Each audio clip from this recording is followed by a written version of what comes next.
Honourable Members, the Deputy Speaker.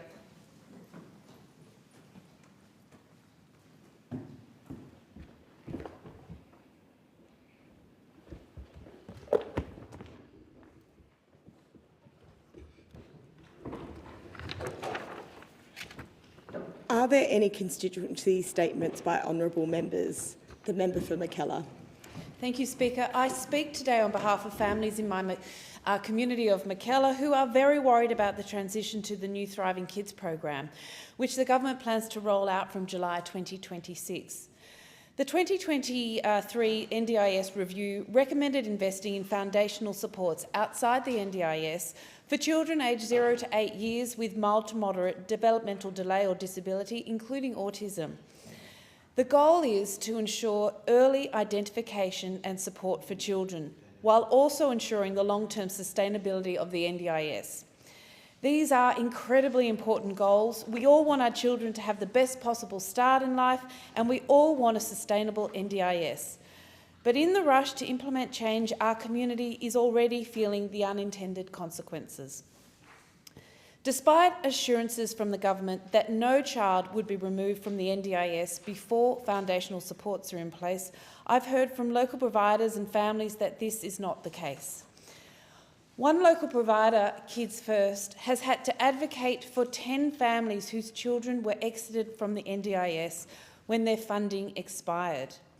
These families were left without support for up to 5 months, months that are critical in a child's development. This has caused immense stress, disrupted care, and led to setbacks in the children's progress. Another local speech pathologist shared with me that 2 of his young clients have also already been removed from the NDIS, despite no alternative supports being available. The proposed Thriving Kids program is intended to fill this gap, but has not yet been designed or implemented. The children's schools are doing their best, but they are already stretched to capacity and don't have the required expertise. These are not isolated incidents. They reflect a broader experience as children with clear developmental needs are being exited from the scheme before the new supports are in place. The Thriving Kids program is welcome in principle, but we must ensure that as government works with families and the sectors to design this program, transitional safeguards are in place. No child in our community should be left without the care and support they need during these early vital years. Our children deserve better, our families deserve certainty, and our community deserves a system that works for everyone. Thank you. Member for Newcastle. Thank you, Deputy Speaker. And I rise today to again raise the concerns of my community about the imminent closure of Shortland Post Office. Shortland Post Office has been a critical part of the social fabric of this community for decades. It's more than just a place to send letters or collect parcels. It's a lifeline, especially for those older residents, people with disabilities and those who don't drive. The message from Shortland residents is loud and clear. We want our post office to stay open. Jennifer told me that Shortland is a great post office, offering early opening times and a convenient local collection point for parcels. Frances said, I have limited capacity to access postal services, so the impending closure of Shortland Post Office has significant impact on me. Merrin stressed to me that this decision to close post offices is selfish and discriminatory to those in the area who are elderly, don't drive, are disadvantaged or disabled. They provide vital services to people such as banking, and not everyone has access to technologies. These are not isolated concerns. They reflect a pattern of disregard from Australia Post for local communities right across Newcastle and the Hunter region. We've seen the same story play out in Elmore Vale, in Lambton and Glendale, where local branches have already been shut down. Each time, Australia Post assures residents that nearby outlets will be available, will be able to cope, but the reality is very, very different. I want to thank the more than 2,000 residents who have signed a petition and contacted me directly, calling on Australia Post to reverse its decision to close the Shortland Post Office. For these residents, the efforts to date are simply not good enough. I want to assure Shortland residents that your voice matters, and I will continue to fight alongside you to keep the Shortland Post Office open and accessible for all.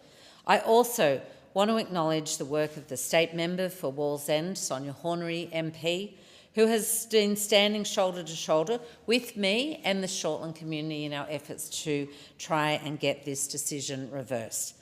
This petition represents a community that is angry, frustrated and frankly heartbroken at the prospect of losing an essential local service. Australia Post must listen. In the words of my constituent Summer, stop closing all the post offices. We need them.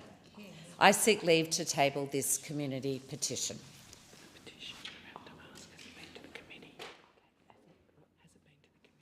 I seek leave to table this community petition. Has it been to the committee? No, it has not. Is leave granted? Thank you. All right. Member for Longman. Thanks, Deputy Speaker. When I'm out and about in the great community of Longman that I serve, there's three things that people are most concerned about. And those three things are, first, cost of living. It's just becoming unaffordable. They're sick and tired of going to the grocery store, and every single time it seems to go up. Their electricity bills just continue to rise. I speak to people who are constantly having rent rises because landlords have got to increase the rent to pay for these higher interest rates. But, Deputy Speaker, one of the greatest challenges is that brings sadness to my heart is when I go out and I speak to young people at schools. And that great Australian dream of home ownership is fast disappearing. And I would say that when I ask for a show of hands who thinks they'll own their own home one day, sadly it'd probably be 1 in 20. 19 out of 20 just don't think they'll ever achieve that dream that many of us from my generation took as just a given. That's what we did in Australia. And it's been driven, no question, by outrageous immigration levels. And we need immigration, and unless you're 100% Aboriginal Torres Strait Islander, well, the news is that we're all descendants of an immigrant or an immigrant ourselves. And when we have controlled immigration, then our country is better for it. But when it's out of control, it just puts a great burden on the housing stocks. And housing's not difficult, Deputy Speaker. It's pretty simple. If you've got more people than you've got houses, the price goes up. If you've got more houses than you have people, the price goes down. And that's why, over the last 3 or 4 decades, both sides of politics have kept immigration to around 160 to 180,000 people. Because the reality is that we build enough homes on average for about 280,000 people. We grow organically by about 100,000 people. Do the maths, it leaves about 180,000. So that's why it was always at that level. But for some reason, this government has tripled immigration over the last 3 years. And what that's done is it's just driven the price up. And the problem is that it's our people, the Australian people, the citizens, that are suffering. It's our young people, because we see these prices just exponentially grow and grow and grow. It's just crazy, and I'm calling on the government that we need to have a good hard look at this and just reduce it, make sure we put the citizens of this country first and foremost, and then we bring in enough people in those areas where we have a shortage instead of a lot of the unskilled immigration that's coming at the moment, simply for political reasons. So let's think about our kids and our grandkids and make sure that they've got that dream of owning their home in this great country once again. Member for Hasluck. Thank you, Deputy Speaker. We can all remember a great teacher. I went to public schools in Lockridge, in York and in Northam, and I'm always grateful for the efforts of teachers. I remember my first class in Year 5 when Mrs Carmichael at York District High School, she had us all lie down on the classroom floor. She drew the curtains, she turned out the lights, and on the record player she played all 6 minutes of Bohemian Rhapsody. This was the first time I'd ever heard it, and it was an unforgettable experience. And that is what good teachers do. They open eyes, ears and minds. They expose their students to aspects of culture and examples of greatness, and they plant seeds that allow us to imagine different futures for ourselves and for our world. It is, as all members know, school graduation season across Australia, and I'm looking forward to visiting the many schools upon returning to Hasluck, and have already had the honour of being present at a few celebrations so far. On Friday, I presented flags at Henley Brook Primary School. The students there had a chance to honour their teachers at the World Teachers' Day. They know and spoke about how they wanted their teachers to know how much they were appreciated, that they were patient, caring, full of wisdom, that they helped their students to reach for the stars. One said, "Thank you for staying up late marking our work. Thank you for helping us when we were stuck, and thank you for cheering us on. You make a huge difference in our lives."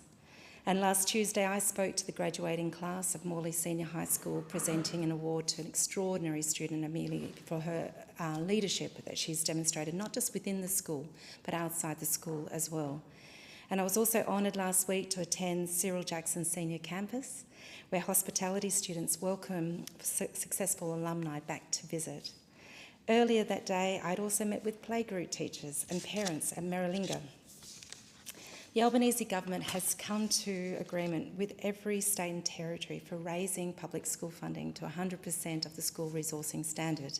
And I'm happy to be able to say that Western Australia was the first state to strike a deal, and that schools across Hasluck are already benefiting from this improvement. Our educators, they span across all ages and walks of life. They include the accredited and qualified teachers in our schools, and also people who share their knowledge and experience in many ways. The doctors mentoring young graduates at Midland Hospital, the instructors passing on their wisdom at Smart Martial Arts in Ellenbrook, and the older hands at Wallu Bates Memorial Boxing Club in Midland, coaching and mentoring their charges. Let's honour our teachers every year and every day by delivering for them where we can do so. I'm proud of our government's achievements on this so far. The member for Forest. Thanks, Deputy Speaker. And I rise today to commend an outstanding group of women athletes and celebrate their remarkable achievement in my electorate of Forest. I speak of the Alcoa Southwest Football League women's team, who recently secured their 6th successive Nutrient Ag Country Championship. To understand the significance of this, we must appreciate the deep roots of this regional competition. The Country Football Championship, now known as the Nutrient Ag Solutions Country Football Championship, holds a long and proud tradition in Western Australia. The core men's and colts competition is a historic event which has been played for some 59 years as of this year.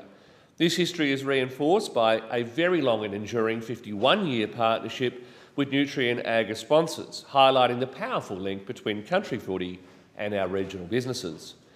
Deputy Speaker, the growth of the women's game is a source of immense pride in our community. The Women's Championships are vital, although a much more recent addition, having been played for the first time in only 2019. This year, the competition was particularly noteworthy, as it was hosted outside of the Perth metropolitan area for the very first time, taking full advantage of the exceptional facilities at Hands Oval in Bunbury. Before a healthy crowd, the defending champions faced a formidable Great Northern side. The game was tight and a physical contest. Great Northern showed great intent in the early stages, but our Southwest team responded with grit and resolve, as they have so many times before, with Tanisha Anderson and Rennie Meadmore securing goals in the first term.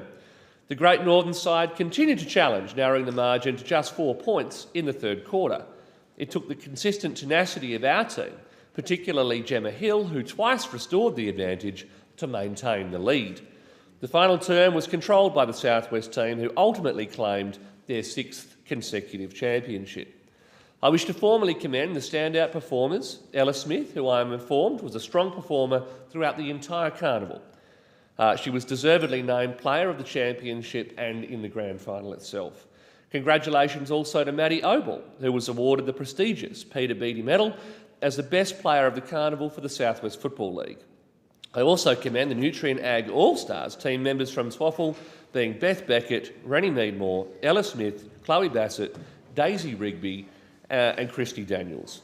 Finally, I also acknowledge the efforts of the team coach, Nathan Smith, for his leadership and the hard work of the organising committee from Country Football WA and the Southwest Football League, including the General Manager, Jason Crowe, and his Volunteer League executive for their hard work in supporting the Southwest Women's Football League in their incredible achievements. It makes our community a stronger and more resilient place to live. Thank you. Member for Bennelong.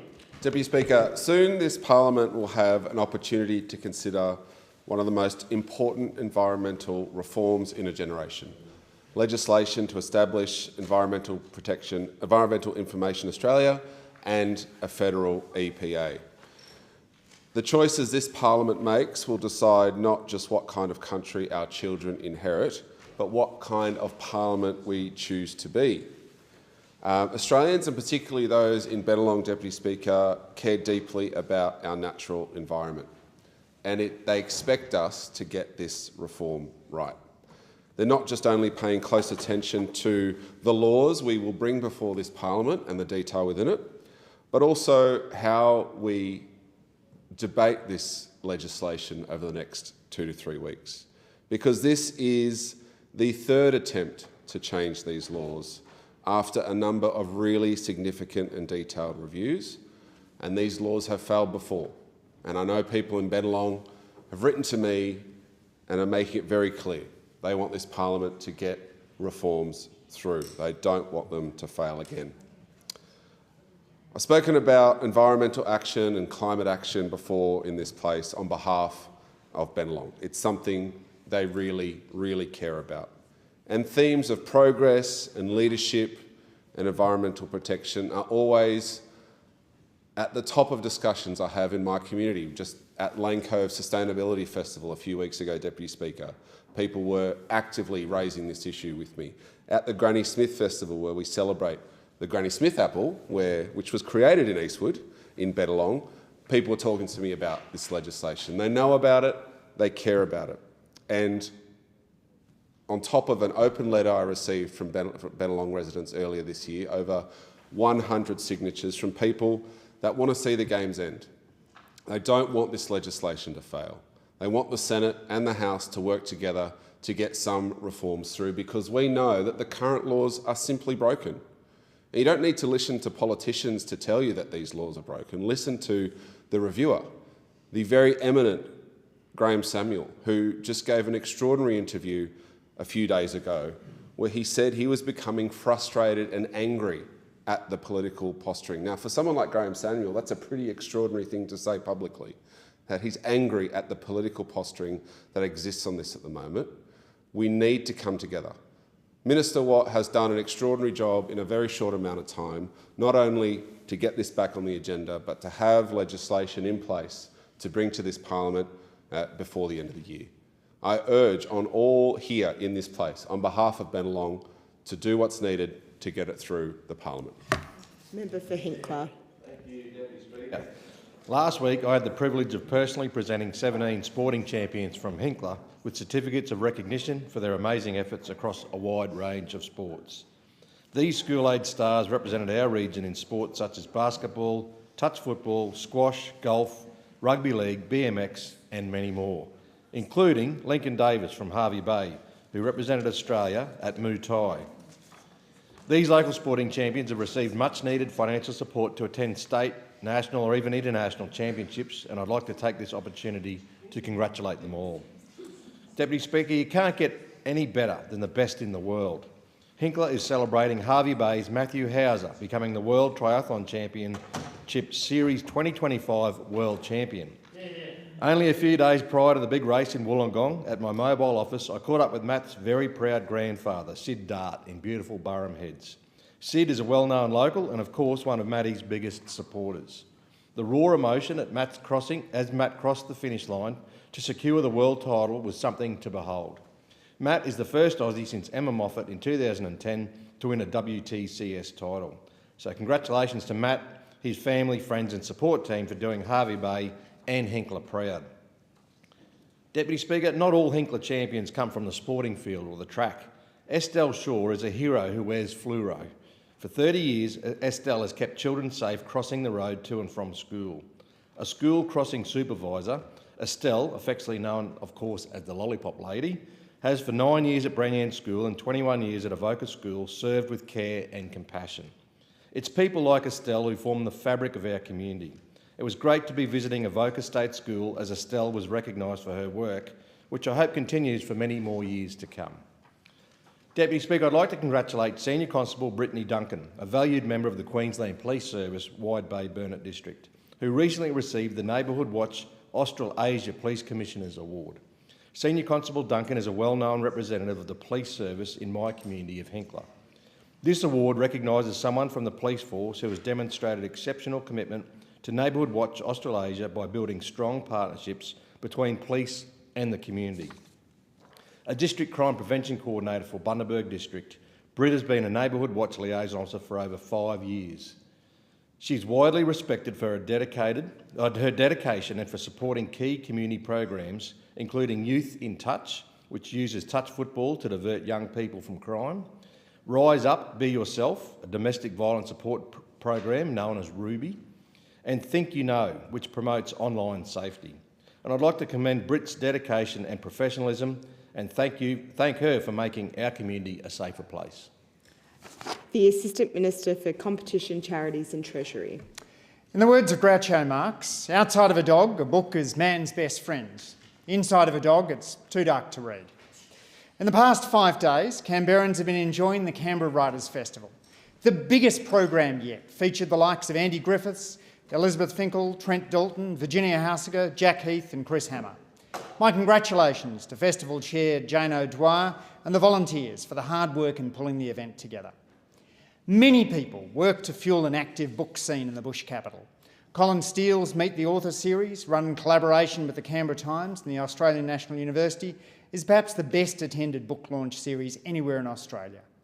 The Indigenous Reading Project, founded by Daniel Billings, is a non-profit company that works to improve the reading ability of First Nations children.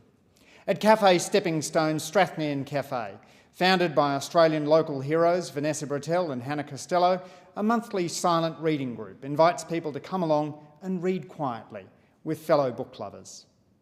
Canberra hosts a bevy of book clubs, from the Tough Guys Book Club to Mama Mingle. The Canberra Fantasy Book Club has you set for dragons. The NFSA Book Club does movie combos. The Gals Evolving Book Club focuses on feminism, and Book Cows book clubs include queer, translations and Auslit clubs. ACT Libraries makes it easy, lending out book club sets up to 12 copies of a single title. Canberra has many independent bookstores, including Bookface in Gungahlin, Pulp Book Cafe in Nichols, Book Passion in Belconnen, Book Law in Lynham, Harry Hartog at Woden and ANU, shout out to Katarina Pearson, Peter Arnondo's Book Cow in Kingston, and Tanya O'Donnell's Paper Chain in Monica. For my own part, I do most of my reading through audiobooks and try to dive into the soul-nurturing breadth of fiction as much as possible. This year I've been devouring Leanne Moriarty's wonderfully Australian thrillers, especially Here One Moment, and sharing the canine joys of Marcus Zuzak's 3 Wild Dogs. I've also enjoyed some near-future novels, including Bruce Holsinger's Culpability, Ted Chiang's Exhalation, Kellyanne Bradley's The Ministry of Time, Leila Liami's The Dream Hotel, and Eleanor Catton's Burnham Wood. Outside fiction, I've loved Astrid Jorgenson's memoir, Average at Best, Ezra Klein and Derek Thompson's Abundance, Bent Flubier's How Big Things Get Done, John McWhorter's Pronoun Trouble, and Suzanne O'Sullivan's The Age of Diagnosis. Thanks to the writers who inspire us, the readers who sustain us, and the booksellers who keep our shelves stocked, and the volunteers who make it all possible. In a city built on ideas, our bookshops, festivals and reading groups remind us that the best conversations don't stop when the final page turns. Shadow Minister for Environment and Youth. Well, volunteers have a strong presence throughout the Gold Coast community, and whether it's helping out with local sporting teams or responding to natural disasters or an emergency, or helping local charities, the importance of volunteers and volunteering has never been more important than it is today, with so many people who need extra support. Last Thursday, it gave me the great pleasure to once again host the Moncrieff Community Volunteer Awards at Merrimack State High School on the Gold Coast. Merrimack State High was very generous in providing the space for me to host these awards for a 3rd year in a row. A thank you to Principal Rachel Cuttajar, the whole Merrimack team, her school leaders as well, and the Gold Coast community for their continued support of this event. The awards provide us with the opportunity to recognise our volunteers for the contributions that they make to the Central Gold Coast community. We're so lucky to have many volunteers who do the hard yards in the community and give up their time and their love and their support to provide a helping hand when required. Congratulations to all the recipients at this year's Moncrieff Community Awards. I also congratulate our Gladys Moncrieff Award recipients. This year I expanded the award from one individual award to 4 specialty awards. The Gladys Moncrieff Women in Leadership Award was presented to India Collingridge for Little Grub's Orchard and the work that she does there for children. The Gladys Moncrieff Multicultural Appreciation Award was presented to Pushpinder Oberoi for his dedication to the Gopio community across the Gold Coast. Our inaugural Gladys Moncrieff Service to Veterans Award went to Mark Swain for the great work that he does with the veterans at the Nerang RSL. And the Gladys Moncrieff Community Club Champion Award went to the wonderful Mr Jeff Birchall.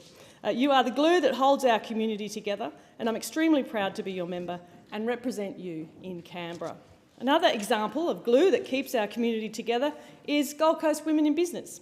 And this year I was thrilled to be bestowed the honour of National Ambassador for the Women in Business Awards for 2025 by founder Karen Phillips. And over the years I've seen this event grow in numbers and indeed prestige. The Gold Coast region is home to an inspiring calibre of talent, resilience and entrepreneurial spirit. And the Gold Coast Women in Business program provides a meaningful opportunity to shine a light on those businesswomen who continue to break new ground. These awards are more than just accolades. They're a testament to the courage, creativity and the commitment of Gold Coast women. And I want to extend my congratulations to all the winners at the 2025 Gold Coast Women in Business Awards and say to them, keep on keeping on. You are the engine room of the Gold Coast economy. You make me very proud. The Assistant Minister for Health and Aged Care, Indigenous Health and Women. Thank you, Deputy Speaker. I'd like to take the opportunity today to speak on behalf of a group of remarkable young people who wrote to me as part of my first speech competition. Students from across the Derwent Valley took the time to share their ideas for making our community stronger, fairer and more vibrant. From horse riders to skaters, musicians to future business owners, these young Tasmanians are showing us what it means to dream big for rural and regional Tasmania. Ella and Sophie raised concerns about litter and pollution along the Derwent River and our bush tracks. They see the beauty of our region and they want to protect it for generations to come. Cooper asked for a bigger skate park in New Norfolk because he knows that when young people have places to gather safely, communities thrive. Jada called for more jobs for young people, not just for spending money, but to help her family and learn independence. That's the spirit of regional Tasmania, practical, hardworking and community-minded. Olive suggested more after-school programs from sport to art and sewing to keep kids active and engaged. Adam and Billy thought big about the future of the Derwent Valley, imagining new industries and workplaces that create jobs locally while protecting the environment. Alex wrote about wanting more opportunities in New Norfolk, new places to work, to eat and play, and even dirt bike tracks that could host events and bring people together. And Amelia spoke with passion about learning. She wants more teachers and specialists in music and art and languages so kids in regional Tasmania have the same opportunities as kids elsewhere. These ideas show us that our young people are observant, thoughtful and proud of where they live. They're paying attention and they believe in the power of community to make things better. Their voices remind us that opportunity shouldn't be determined by where you grow up. Whether you live in the heart of Sydney, Hobart or the Derwent Valley, every child should be able to learn, work and dream close to home. Their voices remind us of how important it is to listen to these young people. To Ella, Sophie, Cooper, Jada, Olive, Adam, Billy, Alex and Amelia. Thank you for your honesty, your ideas and your love for your community. You've given us a glimpse of the future of regional Tasmania. It is built on creativity, care and confidence. Because when we uplift young people, we uplift the whole of Tasmania. And I'd like to thank each of them for participating in their speech competition. There being no further constituency statements by honourable members, the next item of business will be called upon. Private members' business, notice number 1 in relation to regional and rural hospitals by the member for Indi.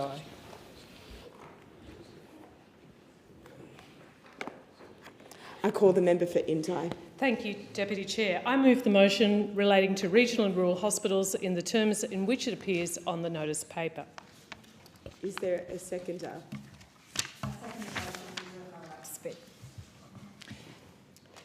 Deputy Chair, regional and rural Australia is in desperate need for more investment in our health, including in our health infrastructure. And the stats don't lie. The National Rural Health Alliance estimates rural Australians received $8.3 billion less in healthcare funding compared to urban Australians in the 2023-2024 financial year. This funding gap has grown by almost $2 billion since 21-22, and this has consequences. Rural and regional Australians die younger and have longer-term, worse chronic disease than their metropolitan counterparts. And this data matches stories from my local electorate of Indi.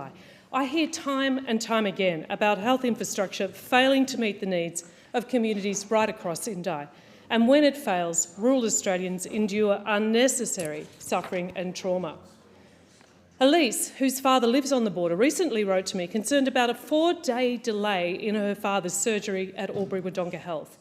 The delay led to serious complications, including a gangrenous gallbladder, sepsis, and her father being placed in intensive care unit on a ventilator. Thankfully, he survived. And, Deputy Speaker, this was not caused by a lack of will or expertise on behalf of the incredible staff at Albury-Wodonga Health. The family were told the delay in treatment was due to there being only 7 operating theatres between Albury and Wodonga hospitals, an absolutely appalling situation when we know that we need 13 new additional operating theatres. This region has a population of over 100,000 residents, and it's one of Australia's largest and busiest regional health centres. The New South Wales and Victorian state governments are investing more than $500 million in redevelopment of the Albury Hospital. However, the upgrade is not fit for purpose. New South Wales Health expects the scope of the project to include new surgical and operating theatres. Pleased to hear that. But it came to light, and the ABC's 7:30 report recently showed that they will be constructed not as operating theatres but as empty shells without the internal fit-out and equipment required to make them operational. Can you believe it? When the 2 state health ministers wrote to the federal health minister seeking additional funding for Albury-Wodonga Health, they were told there was not a Commonwealth grant available for this purpose. Health facilities need to be built to meet our region's growing health needs, now and into the future, not with corners cut, not scaled back to retrofit a budget. Deputy Speaker, I've done the work to address this and give rural hospitals a pathway to seek additional funding from the Commonwealth to deliver the care their communities so desperately need and deserve. My proposed $2 billion Building Regional and Rural Hospitals Fund offers vital funding lifeline for regional and rural health hospitals right across Australia. Through this fund, regional health services like Albury-Wodonga Health would have the opportunity to apply for open, competitive and needs-based funding to deliver health infrastructure in partnership with the states that meets the community's needs. In Indi, this would also mean places like Bright District Hospital, Mansfield Hospital, health precincts right across rural and regional Australia would have a pathway to seek legitimate, fair and transparent funding from the Commonwealth. This policy puts transparency back into health funding and addresses the dire underfunding in rural Australian hospitals. The federal government has a clear role in funding health infrastructure because, you know what, they already do it. The problem is it's often not competitive or needs-based spending of taxpayer dollars.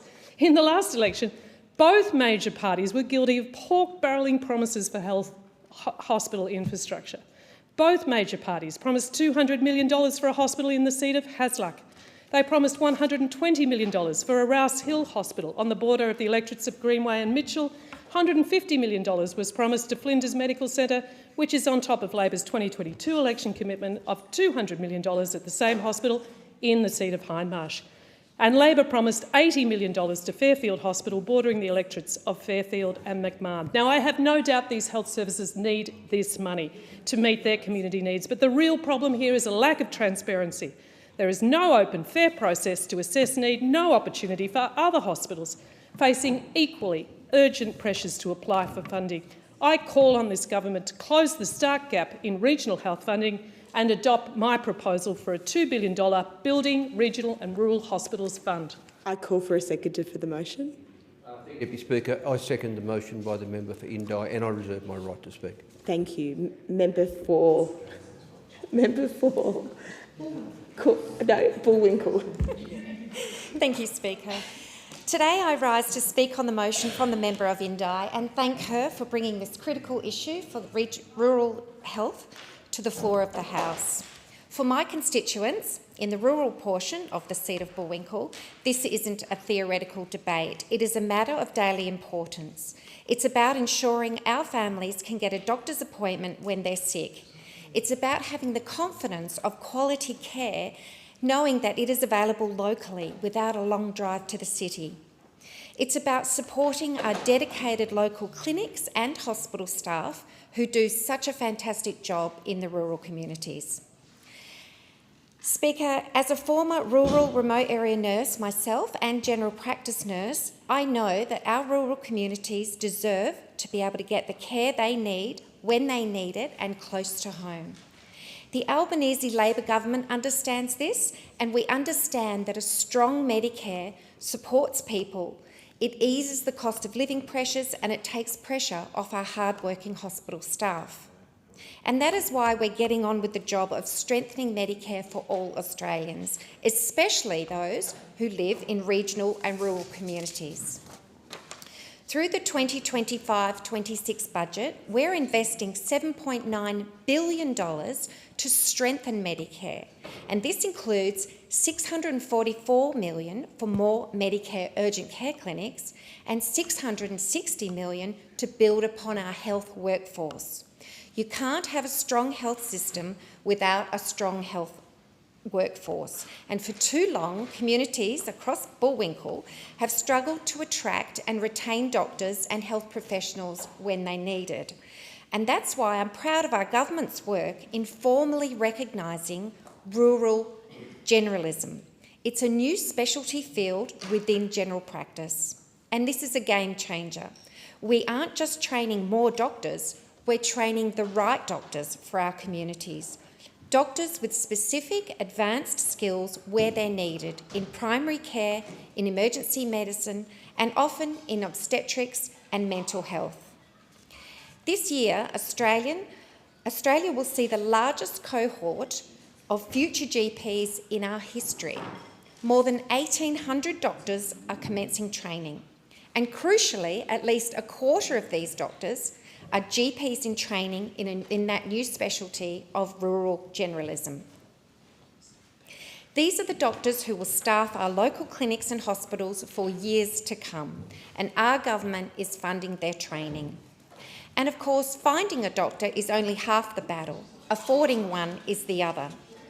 Our $7.9 billion is designed to make it easier for people in Bullwinkle to see bulk billing doctor. Speaker, for the first time, from the 1st of November, we are expanding bulk billing incentives to all Australians and creating incentive for practices that bulk bill every single patient. And here is the crucial part for my community.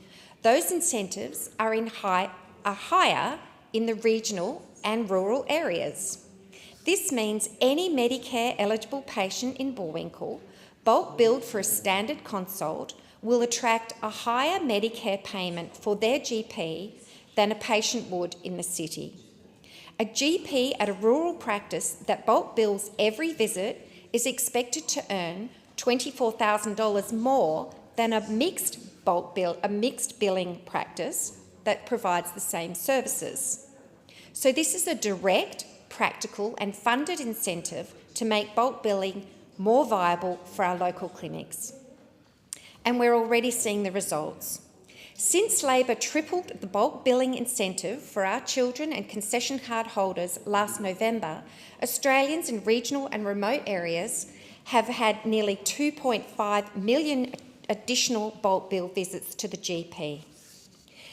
Speaker, we are delivering a record $1.8 billion for our public hospitals on top of the workforce incentives and we're committed to finalising the new 5-year National Health Reform Agreement to give our hospitals long-term funding certainty. This is in stark contrast to the cuts and neglect of those opposite when they were in government. For the people of Bullwinkle, this means more doctors, lower costs and a stronger public health system, because in Australia your health care should be determined by your Medicare card, not your postcode. The question is that the motion be agreed to. I call the member for Clark. Deputy Speaker, I'm delighted to second the member for Indi's motion because it hinges on equity and access and dignity for every Australian. Because healthcare facilities in rural and regional areas have long been neglected, leading to an urgent need for dedicated federal funding.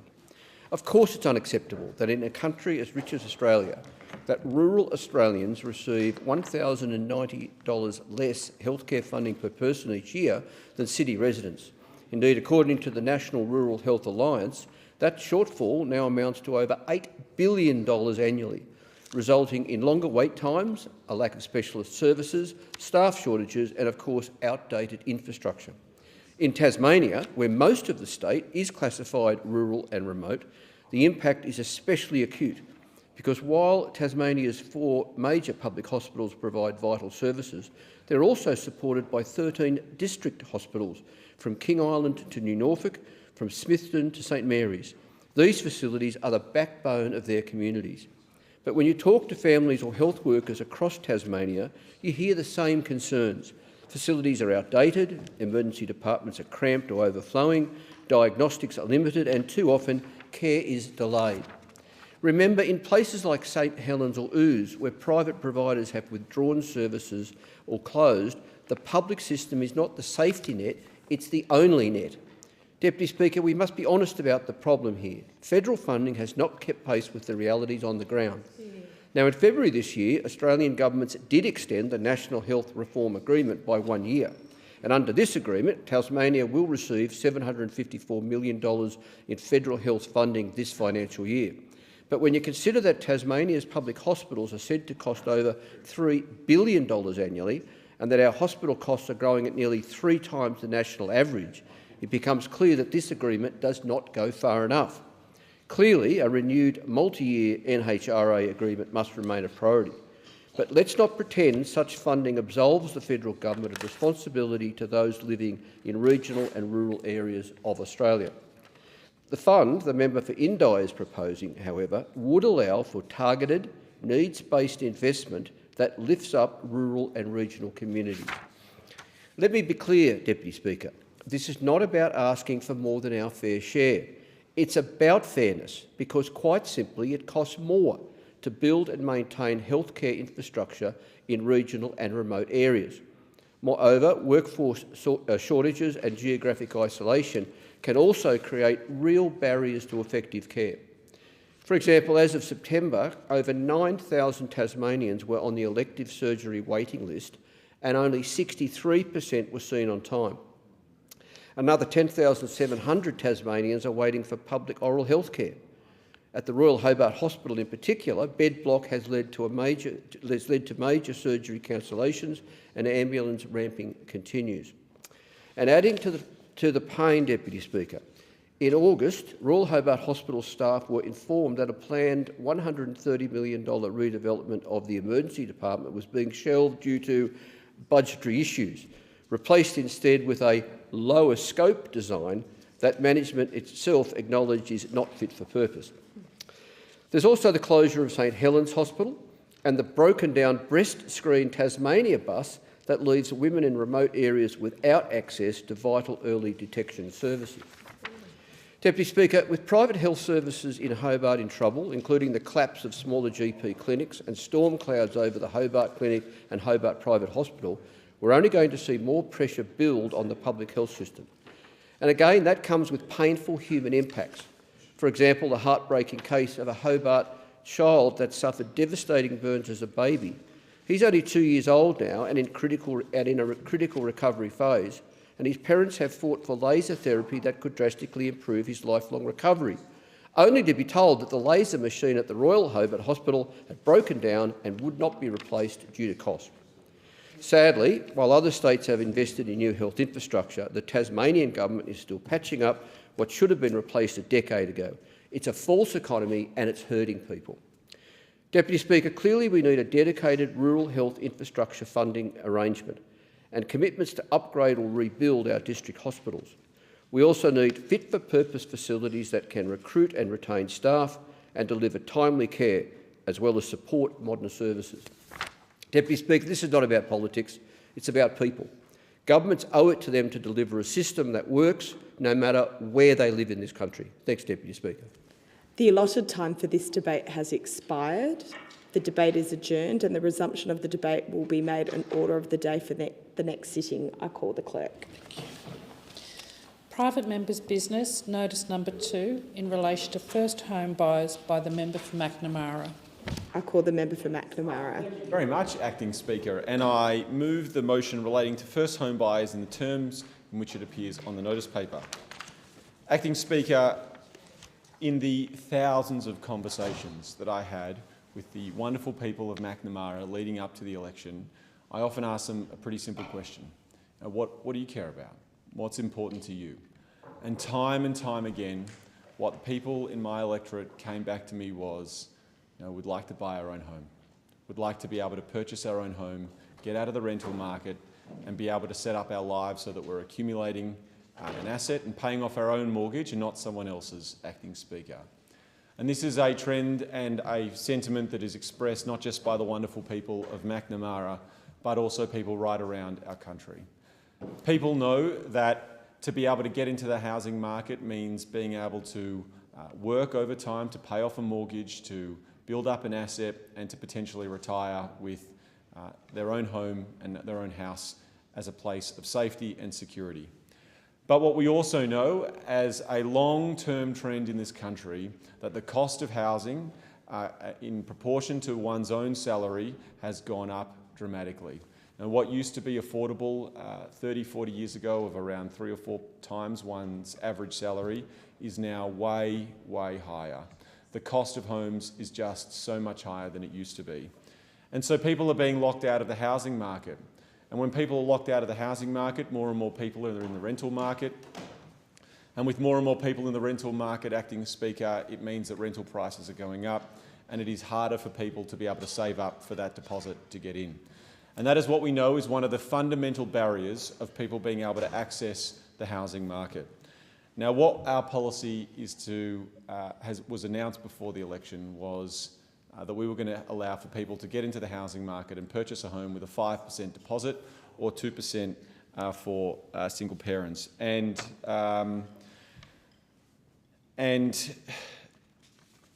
I can't tell you, Acting Speaker, how many times the response of what's important to you, would like to buy our own home, and then I'd say, well, have you heard about our 5% deposits? And the response back was actually, yeah, we've done our research, and that's one of the things we're thinking about right now. And so when the Minister, our incredible and hard-working housing Minister, announced that we were bringing forward the 5% home deposits to start on the 1st of October, it was for the people that I had spoken to in the line. It was for the people in our communities, the hard-working people in McNamara and right across the country who just want to be able to buy their own home. And I can tell you that there have been thousands of people across the country beginning the process of accessing the 5% deposits. There's been such a big interest in this program because we know that for those people who are unable to have the deposit and to build up the deposit because of all of the expensive things that are going on in their world, that this will make it possible. It's not easy, but it hopefully will be possible for thousands of Australians. Already, our Home Guarantee Scheme has helped more than 185,000 Australians into home ownership. And this is simply by the fact that for the average Australian, they're able to get into the housing market with a lower deposit and they don't have to pay lenders' mortgage insurance, which for many households around the country, Acting Speaker, this is savings that are in the $30,000 range. This is a massive savings for families and for hard-working Australians. And when you think about the sort of response that we've seen from the Coalition, about how this program is somehow, benefiting the kids of billionaires, you really have to ask yourself, what planet are these people living on? Now, what planet are they living on? Have they spoken to anyone outside of their own echo chamber? I know they like to talk about themselves a lot in this place and around the country. They like doing media conferences about the inner sanctum of the Liberal Party and the National Party and whatever's happening in there. But what Australians actually care about is their own home, having a safe place to live in and potentially owning and paying off their own home. And instead of, talking down to Australians like what the Liberal Party is doing, we want to lift Australians up. We want Australians to have the aspiration of owning their own home, and we want to make it possible. And that is exactly what our 5% deposit scheme is all about, making it possible for hard-working Australians to own their own home, and I couldn't be prouder of this policy. I call for a seconder for the motion. I second the motion and reserve my right to speak. I call the member for Grey. Speaker, the Labor government's commenced their 5% home deposit scheme, which should really be called the larger loans for longer scheme, because that's exactly what this policy does. Drives up house prices, leaving first home buyers paying massive loans for the rest of their lives. But don't take my word for it. Treasury modelling, property experts and economists alike are all sounding the alarm on this reckless scheme. Yet the government has put their blinkers on and dressed up this scheme as a win for first home buyers. But the only winners are the banks.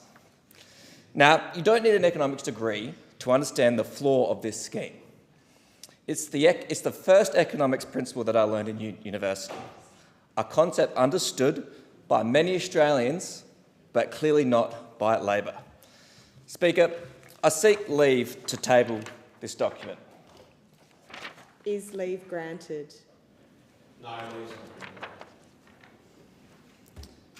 Speaker, supply and demand. Have you ever heard of it? When the demand of a good increases and the supply is not matched, the outcome is higher prices. And it's the same for supply. If you increase supply, the prices go down. It's allowing first home buyers. Now, Speaker, all this scheme achieves is an increase in house prices. It allows first home buyers to take one step towards home ownership, while home ownership takes 2 steps away from them. Speaker, but there will always be winners from this scheme, but it won't be first home buyers. It will be investors, it will be the banks, it will be older Australians who have already owned their own property. And I find it extraordinary that this government has put together a policy for first home buyers that is benefiting everyone except first home buyers. It is simply astonishing. Speaker, encouraging first home buyers to borrow 95% of the home value is not a cause for celebration. It's a fundamental failure. It is a failure from all levels of government, current and former, that we've got to this situation where young Australians must plunge themselves into a lifetime of debt just to own a place of their own. This Labor government talks a massive game on housing, but have nothing to show for it. Instead of helping Australians into homes, they've buried the housing sector under 5,000 new regulations and delivered a $10 billion Housing Australia Future Fund boondoggle that's fuelling the housing crisis by outbidding Australians for their own homes. Now, the only way to address a housing shortage is to create supply. But since this government hasn't yet grappled with the concept of supply-side economics, I'd like to demonstrate and I'd like to acknowledge my economics teacher from high school, Mr. Maguire. And he would say, increase right, increase right, increase right. When you increase supply to the right, prices go down. When you increase demand to the right, prices go up. Speaker, Labor's first home flop is a nightmare that's leaving younger Australians paying larger loans for longer. It's time for this government to do their economic homework and get on with the job, restoring the dream of home ownership. Thank you, Speaker. The question is that the motion be agreed to. I call the member for Petrie. Thank you, Deputy Speaker. Housing is one of the biggest challenges facing Australians today. People are doing everything right, working hard and saving what they can, and yet still feeling that the dream of owning a home is slipping further out of reach. That's why the Albanese Labor government is taking real action that brings that dream back within grasp. Today's motion reaffirms Labor's commitment to help first home buyers. Through our 5% home deposit scheme, we are helping Australians across the country get into their own home sooner. Because under Labor, if you've worked hard, if you've saved up, the government should have your back, not hold you back.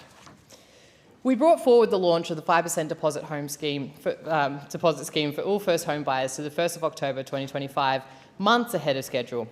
That means that every Australian first home buyer will be able to buy their first home with just a deposit of 5%. We're also expanding that scheme. There are no income limits, no limits on places, because your chance at owning a home shouldn't depend on being lucky enough to grab a limited number of spots.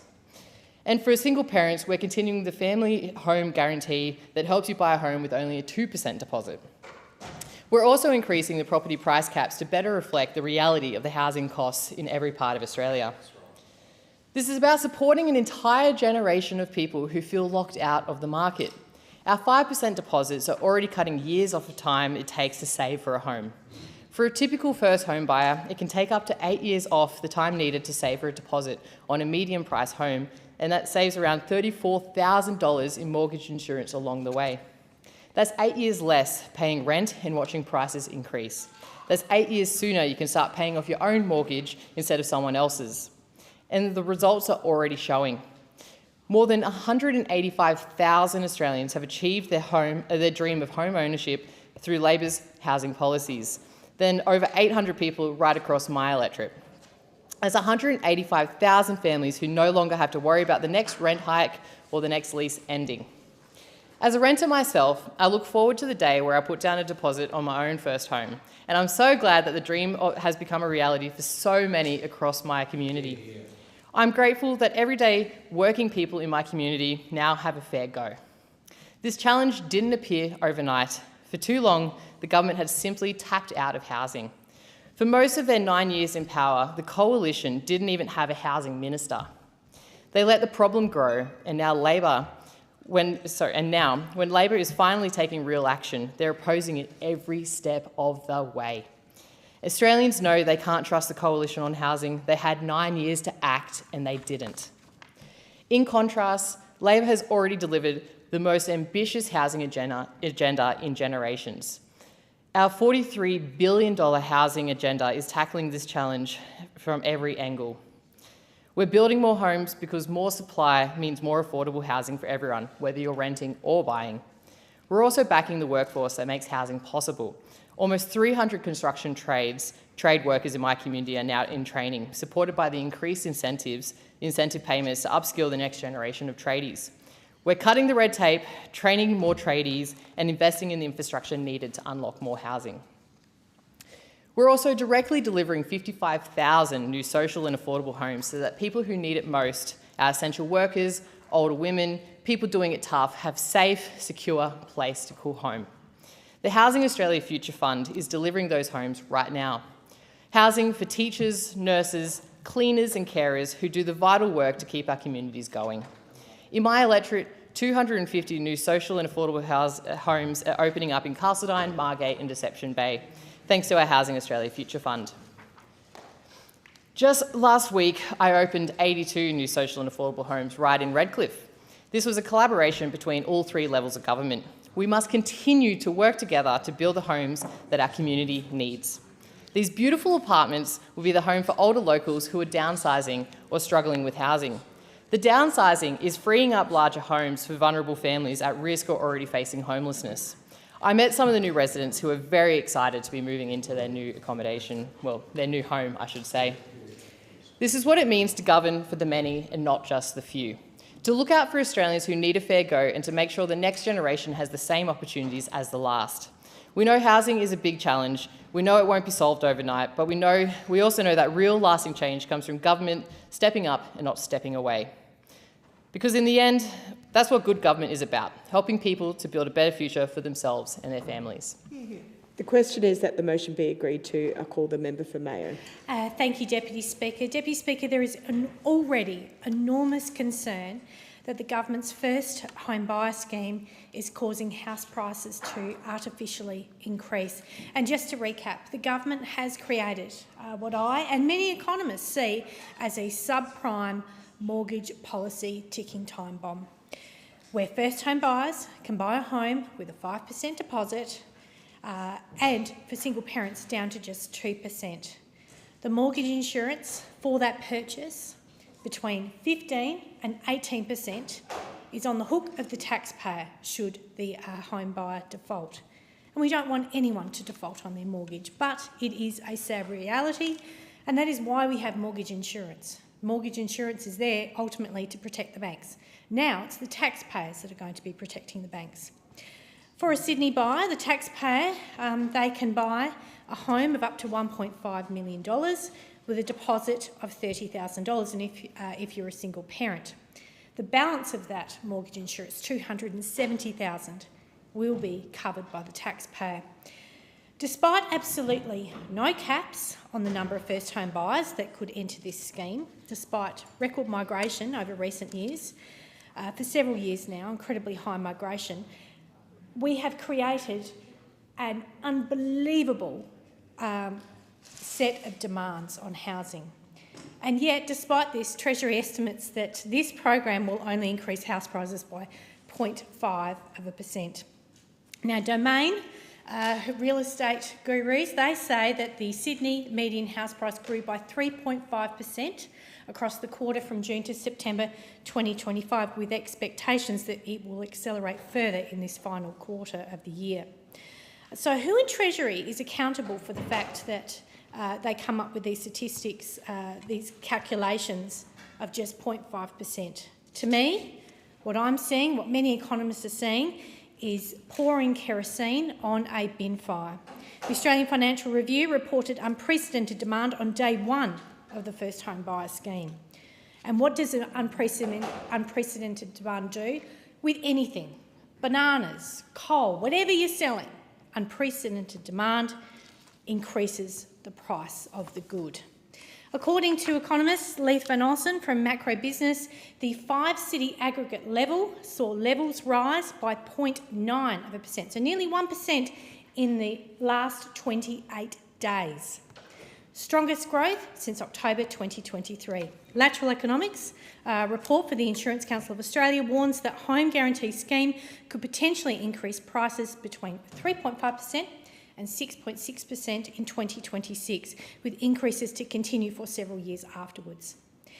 Now, the deep concern that I have is that in segments targeted by first home buyers, which are properties defined as those below the individual house caps in every single state and in different regions, the impact is expected to be even greater, with house prices tipped to increase between 5.3% and 9.9% in 1 year. And this is also causing a distortion in the market. Because this scheme was so rushed and arbitrary decisions were made on what house cap prices are where, if I look at my electorate in the area of Victor Harbour, we're not going to have any first home buyers because the median house price is $740,000. However, they're under the cap of $500,000 for the first home buyer scheme. Mount Compass, just over 50 kilometres from Adelaide CBD, the median house price is $851. It would be under the metro cap if it was applied, but it's not. The country cap's applied. However, also just over 50 k's from Adelaide is Sellex Beach. Now that does have a median house price that's less than Mount Compass, but they now have the $900,000 house cap. So if you're in Sellex Beach, we're going to see massive increases in house prices. Again, it's distorting the market. If the government wants to fix housing in Australia, it has to look at the demand side and the supply side. What they're doing at the moment is increasing the demand side exponentially. I think we're creating not a dream of home ownership, I think we're creating a nightmare of home ownership for first home buyers. And we need to look at who is buying the homes. We need to make sure that it's an Australia First policy. That's what many nations have. We need to look at reducing migration while at the same time increasing our supply. Thank you. The question is that the motion be agreed to. I call the member for Bonner. Thank you, Deputy Speaker. I am so proud that the Albanese Labor government has delivered 5% first home deposits for every first home buyer from 1 October this year. This change will cut years off the time it takes to save for a first home deposit. It will help Australians into their own home sooner, and because the government will stand behind these loans, first home buyers will no longer be forced to pay tens of thousands of dollars in lender's mortgage insurance. That is real relief, and it is making a real difference to first home buyers in my electorate of Bonner and right across the country. I've previously spoken in this place about door knocking in Wishart during the election campaign. I met a young tradie who had just finished his apprenticeship. He told me with some despair that he could not see how he would ever be able to afford a home. He said he had a regular savings plan, but he was still only halfway to what he needed for a deposit. I told him about Labor's plan for a 5% deposit, but at that time it was still to come into effect. Today, I'm proud to say to him and to so many others like him in my community of Bonner that support is now in place. It means that he and thousands of others like him will be able to buy their first home sooner. They'll be able to begin building equity, and they'll have the security and pride that comes from a home of their own. Before the election, Labor promised to make it easier for Australians to buy their first home with a deposit of just 5%. We have delivered on that promise, and we have delivered ahead of schedule. Already, Labor's expanded home guarantee scheme has helped more than 185,000 Australians into home ownership, including 391 people in Bonner. That's 391 individuals and families who will now have a place to call their own, a place to build their lives, raise their children and put down roots in the communities that they love. This program is transformative. For single parents, Labor continues the Family Home Guarantee Scheme, allowing them to purchase a home with as little as 2% deposit. This is life-changing support and giving single parents, so often mothers, the chance to build stability and security for their children. Deputy Speaker, we will help more Australians into home ownership, but we must also support those who are renting or facing housing insecurity. That is why Labor has delivered rent relief for those doing it tough. Since coming to government, we have delivered back-to-back increases to the maximum rates of Commonwealth rent assistance, an increase of almost 50%. Today, 6,785 people in Bonner receive Commonwealth rent assistance. That is real help for local families, pensioners and students who are struggling with the cost of rent. We've also taken action for those facing the most serious housing challenges, women and children escaping domestic and family violence. Through the Albanese government's crisis accommodation programs, we are delivering 24 new homes in Wynnum, Manly and Mount Gravatt in my electorate of Bonner. These homes are being built under the Safe Places program and Crisis and Transitional Housing Accommodation program, giving families somewhere safe to stay when they need it most. Every Australian deserves a safe place to call home. We are also building 100,000 homes exclusively for first home buyers to give them a fair chance in what can be a competitive market. Step by step, Labor is delivering. We know that Australia's housing challenge was decades in the making, and we will not solve it overnight. But we are acting with determination and with purpose. This government made a promise to make the dream of home ownership more achievable, and we are delivering on that promise. We are cutting the time it takes to save for a deposit. We are saving first home buyers thousands of dollars in their mortgage insurance payments. We are providing rent relief for those who need it most. We are building homes for women and children escaping violence. And we are also training the next generation of builders and tradies who will help our housing industry stay strong. Because housing, Deputy Speaker, is not just about bricks and mortar, it's about security and it is about dignity. It's about opportunity and it's about giving every Australian the chance to build a future, to raise a family and to know that their hard work will be rewarded. Thank you, Deputy Speaker. Thank the member. The question is that the motion be agreed to. I'll call the member for Ryan. Thanks, Deputy Speaker.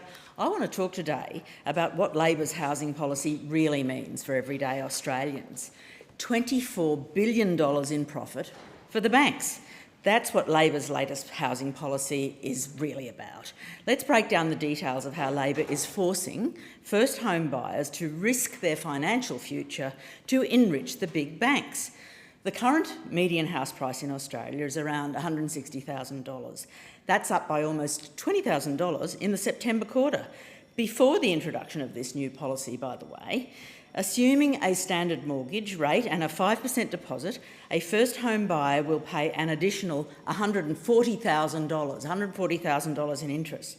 In total, first home buyers will pay banks an extra $24 billion in interest during the first 5 years of this policy alone.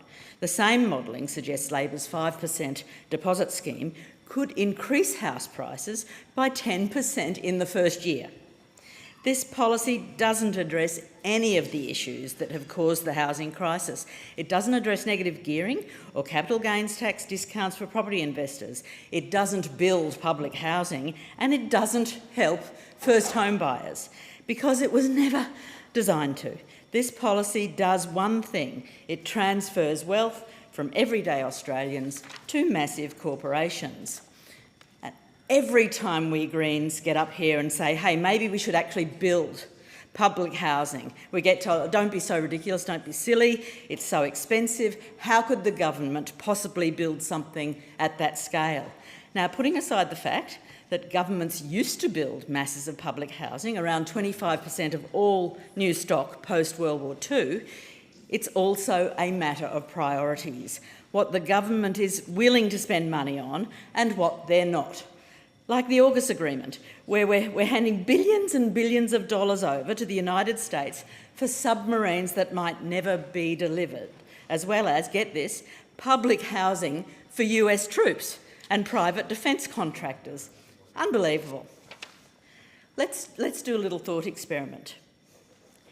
How many submarines does $368 billion buy us? How many houses would $368 billion build? Under the AUKUS deal, we're paying $368 billion for submarines that may not happen. That's right, AUKUS is going to cost Australians $36 million every day for 25 years. Now, the ABS has the average cost to build a house at a bit under $400,000. If the government were to build public housing like we used to, we could do it much, much cheaper, but let's assume $400,000. $368 billion could purchase 1, 2, 3, 4, 5, 6, 7, 8 submarines. Or $368 billion could build 1, 2, 3, 4, 5, 6, 7, 8, 965,000 homes.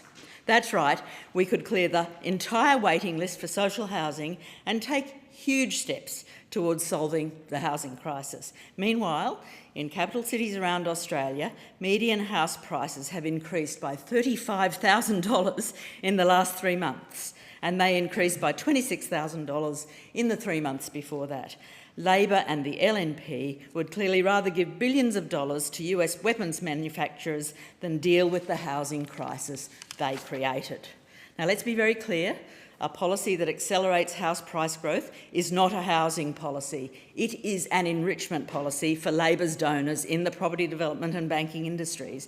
First home buyers are going to be stuck paying higher prices with incredibly high repayments, and should the worst happen and they're unable to meet those repayments, it's the Australian taxpayers that are going to pick up the bill, not the banks. The Greens and I will continue to push for real solutions to this crisis, scrapping the tax handouts for property investors and help them outcompete first home buyers. Those tax handouts actually help property investors outcompete first home buyers, and along with a mass build of housing that people can actually afford. Thank you. I thank the member. There being no further speakers, the debate is adjourned and the resumption of the debate will be made an order of the day for the next day of sitting. I call the clerk. Private members' business, notice number 3 in relation to the timber industry by the member for Gippsland. And I call the member for Gippsland. Thank you, Deputy Speaker. I move the motion relating to the timber industry in the terms in which it appears on the notice paper. And Deputy Speaker, I must confess to a sense of deja vu here, if not complete futility, in bringing this motion to the attention of the House, because those opposite have demonstrated complete and utter contempt for the forest industry in Australia over the past 20 years. Driven by their desperate need to secure green preferences in the city, they have sold out blue-collar workers in regional communities. Thousands of jobs have been lost. Communities have been destroyed, and the regions are less safe because we have lost the equipment and the skilled workforce, which we've always relied on during major bushfire events. Now, Labor governments in Western Australia, in Victoria and in New South Wales have either completely banned the native hardwood timber industry or decimated it to the point that it will struggle to remain viable. And this is all in the name of political science, because this has nothing to do with the environment, Deputy Speaker. I've said many times in this place, you have two choices when it comes to timber. You either use your own in an environmentally sustainable way, or you use someone else's. Our nation already has a multi-billion-dollar trade deficit in timber products. We have states like Victoria taking hardwood from other areas. Think of the St Kilda Pier, the Westgate Tunnel Artwork Project, Gippsland Lakes Jetties and Mine Electorate. All that timber came from other states. How is it a positive environmental outcome to be shipping and trucking timber thousands of kilometres to Victoria because the Victorian government has banned the native hardwood timber industry in its own state? Now, Deputy Speaker, we have some of the strictest environmental standards in the world, and when we ban harvesting of timber in Australia, it's a very bad day for orangutans, because we just import more timber from developing nations. We have a world-class and sustainable native hardwood timber industry in Australia which delivers social, economic, cultural, environmental benefits for our nation, and those timber workers provide invaluable skills and practical support to their communities during times of natural disasters, particularly bushfires. And I'd also add, Deputy Speaker, the sustainable native hardwood timber industry is part of the answer to reducing Australia's carbon emissions, as timber products actually sequester carbon in our floorboards, in our furniture and other timber products. Now, Deputy Speaker, as the motion indicates, some of Australia's leading forest scientists have acknowledged we have the knowledge, the practical skills and the regulatory framework to sustainably manage our native forests, including for timber harvesting on small, carefully targeted areas. Now, this is not dodgy science from environmental activists who they buy to get a compliant voice, a mouthpiece to trump up their unfounded claims. These are real scientists with peer-reviewed papers and years of practical experience. Now, I refer to an article in particular published earlier this year by 4 leading scientists which called out the misinformation in the forest debate.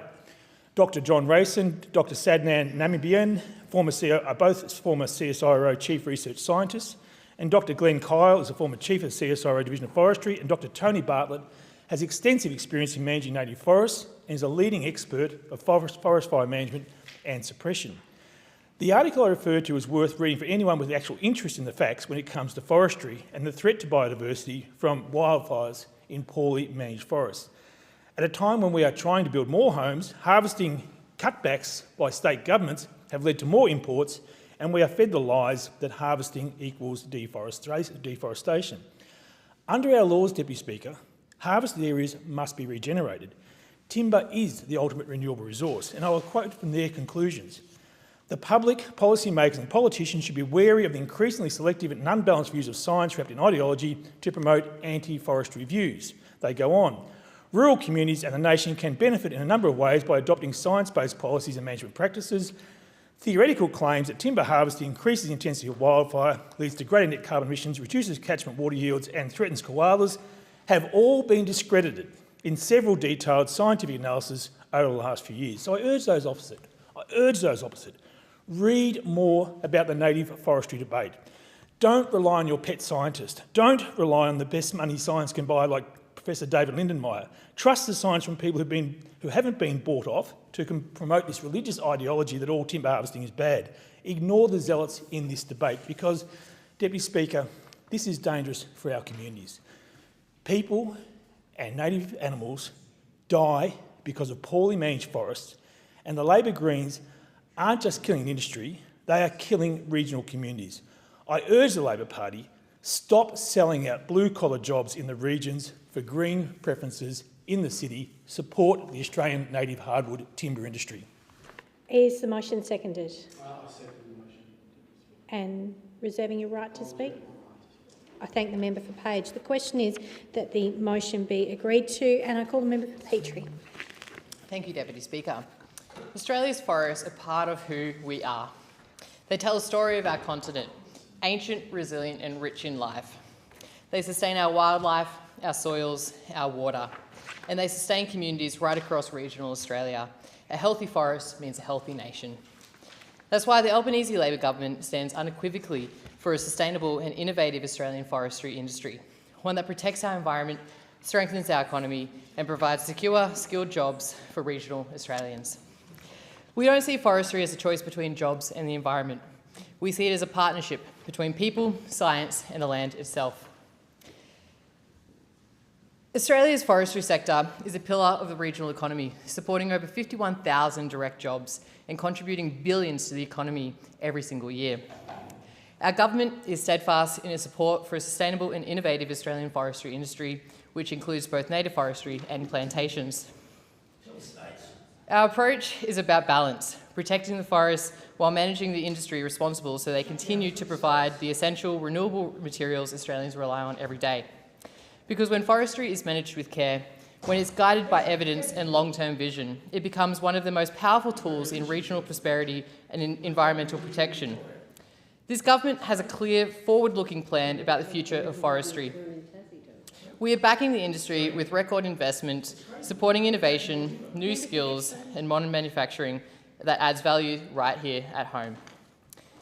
We're investing in the next generation of foresters, engineers and researchers through the National Institute of Forest Product Innovation, ensuring Australia remains at the forefront of sustainable timber science. This includes a landmark investment of $300 million to improve capacity, drive innovation and secure the jobs of the future in the forestry industry. We're building a workforce for the future through the Forestry Workforce Training Program because the people working in our forests are the backbone of regional economies and the custodians of these landscapes. And we're partnering with industry through programs that modernise processing, improve efficiency and create low-carbon materials that will help Australia build the homes and infrastructure for the future. Deputy Speaker, we also recognise that forestry is more than just timber. It's about country. Over half of Australia's forested land lies on the Indigenous estate, a living testament to tens of thousands of years of stewardship. We are committed to working in partnership with First Nation peoples, learning from cultural knowledge that has sustained these ecosystems and prevented catastrophic fires for thousands of years. And we continue to work closely with states, territories and industry through the Forestry Ministers' meeting to ensure a stable and sustainable national framework, one that gives certainty to workers, to businesses and communities alike. Australia's forestry sector supports thousands of jobs and contributes billions to our national economy. But beyond these figures, it supports communities, towns and families that depend on the land and who understand the importance of caring for it. Our latest State of the Forest report shows that the total area of Australia's forests continues to grow, proof that sustainable management and environmental protections go hand in hand. Forestry also plays a vital role in keeping our communities safe. The industry's equipment, skills and experience are essential to fire management, from hazard reduction burns and firefighting to recovery after disasters. Our approach to forestry is rooted in balance, balancing conservation with jobs, sustainability with growth, and tradition with innovation. We're investing in forest restoration, supporting new plantation projects, and backing advanced manufacturing that adds value right here in Australia. Because a strong forestry sector doesn't just mean strong exports, it means strong regional communities, good local jobs, and a healthy environment for generations to come. Working together with industry, workers, and First Nation custodians, we can ensure Australia's forests remain a source of pride well into the future. Deputy Speaker, the Albanese Labor government is proud to stand shoulder to shoulder with the forestry sector because this is an industry that doesn't look backwards. It grows forward. It grows jobs. It grows innovation, and it grows hope. Hope for a future where sustainability and prosperity walk hand in hand. On this side of the House, we believe that the best way to protect our forests is to value them, not just as resources, but as living systems that sustain our planet and our people. Through record investment, genuine collaboration, and a deep respect for nature, we're ensuring that the forests that we pass on to our children will be stronger, healthier, and more resilient than the ones we inherited. That is Labor's vision: a sustainable, thriving forestry industry built on science, shaped by partnership, and guided by the care of the land that sustains us all. Thank you. I thank the member. The question is that the motion be agreed to. I call the member for Page. Thank you, Deputy Speaker. Look, if only what the previous member said was true. I mean, what she said was actually sounded quite reasonable to the naked ear if you were just listening to that debate, but what she was remiss in saying was that the state Labor governments and what they're doing here, Deputy Speaker, it's exactly the opposite of what the previous member just said. And I commend the member for Gippsland for bringing this debate on. Firstly, I think we need to get clear for people who may not know the distinction, Deputy Speaker, between what is a plantation and what is hardwood selective harvesting. So if people, many people would have driven through the most common of pine plantations. You drive past them, Deputy Speaker, they're planted, they're not biodiverse, they're literally planted for the timber that they produce. They grow for the next 20, 30 years, however long that takes, and then they are just harvested, and you'll drive past them and they're floored, Deputy Speaker. You'll see acres, tens, hundreds of acres of where that plantation has been cleared. And that's the difference between what you call plantations and then what we're talking about here is hardwood harvesting, Deputy Speaker. And what that is, they're going into more diverse areas and more biodiversity areas. And this is done in Australia. We, the forestry industry, with departments, have done this exceptionally well. World-leading environmental best standard. So I just can't go in and randomly start cutting down hardwood. These trees are identified, they're selected in advance, and it's done in a very scientific, very environmental, best science way. And it's been going on for a long time. The foresters themselves, Deputy Speaker, believe me, know that they need this industry to be sustainable. And the type of timber that they get from this is very different from plantations. So everything the previous speaker said about sustainability, about enhancing the industry is true, but what the state governments have done is exactly the opposite of that. Now, there's the other perverse effects of this, Deputy Speaker, because what the state governments are doing is locking it up. So they're saying to loggers and harvesters, you can't go into these areas and you can't selectively harvest hardwood timber. Now, okay, so what does that mean? So that means they're not going in there and doing this. So what is results of that, Deputy Speaker, is it's not kept. So I've got many areas in my regions, and I invite anyone opposite who speaks against this private member's motion to come, and I'll show you exact examples in my patch, Deputy Speaker. So what happens is it's not kept. So what happens is straight away, weeds start to grow. We have a weed in our area called lantana.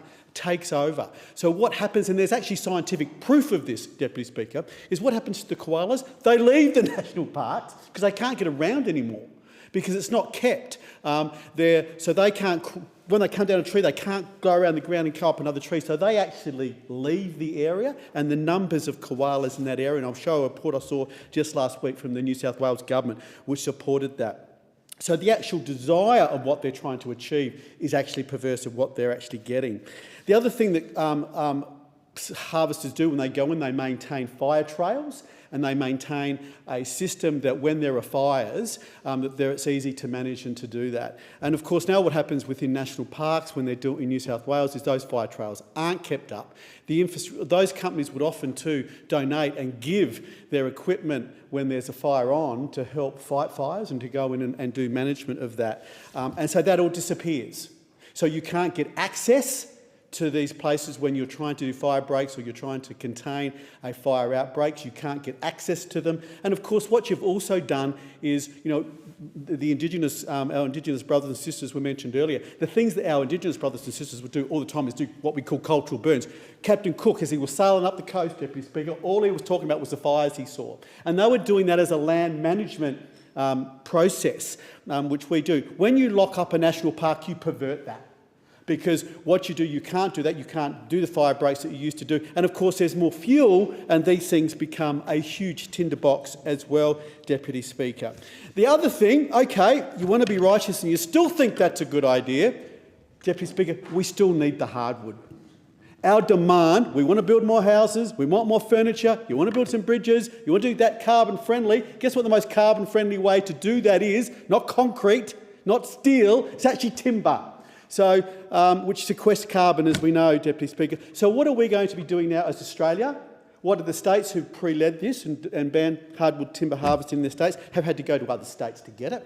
Now there'll be less to do. So you know where we'll go now? Overseas. So we are now going to be importing hardwood timber into this country from countries who don't do it in a sustainable environmental way. We do this. I commend the member for bringing on this motion. I thank the member. The question is that the motion be agreed to. I call the member for Braddon. Thank you, Deputy Speaker. The Albanese Labor government is unequivocal in its support for a sustainable and innovative Australian forestry industry. This means both native forestry and plantations. We recognise that native forests are a crucial and complementary source of wood products that plantations cannot supply.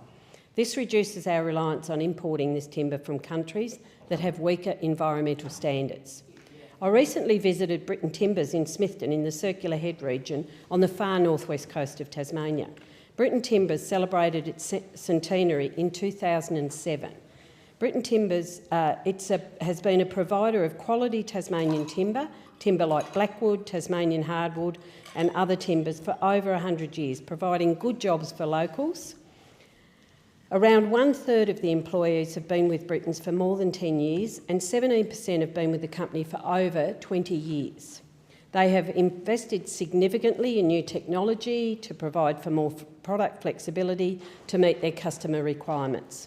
The imported timber that they use is sourced from suppliers who identify environmental sustainability as a principal factor. Their timbers are also sourced principally from forests with international certification. Sitting down talking with Sean Britton was not only educational but also refreshing, hearing about how they care about their resource but also about their environment.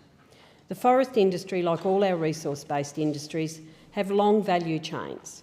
The Tasmanian forestry industry's value chain is made up of forest managers, harvesting contractors, log truck drivers, sawmill operators, timber wholesalers and retailers, and this flows through to house builders, furniture makers, and we have some wonderful specialty furniture makers in Tasmania who use some of the most stunning timber that we grow. And of course we have many craft product makers who sell their products in the boutique galleries that support our tourism and visitor economy.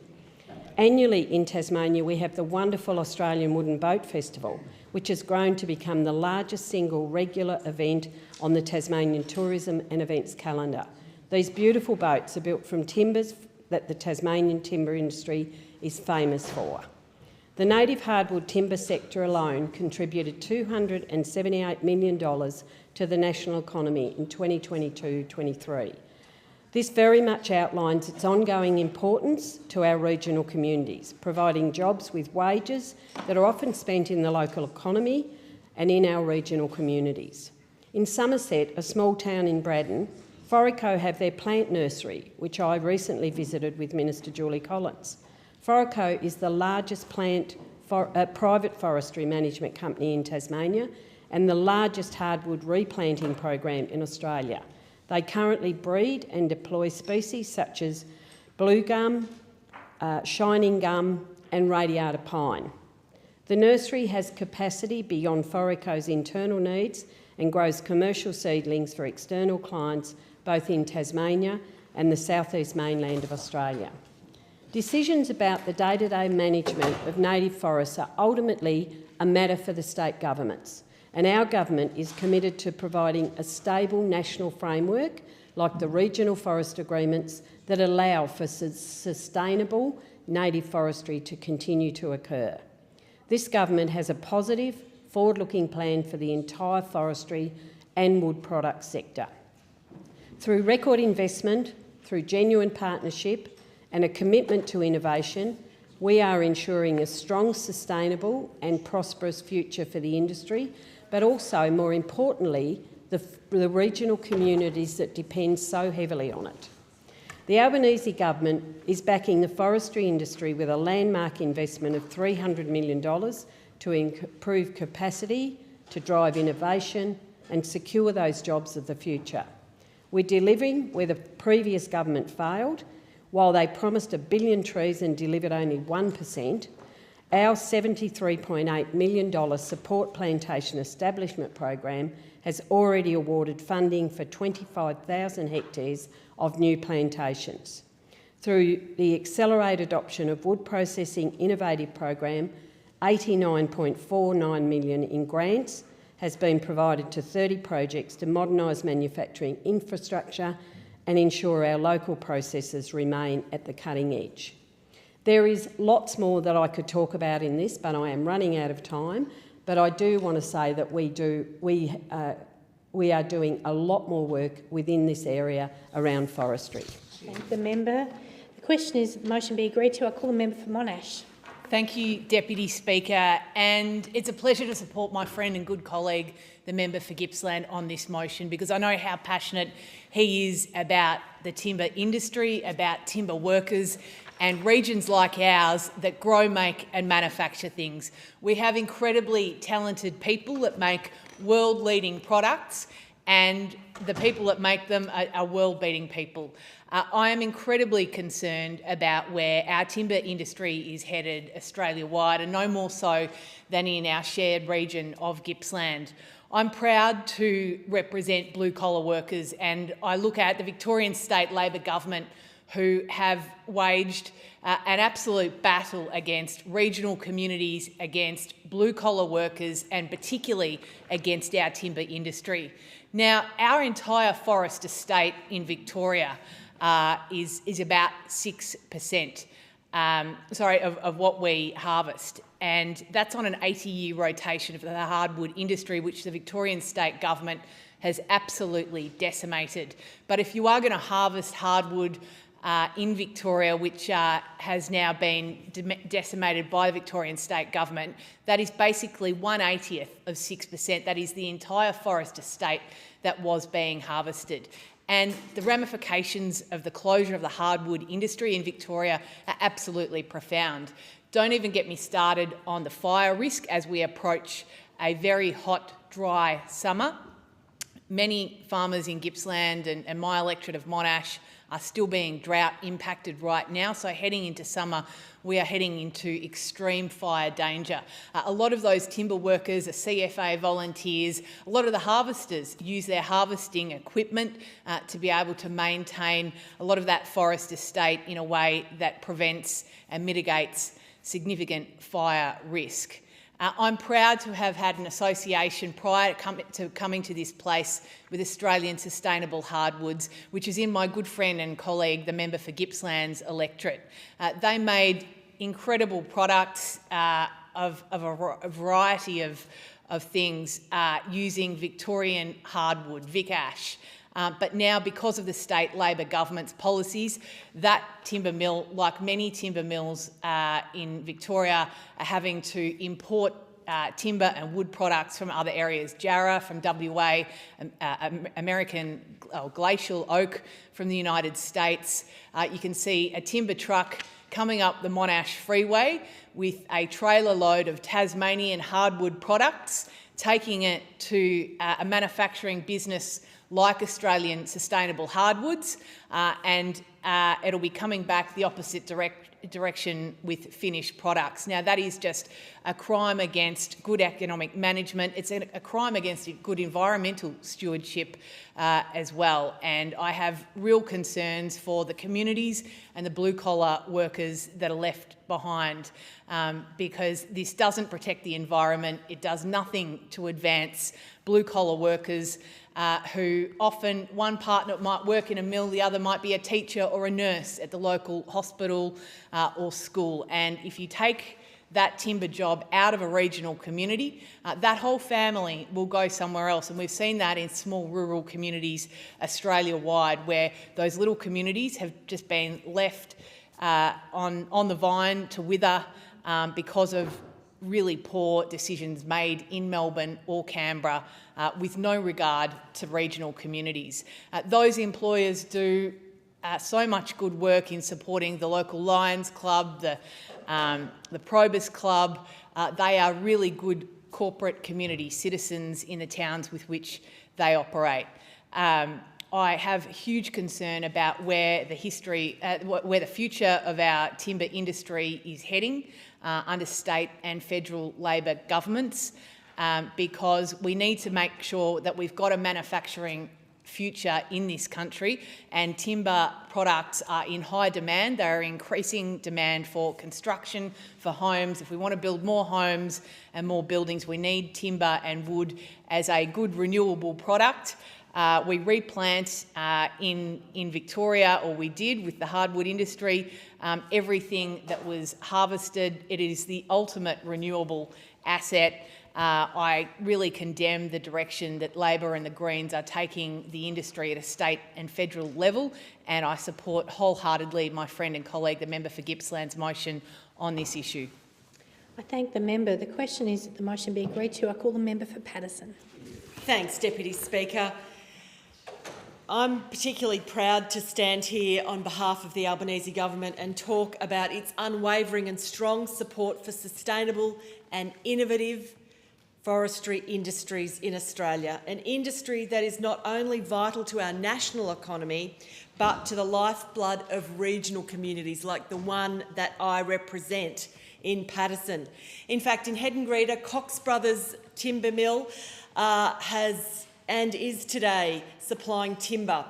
In fact, in my home, I've got the receipts from the house that my grandfather built, and he got the timber from that mill in Hedengreta.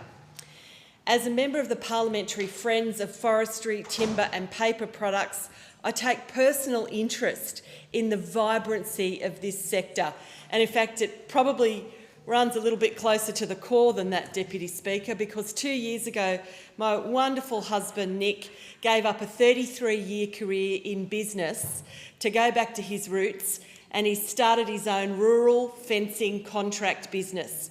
Him and his young offsider have been out in the heat and the wet and all the conditions for the last 2 years building rural fences. Let me tell you, I know more about ironbark, stringy bark, white mahogany, tallow wood, all of the hardwoods, because you need that to build rural fences. It is absolutely important to have a good and reliable hardwood supply. And we've heard a lot about furniture, we've heard a lot about homes, but please don't underestimate the humble fence. Whether you're trying to keep them out or keep them in, it's very important. So, fencing, don't let that go unnoticed. This government recognises both native forestry and plantation timber. Native forests provide high-grade products such as flooring and furniture, structural timber, and without access to these resources and the fencing, don't forget about that, we risk relying on imports from other countries, and they have got less environmental control and less stringency in their controls often. It's not just a number, it is so important that we keep this $278 million sector alive in our economy. It sustains communities, and it also plays such a role in those other businesses that are reliant on it. Let me be clear, the day-to-day management of native forests is the responsibility of state and territory governments, and it's a big responsibility. But at the federal level, we provide a stable national framework, including the regional forest agreements, which balance environmental protection with industry certainty, ensuring our forestry sector can thrive for generations to come. The Albanese Labor government is investing in the future of forestry with a landmark $300 million package to improve capacity, drive innovation and secure jobs in the long term. And that is very important. $10 million alone in forestry workforce training and $8.6 million to extend the national network of regional forestry hubs. These are all really important initiatives. We want to keep our forestry going. We're also working hand in hand with forestry through initiatives like the Timber Fibre Strategy, linking forestry to national priorities such as housing and ensuring collaboration with state and territory governments. And we've taken a firm stand against illegal logging with world-leading laws that give Australians confidence in the legality and sustainability of the timbers they buy. Deputy Speaker, Australia's forestry sector is a living legacy, supporting over 51,000 direct jobs, contributing billions to the economy and safeguarding forests of over 134 million hectares.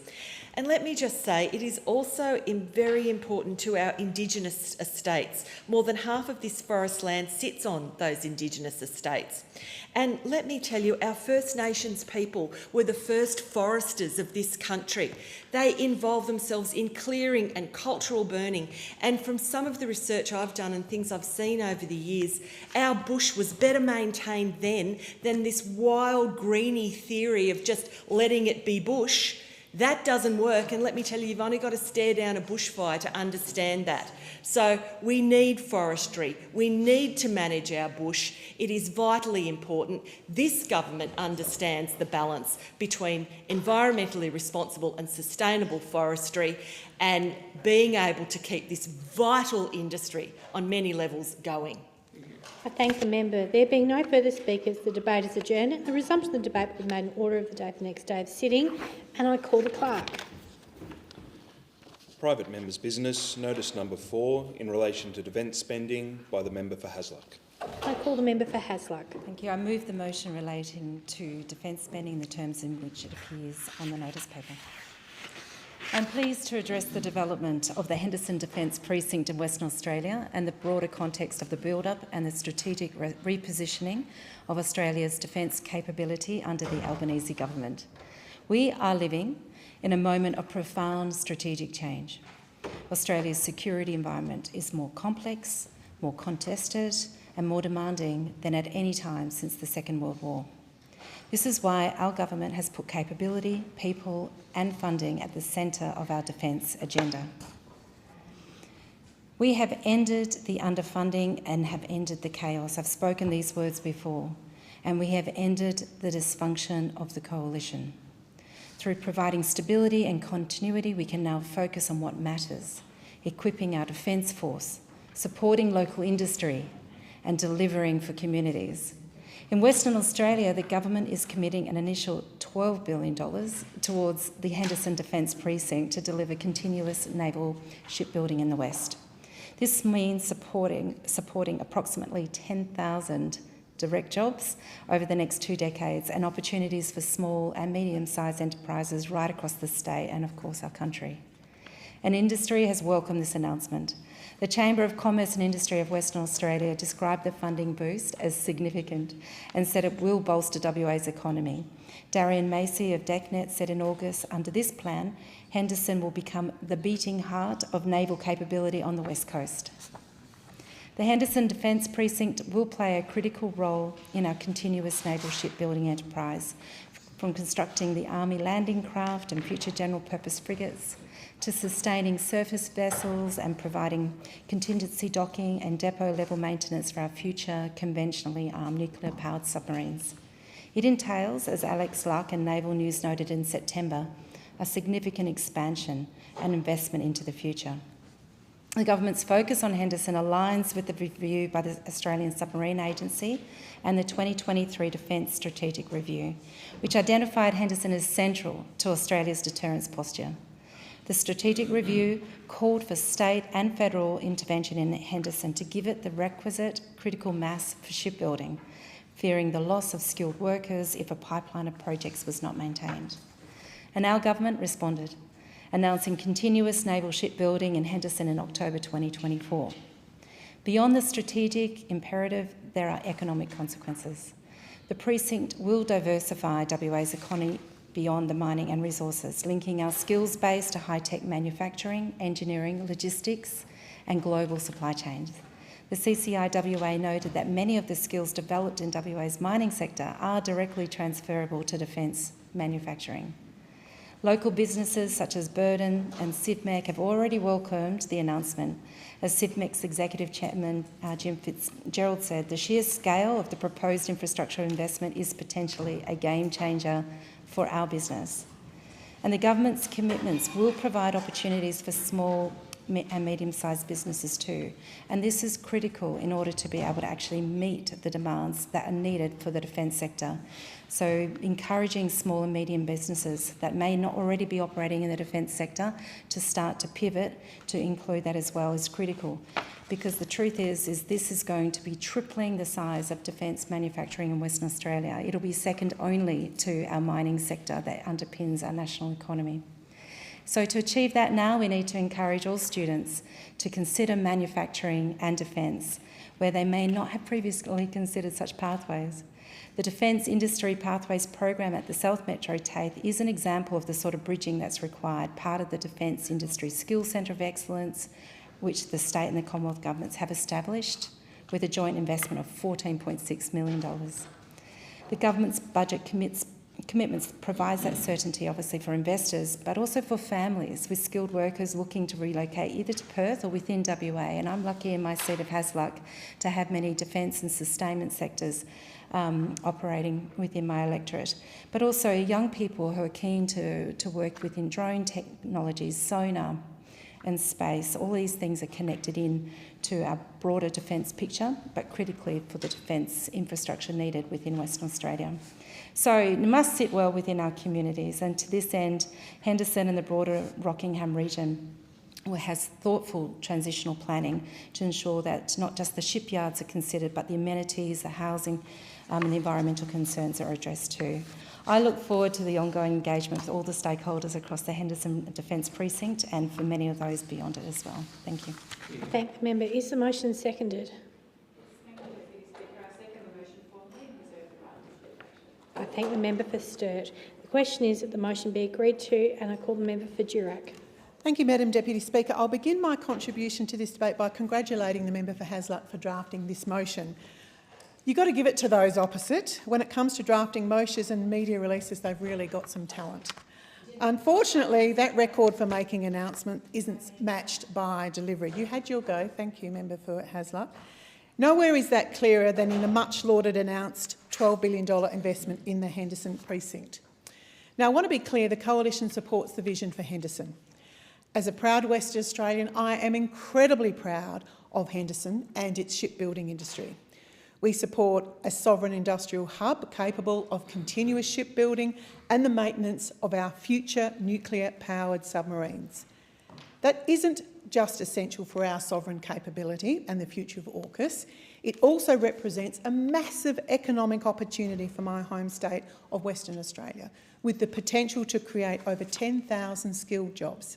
Now, given the importance of this project, particularly to the AUKUS agreement, I was pleased to see the Prime Minister, the Minister for Defence and also the Premier of Western Australia finally put on their AUKUS hat and get down to Henderson and commit new money to the development of the precinct.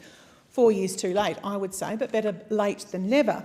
However, it quickly became apparent that this announcement was not reflective of a real plan to urgently move ahead.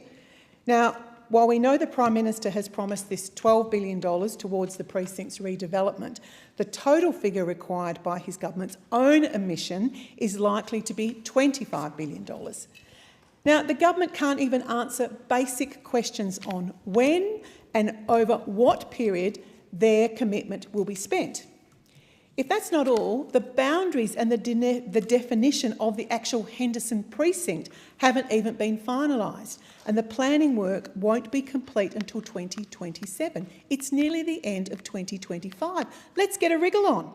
The reality is, under Labor, Henderson is not being accelerated. Sadly, it's being delayed. Without real funding, we risk a shrinking Navy, idle shipyards, and lost AUKUS opportunities for the people of Western Australia. We risk losing skilled workers and investment at the very time we should be growing them. During the last round of Senate estimates, defence officials outlined that Australia faces the most dangerous strategic environment we have seen since the Second World War. The threat of conflict breaking out in our region in the next decade is no longer a remote possibility.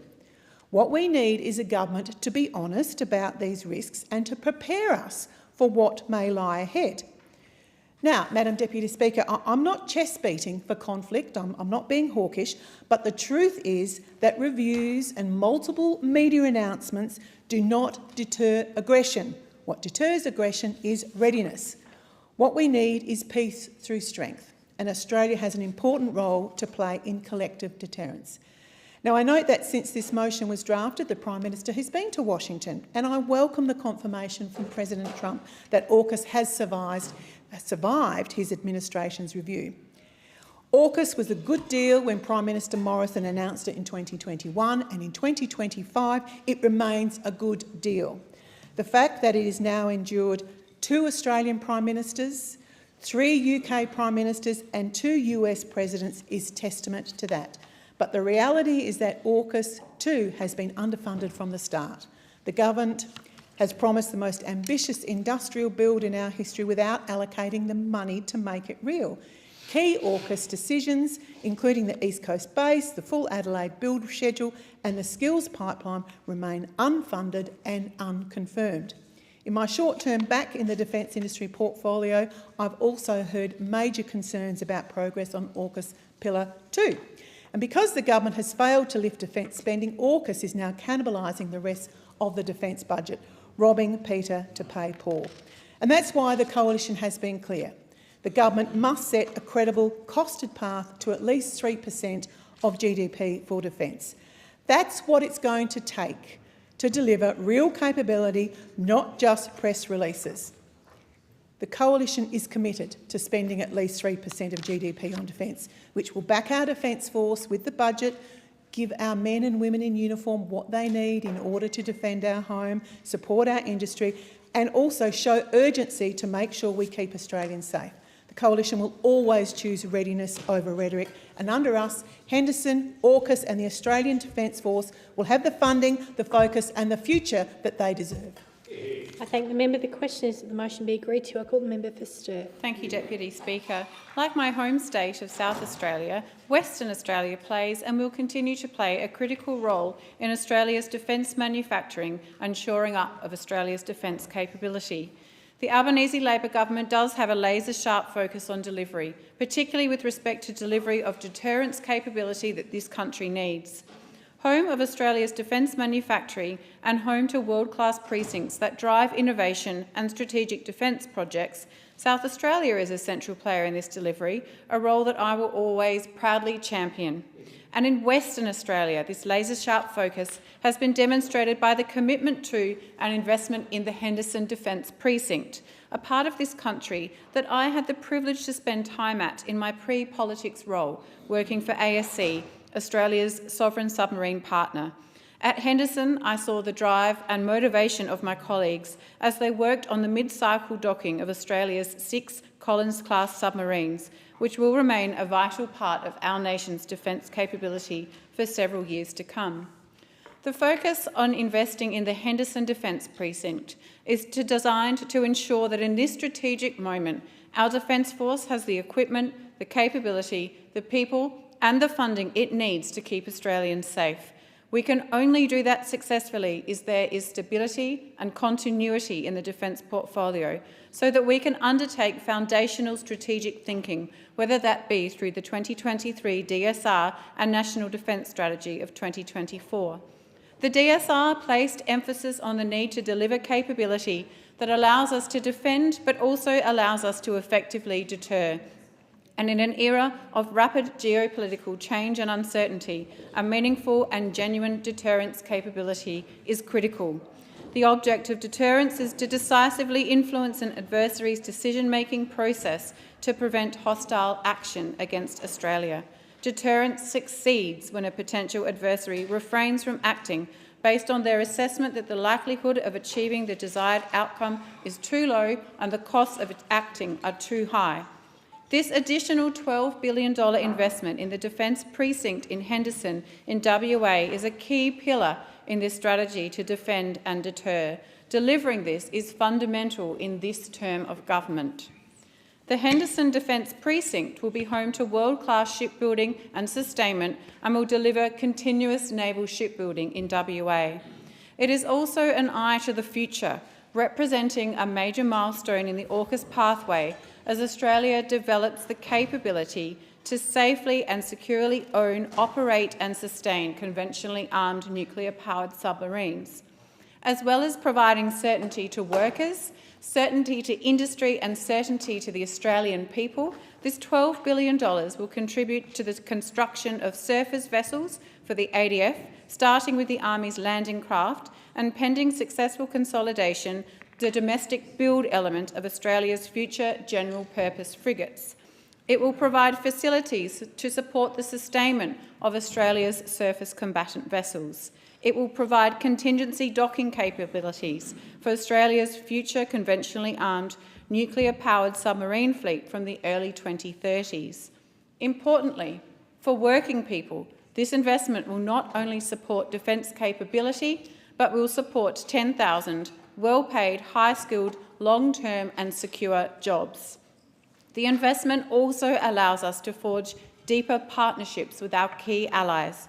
The first 3 Mogami-class frigates will be built in Japan, but it is anticipated that the remaining 8 will be built in the Henderson Defence Precinct.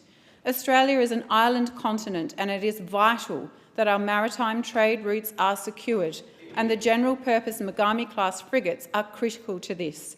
The Henderson Defence Precinct will be critical for this, and its importance is underpinned by the fact that the development of the Mogami-class frigates is one of the most significant capability decisions the Australian government has made since the commencement of the AUKUS Optimal Pathway in 2023.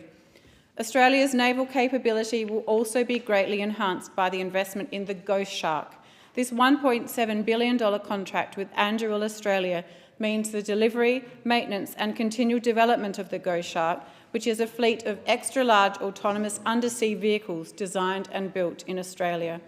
Shoring up Australia's defence capability is not only a national imperative, it is an economic opportunity, and the Albanese Labor government is firmly focused on delivering both.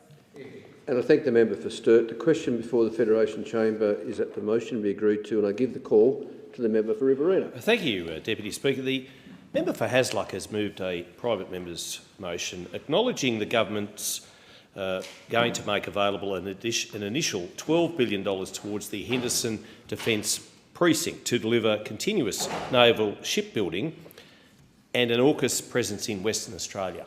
Thank you, former Coalition Government. Thank you, former member for Cook, Scott Morrison. In the motion, she notes that there will be a record investment across shipbuilding and in AUKUS in the West. Thank you, former Coalition Government. Thank you, former member for Cook. Thank you, Scott Morrison. Support for approximately 10,000 direct jobs over the next 2 decades. Thank you, former Coalition Government. Thank you, former member for Cook. Thank you, Scott Morrison. Notes opportunities for small and medium-sized businesses across the state and Australia. Thank you, former Coalition Government. Thank you, former member for Cook. Thank you, Scott Morrison. And certainty for industry that will partner on the construction of infrastructure and facilities. You know where I'm going to go with this, don't you? Former Coalition Government, thank you very, very much. Thank you, former member for Cook. Thank you, Scott Morrison. Because in times of volatility, and we are in a geopolitical situation at present, which has never been more precarious since World War II. And what we do need is to know who our friends are. And indeed, we saw at the White House just last week, 2 friends making a pact, strengthening an alliance, and I acknowledge that. I acknowledge Prime Minister Albanese and President Trump coming together to say yes to AUKUS. And again, I say thank you, former Coalition Government, for coming to the table, for having that vision, knowing that in the United States of America and the United Kingdom, we have 2 firm friends for decades. We've fought alongside one another, we've bled beside one another, and we're going to go forward with one another to ensure that the rights of democracy are upheld and national security is absolutely paramount. But a warning, not long after that important White House get-together, the Australian reported that Defence is being ordered to delay projects, slash maintenance costs and cut workforce spending in a severe austerity drive as the soaring costs of nuclear submarines and new shipbuilding programs undermine the nation's readiness for conflict. What our defence cannot do is cut the cloth to fit the tailor, to suit the tailor. What the Defence needs to do is absolutely make sure that it lobbies government through the right channels for more money. The pie is only so big. The pie is only so big. And we need to acknowledge as a government, as a parliament, what is critical at the moment. And what is critical at the moment is national security. And just don't take my word for it. You only have to look at what is happening in our Pacific Rim to see that there is trouble afoot and that we need to absolutely make sure that AUKUS is solid, but also all the other spending that we're doing on defence is being kept up. I had Acting Prime Minister, the member for Corio, Defence Minister, in Wagga Wagga last week, and he visited the Air Force Base at Forest Hill and he visited Blamey Barracks at Kapooka, where soldiering begins, because that's where they do the recruit training for our nation, for our army. And he was very pleased to see the almost $1.5 billion being spent on infrastructure at those two bases, funding that I acquired when I was in the position to do so as Assistant Minister for Defence. And again, I say thank you, former coalition government, because it is vital that we not only spend money on those regional bases where so much of the training and so much of the strategy is being done and acquired, but indeed to continue to spend the money that we need, not just on AUKUS, but on defence as a whole. And that report in The Australian is disturbing.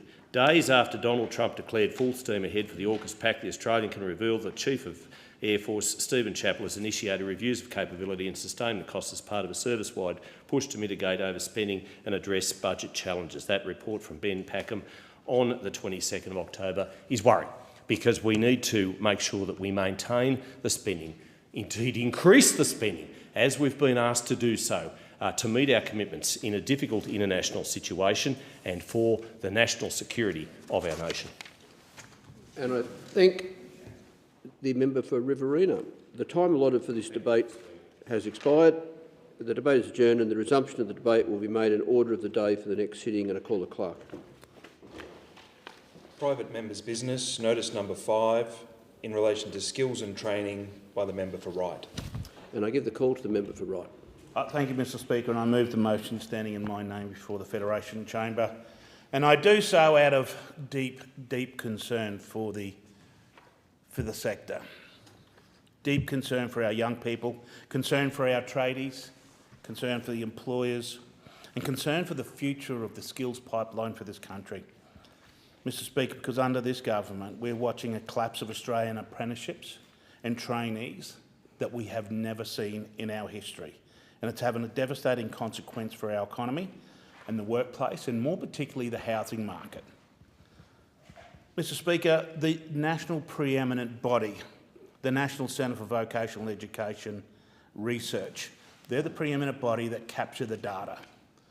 You will hear those on the other side of this chamber come in and make these flippant allegations that when they took over in government 4 years ago, the economy was terrible, everything was upside down. But can I tell you, these numbers from the preeminent independent body do not lie. When we left office, when we left government, the sector was healthy. We had over 428,000 apprentices and trainees in the sector, working, contributing to our country. Today, 4 years under this leadership, we have 107,000 less. Let me repeat that. 107,000 fewer apprentices, fewer younger Australians getting the training they need for skills, fewer jobs, fewer decent careers. Now, how can that be? This is not a statistic. This is a Labor failure. This is homegrown crisis, either intentionally or unintentionally, grown by policy failings of this Labor government. A failure of policy, a failure of leadership and a failure of vision. Now I've been on the road right across our country, from Sydney, Melbourne, Adelaide, Perth, Darwin. I've been meeting with employers, apprentices, training providers all around the country, and everywhere I go they're telling me the same thing. They are desperate for skilled workers. Builders can't find enough tradies, civil contractors can't find enough plant operators, electricians, plumbers, mechanics are stretched thin, and in the regions, it's amplified. It's even worse. We're facing a skills drought, and this is a direct result of this government's neglect. At the very same time, Australia's housing approvals have collapsed. Now, we have seen Labor make some attempts to put some incentive programs in for apprentices. But they're very narrow, Mr Speaker. They're not for all apprentices. You know, as Labor pursues their net zero targets, they'll give it to the apprentices that might be involved with building solar panels or windmills in that sector. Or they might give it to the affordable housing sector. But when I was in Western Australia and I spoke with those from the resources sector, those looking for fitters, mechanics, diesel fitters, there was no support from Labor from those. Zero. When I speak to the hospitality sector, chefs, the caterers, the bakers, the sous chefs, apprentices, there was no support for those. When I talk to the car manufacturing sector, when I talk to the car dealerships, there's no support for the mechanics apprenticeships. There's no support for those that we need to train to accommodate the next wave of electric car fleet. The recent ABS data in September shows total dwellings approvals are down 8.2% and private apartment approvals have fallen by a staggering 22%. And all of this, the new Labor government, and this is in the new Labor government's Australia, a nation in the grip of the housing crisis, while a pipeline of skilled workers to build the homes we need is drying up. It's little wonder Australians are waiting longer, paying more and losing hope of ever owning their own home. Labor will talk a big talk, but when it comes to delivering, they'll always be found wandering. My motion today is not about politics, it's about the people. It's about the young apprentices that we need to employ in this country who can't get a start. It's the civil contractor in Darwin who can't find the tradies. It's time to get Australia building again. It's time to get Australia training again. And it's time to get Australia working again. And I thank the member for Wright. Is the motion seconded? It is seconded. And I thank the member for Flinders. The question before the Federation Chamber is that the motion be agreed to, and I give the call to the member for Moore. Deputy Speaker, I rise to speak against this motion moved by the member for Wright. I do so not only as a parliamentarian, but as someone who spent years on the tools as an electrician. What the member for Wright is attempting today is pretty straightforward. To pretend the challenges in skills and housing began the moment the Labor government was elected. That takes a level of imagination reserved for fantasy novels or coalition budgets. The truth is this: when Labor came to office, we inherited the worst skills shortage in half a century. After nearly a decade of neglect, apprentice commencements had fallen from over 220,000 in 2014 to less than 135,000 in 2019. Completion rates cratered, billions had been ripped from TAFE, pathways hollowed out, and skills policy reduced to handing public money to fast food chains for traineeships that never led to real qualifications. So let's not take lectures from those who drove the car into the ditch and now want to yell at us for calling the tow truck. The motion claims apprenticeship numbers are collapsing. That is wrong. As of the 31st of March 2025, more than 320,000 apprentices are in training, up 15% on pre-COVID levels. And trade completion rates are 34% higher than in 2019. Apprentices are training in the trades this country actually needs: electricians, plumbers and carpenters. Since 2023, over 650,000 Australians have enrolled in free TAFE, with more than 170,000 completions. We've locked free TAFE in as a permanent feature under the Free TAFE Act 2025, guaranteeing at least 100,000 places a year from 2027. And we're backing apprentices with real practical support. From July, new apprentices in housing construction can receive up to $10,000 in direct incentives. In the first 3 months, 4,700 apprentices have taken up that opportunity. Real people starting real careers. We've lifted the living away from home allowance for the first time in over 2 decades. Now $120 a week for first-year apprentices, easing the pressure for those who move from home to train.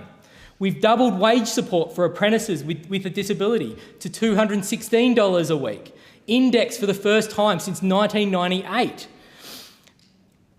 And we've also extended incentive payments for employers and apprentices in priority trades, up to $5,000 in direct support. Deputy Speaker, in my electorate of Moore, we are fortunate to have 2 North Metropolitan TAFE campuses. Their staff train nurses, cybersecurity experts, community workers and tradies that keep our regions running. Those campuses connect to construction training at Clarkson and Balga, a pipeline of skilled workers ready to build the homes Perth's North needs. Now, the member for Wright says housing approvals are collapsing. Again, misleading at best. The slowdown began under the Coalition, driven by the unwinding of their home builder stimulus and their failure to plan for materials and workforce shortages. This government has faced those pressures head on. Through the National Housing Accord, we're targeting 1.2 million new homes, supported by the $32 billion Homes for Australia plan, the largest investment in housing in decades. We are cutting red tape, streamlining approvals and ensuring a skilled workforce to build those homes. That alignment between housing and skills is deliberate. It's the centrepiece of Labor's plan to build more homes and create secure jobs. When I was on the tools, TAFE fees had climbed to over $3,000. But what many in this chamber don't realise is many of those fees for some trades are paid for by the employer. So every time those opposite hiked TAFE costs, they not hurt just the apprentices, but the small businesses that are training them. They made it harder for young people to start a trade and harder for employers to take them on. That's the record we inherited. They failed, and now they want to pretend this mess that they left never happened.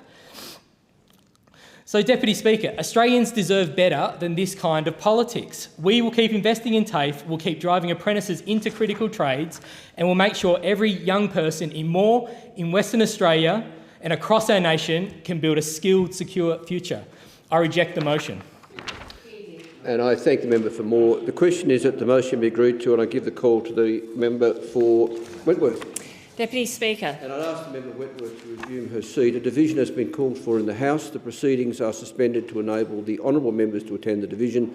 The proceedings will resume when the Chair of the Federation Chamber is resumed at the conclusion of the division or subsequent divisions.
So in continuation, I give the call to the member for Whitworth.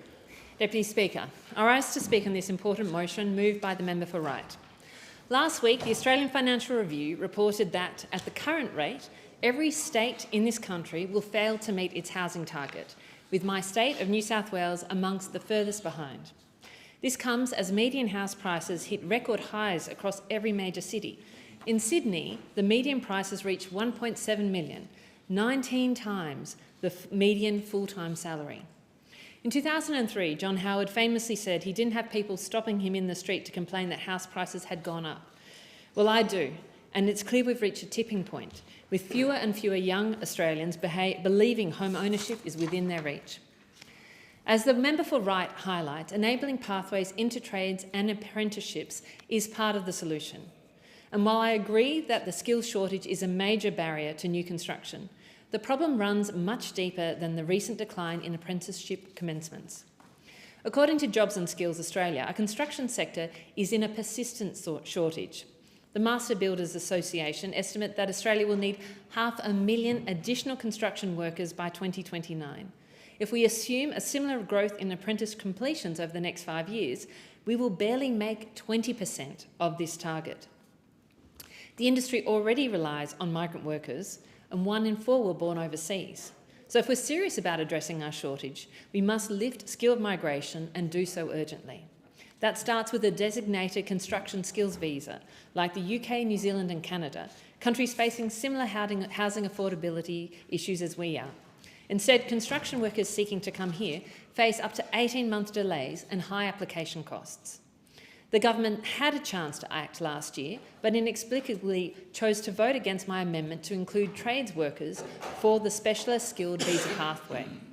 The government must also deliver on its promise to tackle occupational licensing barriers between states and from approved overseas jurisdictions.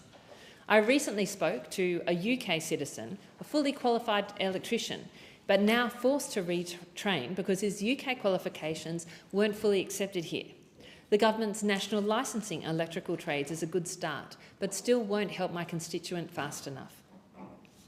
Even if we fix migration and training, it will take far more than skills to solve this crisis. Firstly, the crossbench has long called for the government to restructure state incentives to help clear the capacity and bureaucratic bottlenecks holding back housing supply.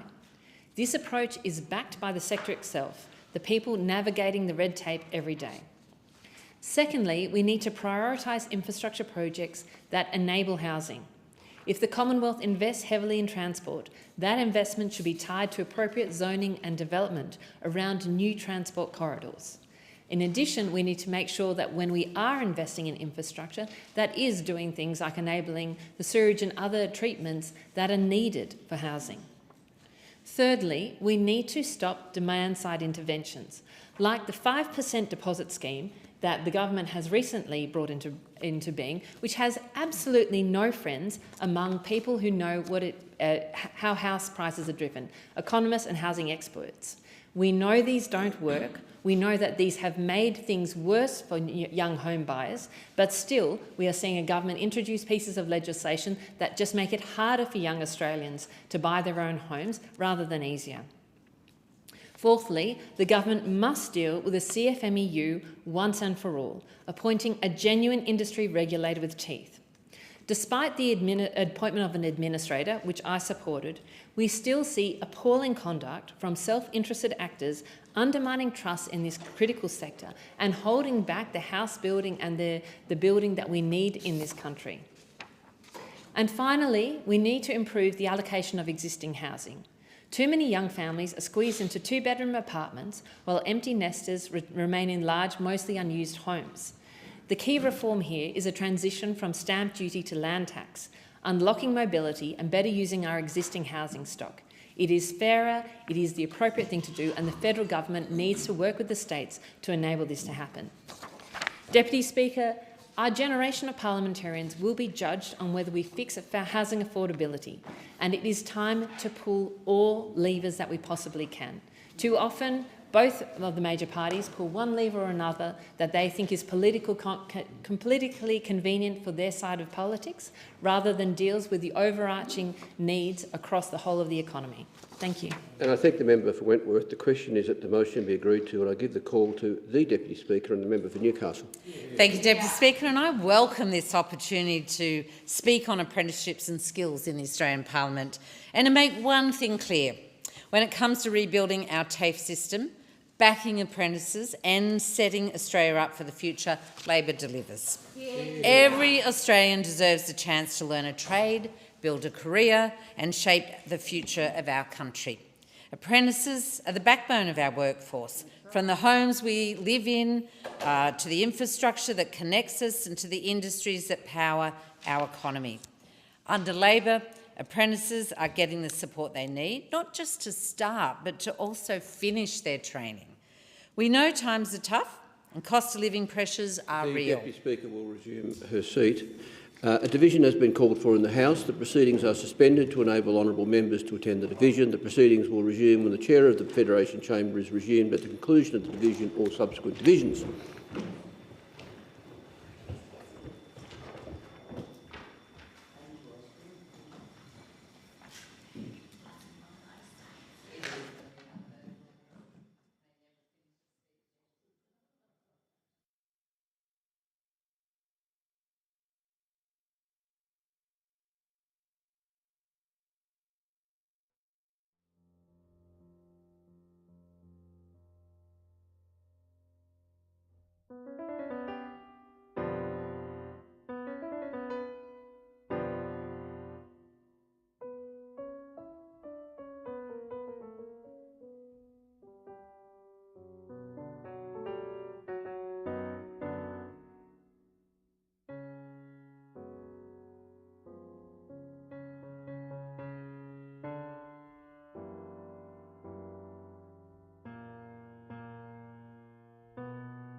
In continuation, I give the call to the Deputy Speaker and the member for Newcastle.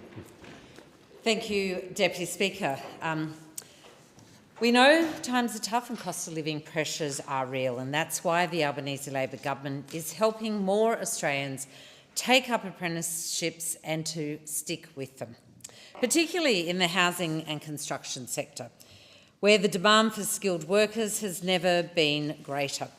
From 1 July 2025, we expanded the key apprenticeship program to include housing construction apprenticeships, a housing construction apprenticeship stream, offering up to $10,000 in incentive payments to eligible new apprentices. And already more than 4,700 have commenced in trades like plumbing, carpentry and electrical work. In the first month that the incentives for housing construction apprentices started, 1,250 apprentices signed up. And I'm very, very pleased to advise the House that 475 of those were from my electorate of Newcastle.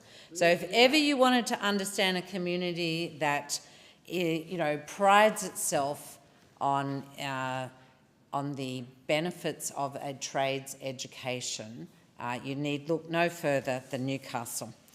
We've increased the living away from home allowance for the first time in 20 years, and we've lifted the Disability Australian Apprenticeship Wage support payment for the first time since 1998, because we want cost of living support to match the value of the work that apprentices do. Across the country, we've partnered with states and territories to deliver $1.5 billion for over 500,000 free TAFE and VET places, and we've made free TAFE permanent, locking in 100,000 places every year from 2027 to the under the new Free TAFE Act of 2025. Already more than 650,000 Australians have enrolled in free TAFE, and over 170,000 have completed a course, 48,000 of those in construction alone.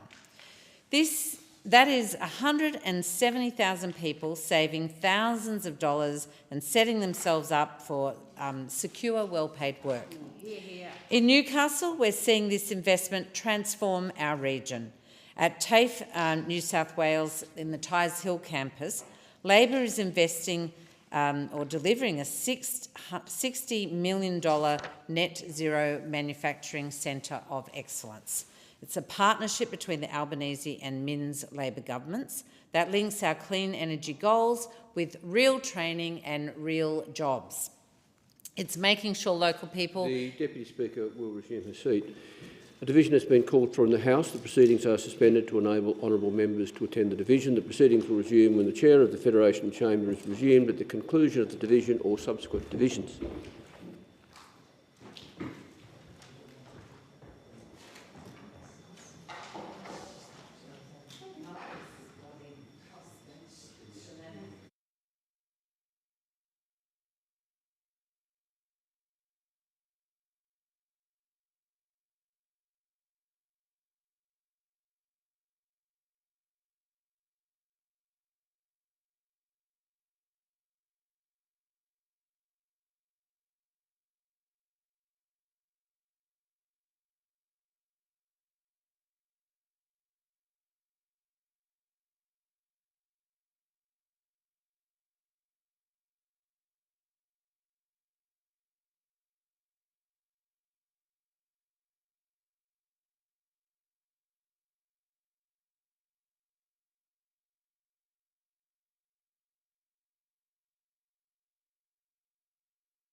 and it being 1:30, the Federation Chamber will suspend until the chair is resumed at 4 p.m.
Are there any statements by honourable members? And I call the member for Wentworth. Deputy Speaker, I'm delighted to amplify Juliet's voice today as part of our Raise Our Voice in Parliament programme for 2025.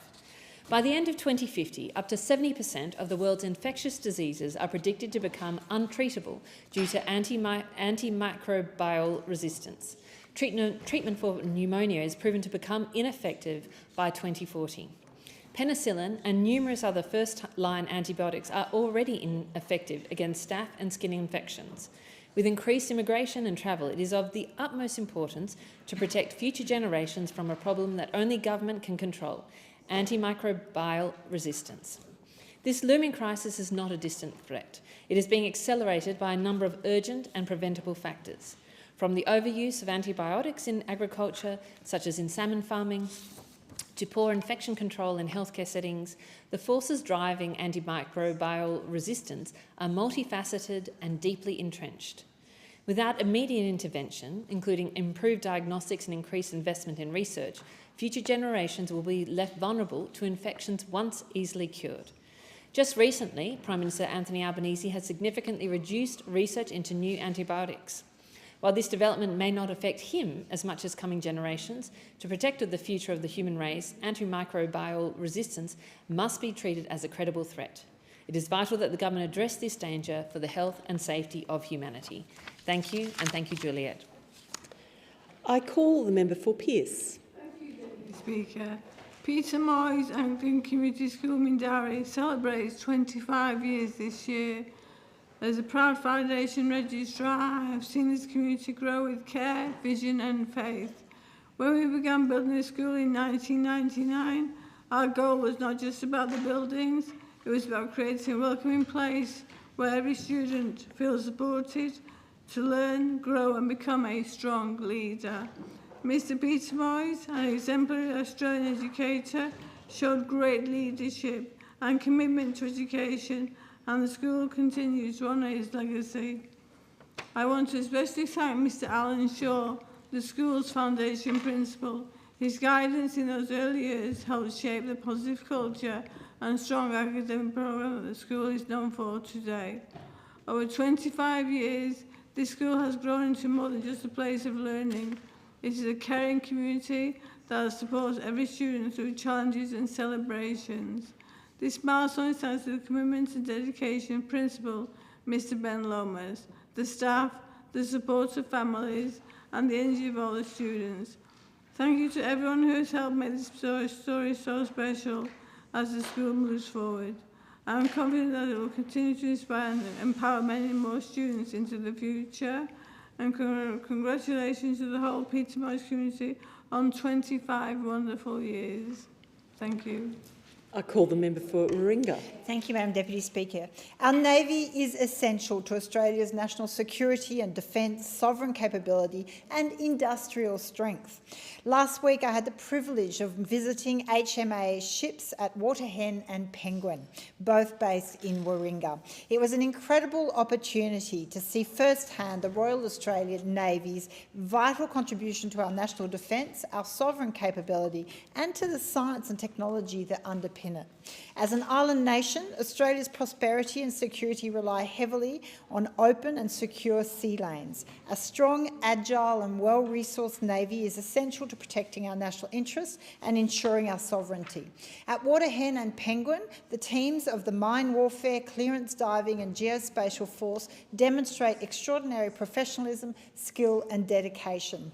From mine countermeasures and clearance diving to hydrographic surveying and disaster response, their work safeguards not just defence operations, but the very lifelines of our economy and our regional partnerships.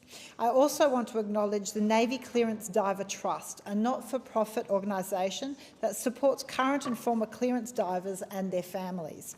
These men and women perform some of the most demanding roles in the Navy, and too many face injury and mental health challenges after service. It's essential that as a nation we better support our veterans to ensure they receive the care, respect and support they deserve. Thank you. I call the member for Brisbane. Speaker, I rise to read the winning entry from Raise Our Voice. It's from 11-year-old Ariana, who goes to St Rita's College in Brisbane in my electorate. I want to see a future where every person in my community and across Australia feels safe, valued and respected, no matter their background, appearance, beliefs or lifestyle. I imagine communities that are more united, that genuinely celebrate diversity and promote understanding. I want to see schools that are truly safe places where bullying and harassment are taken seriously and actively decreased. To support this vision, Parliament can take real action. They can fund nationwide anti-bullying programs in school and make them mandatory for students.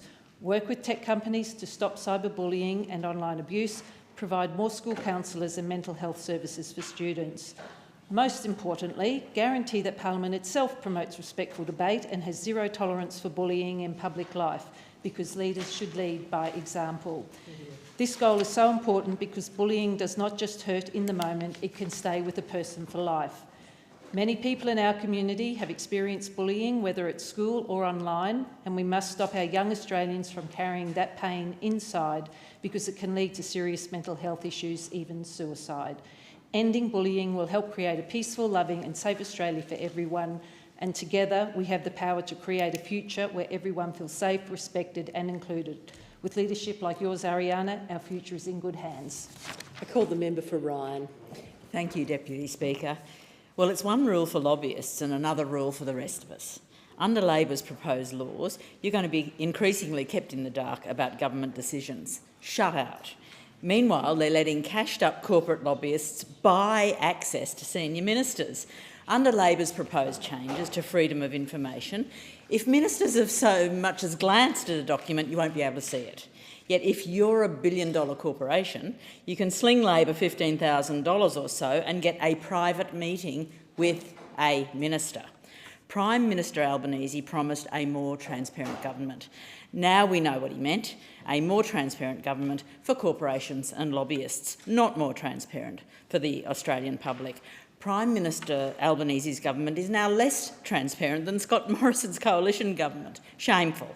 It doesn't take a genius to connect the dots here to work out who the government is listening to work out whose interests government decisions ultimately serve. I'll give you a clue. It's not the Australian public. No wonder corporations can pay no tax when you can't afford to buy a home. No wonder we give special deals to coal and gas corporations while your cost of living skyrockets. Member for Petrie. Thank you, Deputy Speaker. I want to take a moment to recognise the incredible work of the Redcliffe Hospital Auxiliary, a group of dedicated volunteers who have been the quiet heroes of our hospital community for decades. Last financial year, the volunteers clocked up 1,556 volunteer hours at the gift shop, where they sell handmade goods, and almost 2,000 hours in the workroom undertaking various tasks to support the wardies. These tireless volunteers have raised over $1 million under the dedicated leadership of President Liz Hancock. These funds go directly towards improving the care of hospital patients. Whether it's fundraising for vital equipment, supporting patients and families, or bringing a friendly face to the wards, the auxiliary reminds us that the community spirit is alive and well in my community. Their generosity and hard work make a real tangible difference in the lives of patients and the staff every single day. At the recent Redcliffe Hospital Auxiliary AGM, we heard from Kerry and the incredible team at Bright Bags. Bright Bags supports vulnerable children and young people in the Moreton Bay region and surrounds. They link with schools, child safety and foster care services to provide a range of bags filled with essential items and goodies to children in need. The way that Kerry speaks about spoiling these children simply because they deserve to be spoiled and loved is heartwarming. In 1 year alone, Bright Bags delivered almost 4,000 bags to children in need. With Christmas around the corner, Bright Bags is on track to deliver the much-needed, much-loved Christmas bags to even more children. I'm proud to support these incredible organisations. I call the member for Bowman. Thank you, Deputy Speaker. In just a couple of short weeks, two of the biggest sporting clubs in my electorate took home the ultimate prize. On the 6th of September, the Redlands Tigers Cricket Club, of which I'm a proud patron, clinched the 2025 Queensland Cricket KFC 2020 Max title. Jimmy Pearson's colossal innings of 102 not out off 50 balls and Marnus Labuschagne's hat-trick sealed Redlands' commanding 41-run win over Valleys. My apologies to the member for Brisbane. Congratulations to Jimmy and Marnus, Sam Hazlitt, Mac Wright, James Baisley, Lachlan Bangs, Lee Drennan, Lachlan McDrewell, Connor O'Riordan, James Puller, Jack Sinfield, Jack Wildermuth, Charlie Thomas, Benchy Flores, Cameron Boyce, Ty Morris, Tom Hanlon and Hugh Wybergen, and of course their coaches and managers. And just 2 weeks later, we saw a commanding performance by the Redlands Victoria Point Sharks Football Club, which won the QAFL Seniors Premiers title 95-57 over Surfers Paradise. And my commiserations to the Gold Coast member to the left of me. Congratulations to coach Phil Cast, to the captain Mitch Stolward, Cooper Anderson and all the other players. Local teams keep getting the job done and bringing home the silverware to the Redlands. I could not be prouder to represent my community and the wonderful sporting clubs that represent our wonderful sporting culture. Call the member for Dixon. Thank you, Speaker. For decades, women's health has been ignored or belittled. I was told in my late 40s that my tiredness was probably diet-related, that I should increase my iron intake. I was told my migraines, which I'd never had before, were probably the result of stress. Looking back, I was in perimenopause. I'm now aged 52. I am in my menopause era, and I am one of the tens of thousands of women who are benefiting from the Albanese Labor government's record women's health package. I am taking all of the things available to mitigate the symptoms and live a productive, happy life. Getting the diagnosis and initial treatment cost me over $1,000. I've been paying about $800 a year for medications over the past few years. Now, as a result of the Albanese Labor government's $800 million women's health package, that annual cost has halved for me. Today, I was proud to join my Labor caucus colleagues to announce another contraceptive has been added to the PBS. From November 1, the NuvaRing will cost just $31.60 per script or $7.70 for concessional patients. And from January, that cost drops even further to $25. What once cost $270 a year will now be just $25. I'm proud to be a part of a government that listens, acts and delivers for Australian women. The member for Wide Bay. Thanks, Deputy Speaker. Nestled in the heart of Kin, Hello Honey is a shining example of how passion and perseverance can create something extraordinary. Founded in 2017 by Judy Scrace, Hello Honey began as a humble stall at the Noosa and Yamundi markets while Judy was a stay-at-home mum raising 2 boys. Driven by a love for 100% organic Australian honey, especially Manuka, Judy has worked with beekeepers along Australia's east coast for nearly 2 decades, sourcing pure honey, pollen, beeswax and propolis from hives surrounded by native wildflowers. Propolis, or bee glue, has powerful antibacterial and antioxidant properties and features in 2 Hello Honey products, soothing propolis and honey candy drops and 10-gram honey sticks for honey on the go. Since 2017, Hello Honey has exported these to South Korea, with its soothing candies recently showcasing in the Parliament House gift shop, representing Queensland producers. Visit hellohoney.com.au to taste the difference. Recognised with the Slow Food Noosa Snail of Approval and the finalist in the 2021 Sunshine Coast Business Awards, Hello Honey is a registered trademark in Australia and South Korea and continues to thrive with recent exports to Vietnam. 100% Australian made, 100% natural and proudly supporting Australian beekeepers. I call the member for Tangney. Thank you, Madam Speaker. I first met Lindsay, David and Trevor when I was out door knocking. The 3 longtime friends all live on the same street. They got together every week to talk about everything from their families to the issue that matter most to them. I call them the 3 amigos, and when they invited me to join them at their local pub, I couldn't say no. I was very sad to learn that Lindsay was diagnosed with motor neuron disease. There's no recovery for this horrible disease. As Lindsay told me, for many people, 2 to 4 years is what you got. One day they were walking to the pub and they noticed a change in Lindsay's steps. Then came tests, appointments with specialists, and then eventual diagnosis of MND. A little while ago, the three amigos moved their ketchup to Lindsay's veranda. I saw the three amigos last week before I head to Canberra. Lindsay is as sharp and funny as ever, even as his muscle is weakened and his health is declining. I want to acknowledge Lindsay's wife for over 50 years and the love and the care she provides Lindsay. Many people know very little about M&D.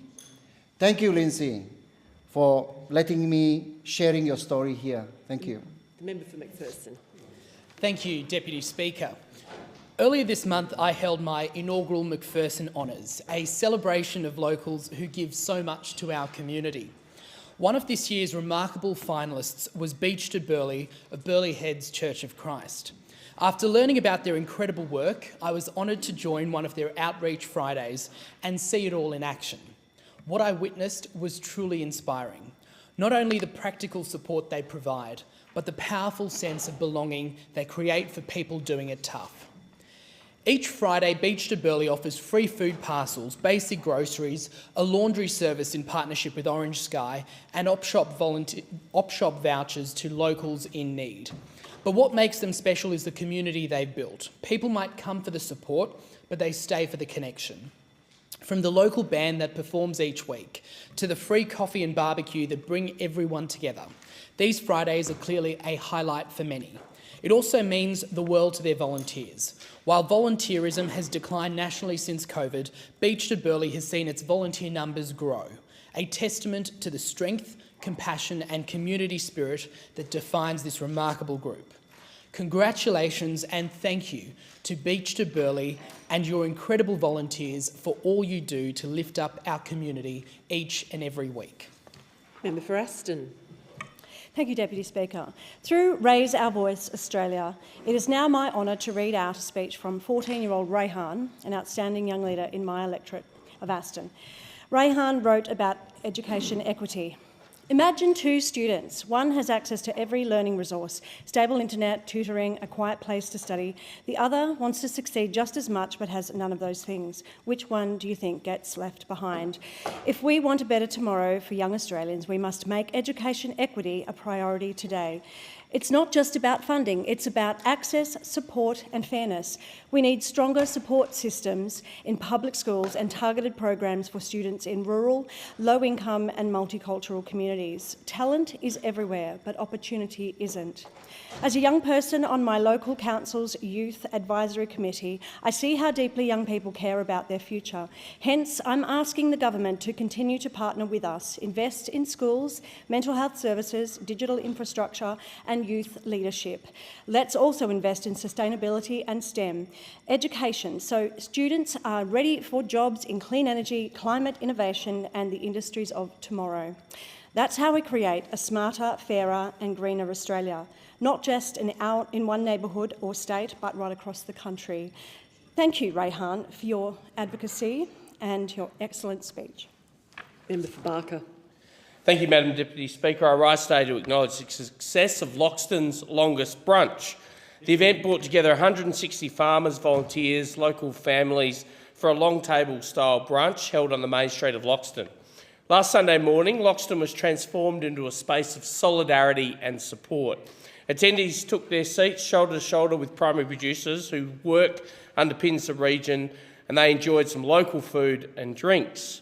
Now, this fundraising event was structured in a way to ensure all funds stayed in the community via gift cards that were provided to primary producers for local stores. An acknowledgement that retail businesses also do it tough during drought. Together, the Loxton community raised an incredible $11,000 for primary producers who are living through the severest drought in living memory. Now, Madam Deputy Speaker, these events remind me and should remind all of us of what makes regional South Australia so special. Strong communities, connected, resilient, punching on through tough times with a deep pride in the land and the people that sustain us. I congratulate the organisers, volunteers and every attendee for making Loxton's Longest Brunch not just a meal but a meaningful expression of community strength in the Riverland region. I was shattered I couldn't be there. I love a brunch of any type, but I'm grateful that my donation facilitated 5 farmers to attend that meaningful event. Member for Macquarie. Thank you, Deputy Speaker. Recent warm and windy weather was a reminder for all of us that bushfire season is here. And Hawkesbury RFS members showed they're ready when they displayed their skills at the weekend District Championships. Held on the 6th anniversary of the start of the 2019-20 Gospers Mountain Fire, crews were challenged in things like pumps and pumping, tanker inspections, problem solving and fireground fundamentals. The Yarramundi crew took out first place in the station readiness category, with their improved station looking beautiful. The overall championship winner was Oakville RFS, followed by Wilberforce and Blaxlands Ridge. There was a proud mum moment when Councillor Danielle Wheeler, herself a brigade member, presented the Outstanding Crew Leader Award to her son Patrick.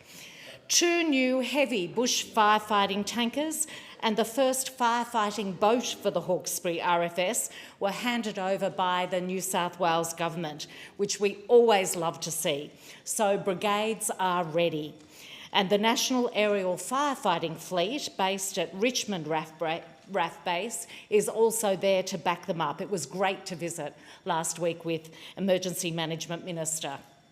I want to finish with a special shout out to cadets who graduated at Hawkesbury, Windsor, Colo, Arndell and Richmond High Schools. I was honoured to attend many of those ceremonies, and thanks to Deputy Group Officer Phil Hurst, who conducts that program. Member for Forrest. Thanks, Deputy Speaker. And I rise today to speak on behalf of 14-year-old Kyron Bacon of Kerry Park in Bunbury, who, as part of the Raise Your Voice competition, was asked what steps should the government take today to build a better tomorrow for young Australians. And here's what he had to say. As a young Australian, I care about mental health. It's a big issue for kids my age. Too many of us feel stressed, sad and even alone. We need help, but sometimes it's hard to find or too expensive. So the government should act now. They should put more money into school counsellors and youth programs. They should make sure help is easy to get and free for everyone. We need safe spaces to talk and be heard. Mental health matters because it affects everything in school, like friendships and our future. If we feel better, we do better. People should care because strong minds build strong communities. If the government acts today, Australia will be a kinder and healthier place. Young people will grow up feeling supported and ready to take on the world. We'll have less crime, better schools and happier families. Let's build a future where no one feels alone, so let's start now. So, because Kyron felt so passionate about that, and I think spoke to a sentiment we can all share in wanting to see Australia do better, I was very pleased to read that out. Thank you. Thank you. Member for Hunter. Thank you, Speaker. Cast your mind back 30 years. The year was 1995. Paul Keating was Prime Minister. The PlayStation just hit our shelves. Toy Story was lighting up our cinemas.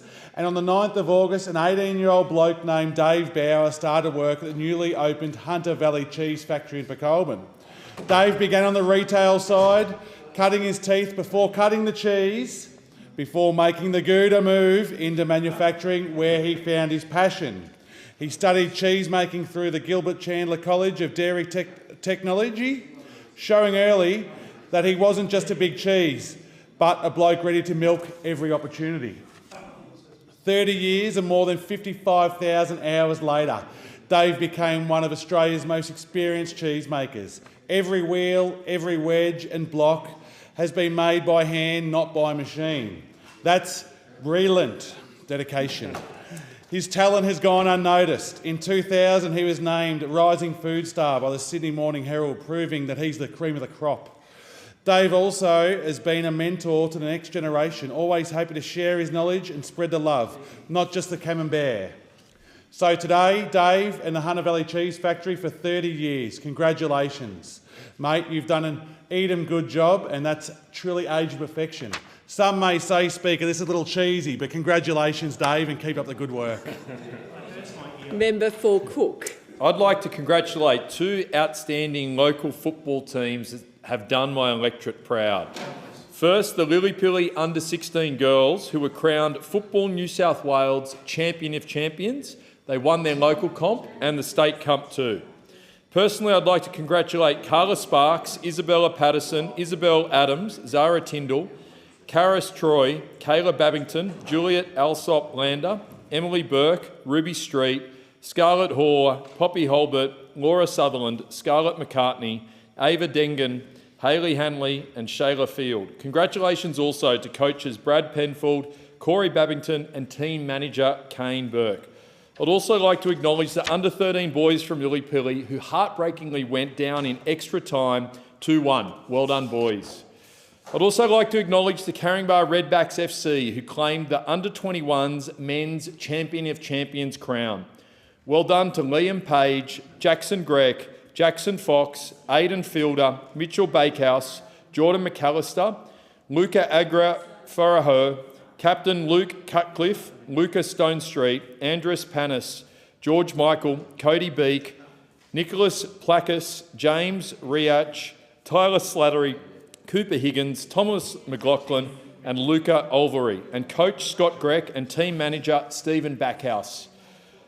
You are champions in every sense of the word. Congratulations. Member for Menzies. Thank you, Deputy Speaker. Since being elected, I've had the privilege of getting to know the Indian community in my electorate better and learning about the faith and tradition that bring people together. Last Tuesday, I visited the Blackburn Gurdwara to celebrate Bandi Chor Divas, also known sometimes as Diwali and Deepavali, joining the prayers, sharing food and experiencing the community's warmth. I also took part in a turban wrapping, guided by Burr Singh from the Melbourne Sikhs. He explained that the turban is not just a piece of cloth, but a sacred symbol of discipline, honour and duty to serve others. I wish to express my appreciation to Surmeet and Gurmeet from the Blackburn Gurdwara for their generosity and hospitality. I thank them and all the Gurdwara for their invitation and for always welcoming others into their place of worship with open hearts. Moments like these remind us that Australia's story is ever growing and ever changing. Our diversity is not to be managed or tolerated, but something to be celebrated. Sadly, some choose to divide rather than unite. We believe inclusion is strength and that every culture and every faith enriches Australia's story. To all members of the Indian community in Menzies, I hope your Diwali, Deepavali and Bandi Chor Divas were filled with joy, peace and time to share with loved ones. Thank you. Member for Wannon. Thanks, Deputy Speaker. And last Monday, I had the great honour of joining with my community in the southwest to put in place an early pregnancy loss memorial. Now, this was one of those wonderful community events where the community came together to recognise a need that was there, and it was led by the Rotary Club and by Janet Blakely in particular, and can I commend her for the way that Rotary dealt with this very, very sensitive subject, and also Karen Johnson from the Warrnambool Cemetery Trust.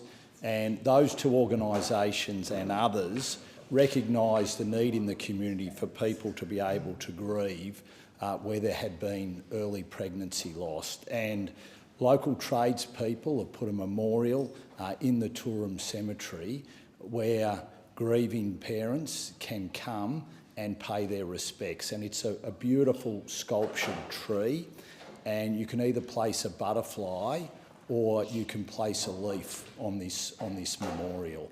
And to everyone that was there who had suffered early pregnancy loss, who wanted to be able to, in one way or another, be able to deal with their loss, it was a very, very special occasion.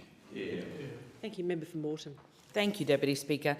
Deputy Speaker, when I think about building a better tomorrow, I think about what young people need. We need action on mental health, more school counsellors, youth mental health hubs and accessible help. Education is another place where we need change. We are told to dream big, but sometimes it feels like we are being prepared for a world that no longer exists. Schools should teach us skills for the future and provide pathways into trades, STEM, aviation, technology and healthcare. We need programs that connect first-time job seekers with real opportunities and paid internships. Every young person should graduate feeling capable and confident that there is a place for them in the workforce.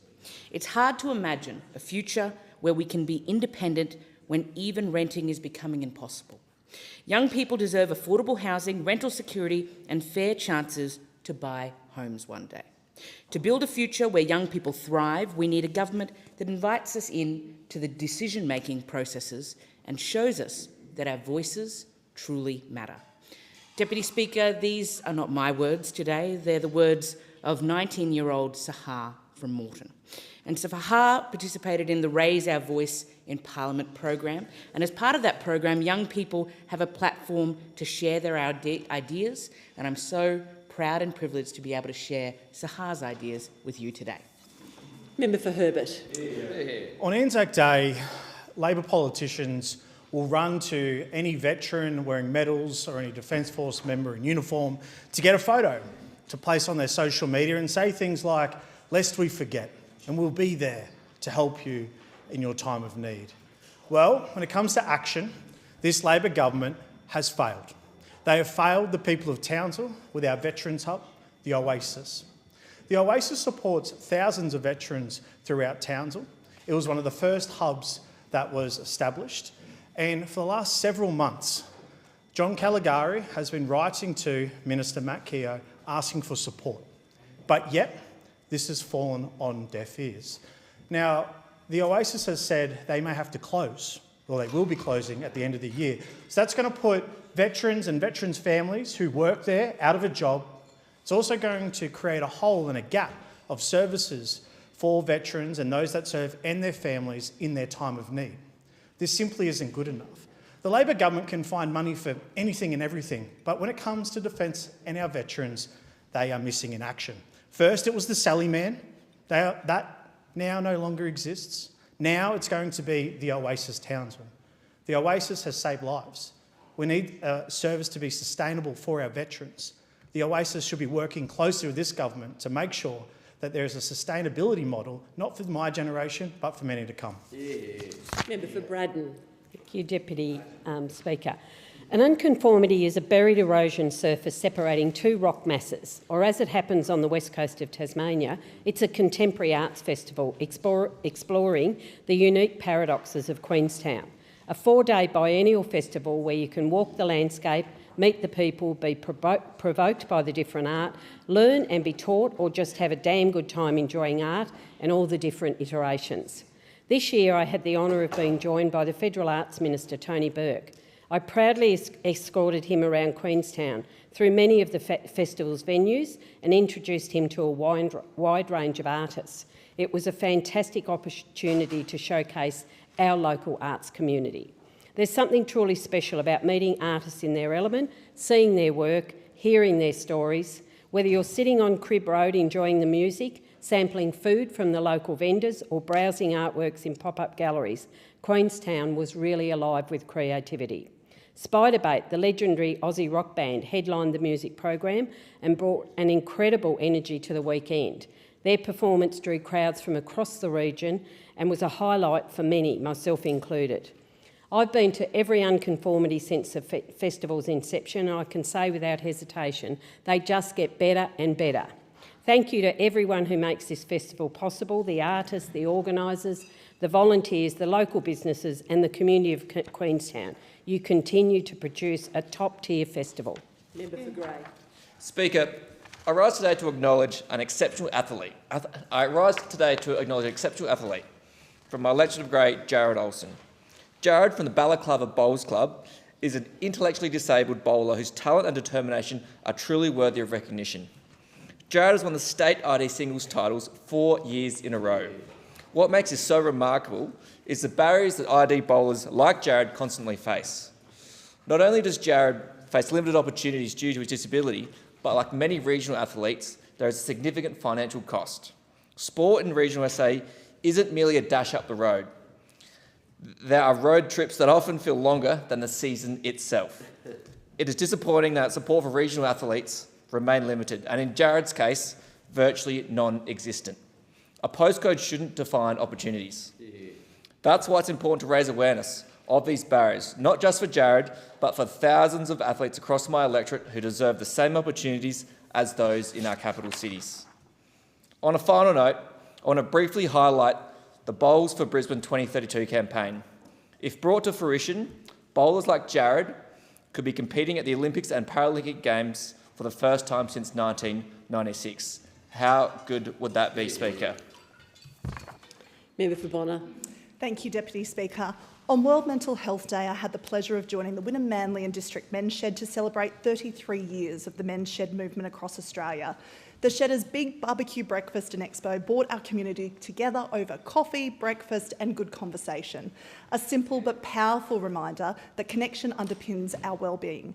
The event showcased the strength of local partnerships with many community organisations in attendance, including the Cancer Council Queensland, Jeff Horn and Bullyproof Australia, Repair Cafe Bayside, It's a Bloke Thing, the Prostate Cancer Foundation of Australia, Ozfish and Circle of Men.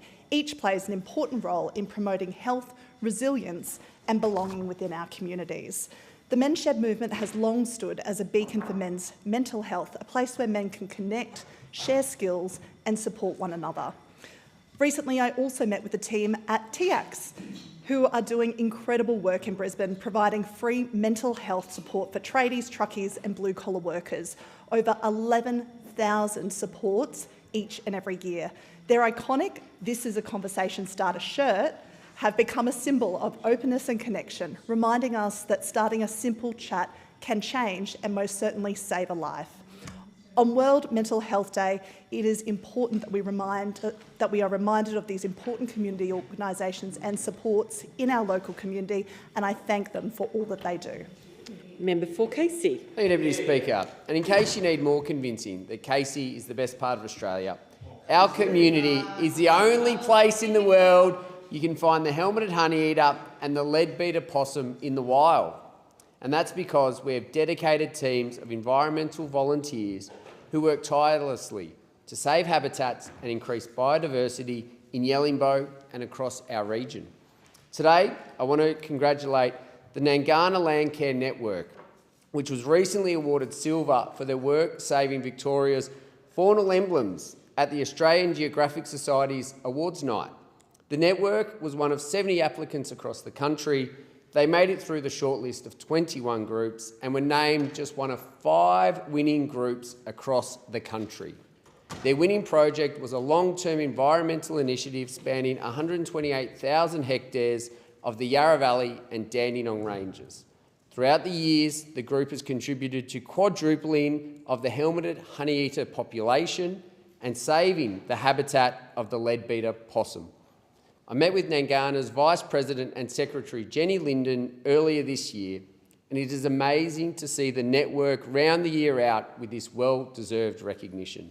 Congratulations and thank you to all our local environmental volunteers who have been involved in protecting our faunal emblems and making sure that in the Yarra Ranges, agriculture and nature work side by side. Member for Sturt. Thank you, Deputy Speaker. This week is Youth Week, and the Raise Our Voice in Parliament 2025 campaign, now in its 5th year, is an incredible opportunity to amplify the voices of young Australians aged 6 to 25 by reading a 90-second speech in Parliament. Cameron, 21, from my electorate of Sturt, spoke about resilience, opportunity in action.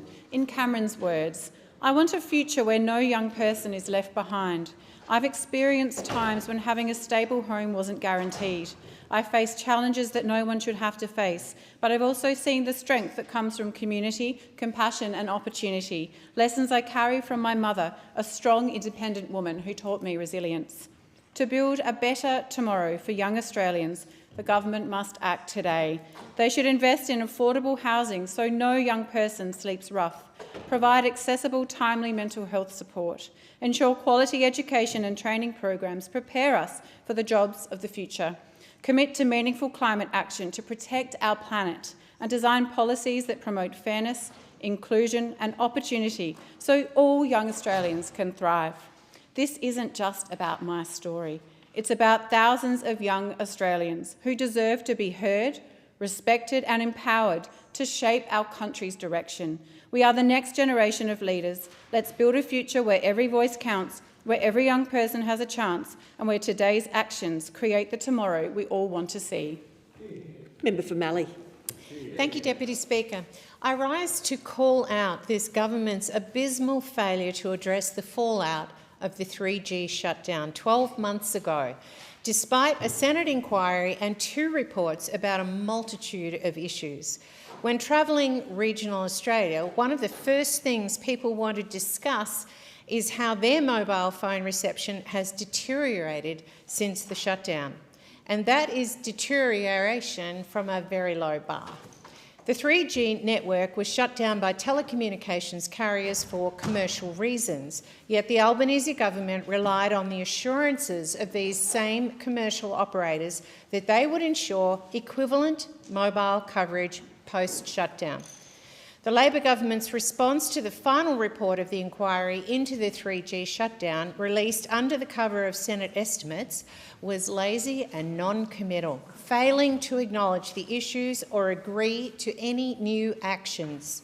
We still don't know how many new mobile phone black spots were created by the botched shutdown. Regional Australians are sick of being left behind.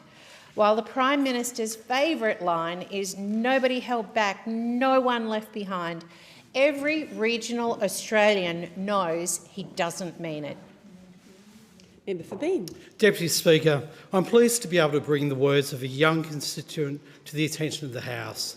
Sophia is 12 years old and through the Raise Our Voice initiative submitted this excellent speech on a critical issue. Here is Sophia's speech. To build a better tomorrow for young Australians, the government must take urgent and meaningful action to reduce plastic pollution in our oceans. Each year, vast amounts of plastic enter the sea, causing severe harm to marine life such as turtles, dolphins and seabirds. This is not simply an environmental concern. It is a growing crisis that threatens biodiversity, food security and the health of our planet. My name is Sophia. I am 12 years old and I'm a student at Charles Weston School, Coombs. I'm passionate about protecting ocean environments and speaking up for the animals who cannot speak for themselves. I respectfully urge the government to implement a ban on single-use plastics, support innovation in sustainable packaging and improve public access to recycling. Education is also vital. Young Australians should be taught the importance of ocean conservation and the long-term impact of plastic waste. The ocean sustains life on Earth, it provides oxygen, regulates our climate and supports countless species. The action we take today will shape the kind of Australia we grow up in. I believe we all deserve a cleaner, safer and more responsible future, especially the sea creatures who depend on us. Member for Dawson. Thank you, Deputy Speaker. As part of our Raise Our Voice campaign, I'm proud to share the words of Wemaru from Proserpine State High School. He states, "Education should be a doorway, a way forward for every young person in this country. But for students in regional communities, that door often feels locked. Each day we wake up before sunrise, travelling for hours to reach school. Every wet season, flooded roads block our way, and we wait to hear if school will even be open. The constant uncertainty that our education depends on is outside of our control and is a barrier to our futures. Many of us study without the subjects that city students take for granted: ancient history, languages, physics, because there aren't enough teachers. Some of us study alone, online, without the support that face-to-face learning brings. It's isolating, it's frustrating, and it chips away at our confidence and our dreams. Unfortunately, we don't have multi-million-dollar research centres, nor do we have access to world-class tutors. What we do have is determination, a will to extend beyond our boundaries and to defy limitations. But we can't do it alone. We are grateful to live where we live, but gratitude shouldn't equate to limitation. It's time to open the doors to equal education, because a nation that abandons its youth abandons its future." Wise words, Wimaru. I call the member for Whitlam. Speaker, I rise today to recognise the Southern Highlands Community Hospice, a charitable organisation that provides hospice and palliative care services for the Southern Highlands community. The volunteers who deliver these services on behalf of the Southern Highlands Community Hospice do so with great care and compassion. Last month, I was lucky enough to meet many of these volunteers and hear firsthand about the wonderful work they do. Southern Highlands Community Hospice provides funding for accommodation and medical costs for end-of-life patients without private healthcare. Additional palliative care nursing, carer support and associated equipment hire costs for those choosing to die at home. One-off payments to fund medical equipment to palliative care patients to optimise their quality of life, and additional palliative care nursing at 2 aged care facilities.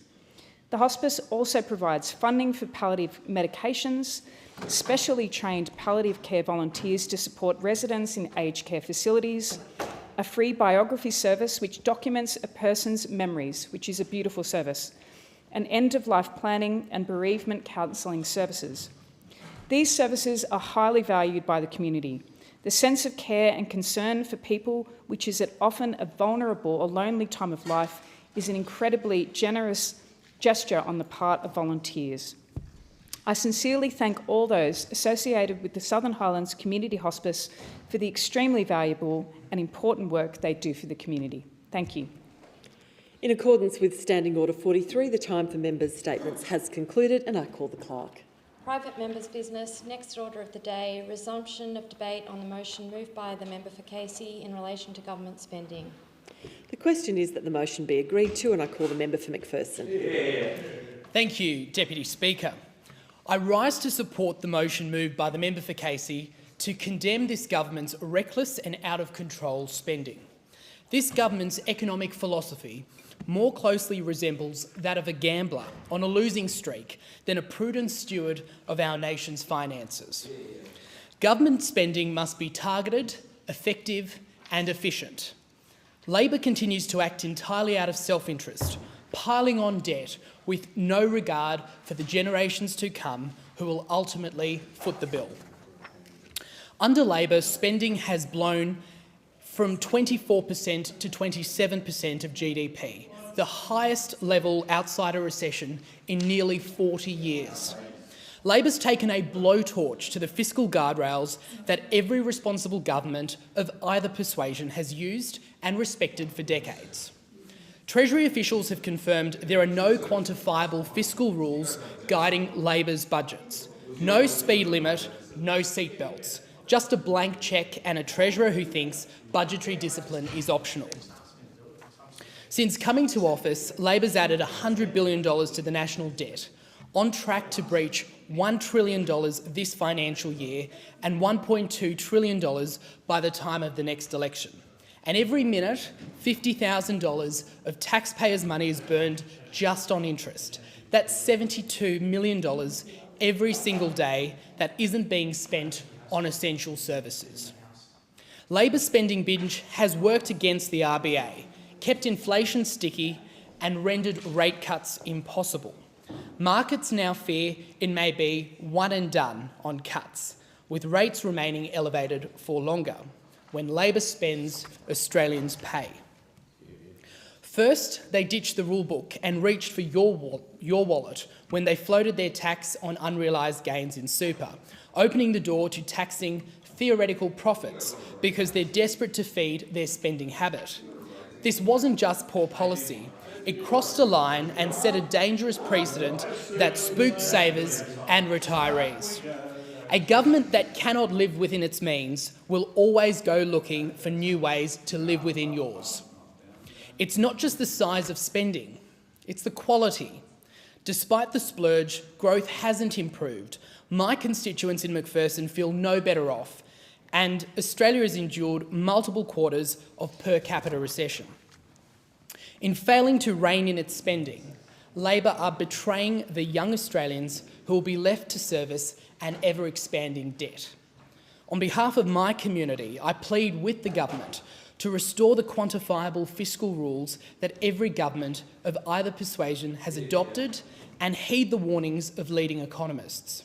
Their track record should be an indication that clear rules and real restraint are critical now more than ever. Stop the waste, curb the debt and ease cost of living pressures. But fiscal rules are only half the job. We must start growing the economic pie and Australians' slice. That means a pro-productivity agenda, cutting red tape that's smothering builders, innovators and exporters, restoring ambition to business and delivering permanent income tax relief so that work is rewarded. In short, get government out of the way so Australians can get ahead. That is the Coalition's instinct and record. Australians know the difference between a government that manages and a government that spends. They also know there is nothing compassionate about policies that keep rates higher for longer, hollow out savings, and leave the bill for the next generation.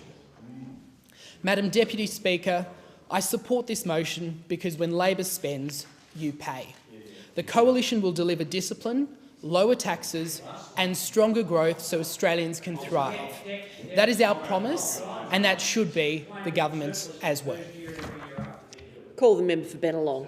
Thank you, Deputy Speaker. Those opposite want to come here and talk about spending, but they don't want to talk about results. And with motions like this, they want to keep on coming into this place, feigning that they're the great economic managers of Australian politics. They're still trying to ride the coattails of Howard and Costello. They're still trying to hoodwink to Australians that they still got it. Deputy Speaker, they don't got it. They don't got it. They're not the great economic managers that they believe they are. They're not it. And that's not subjective, that's fact. Because there's only one major party in this place at the moment that has the runs on the board when it comes to responsible economic management, and it's not them. While they just keep on talking about it, Deputy Speaker, we deliver. And in our 3 years in government, Labor has delivered 2 consecutive surpluses, the first back-to-back in almost 20 years, Deputy Speaker. We've had the biggest nominal budget improvement in Australian history, $209 billion turnaround. We've got record low historical unemployment rates, all while delivering real cost of living relief for Australian families. Now, they call that cost of living relief wasteful spending, Deputy Speaker. We call it backing Aussie families. That's a record that we can be proud of. That's responsible fiscal management, making tough decisions, making savings, but also while spending to help Australians, helping people earn more and keep more of what they earn. We're not bringing out these black mugs saying we're back in black. We've delivered results, because let's not forget their record, Deputy Speaker. 9 years of government, 9 surpluses promised. Do we know how many they delivered? None. Not one surplus delivered. And then they come in here talking about, how we've got wasteful spending. They didn't deliver one surplus in their 9 years, and we delivered 2. They doubled the debt before the pandemic. They left a $1 trillion tab, and they riddled the budget with wastes and rorts. They promised fiscal rules. I don't know what these rules were worth. They weren't worth what the paper that they were written on, because they made these rules but never followed them. They never followed them. Was one of the rules that you're going to keep on delivering deficits? Because it should have been, because that's what happened. But you promised 9 surpluses, you delivered none. They promised discipline, but delivered deficits. They promised restraint, but spent without purpose. And while they want to talk about responsibility, we actually deliver it. In just our first term, as I've said, we've delivered the largest turnaround in history, $209 billion better than forecast. But we've also made tough decisions, $100 billion in savings and reprioritisations.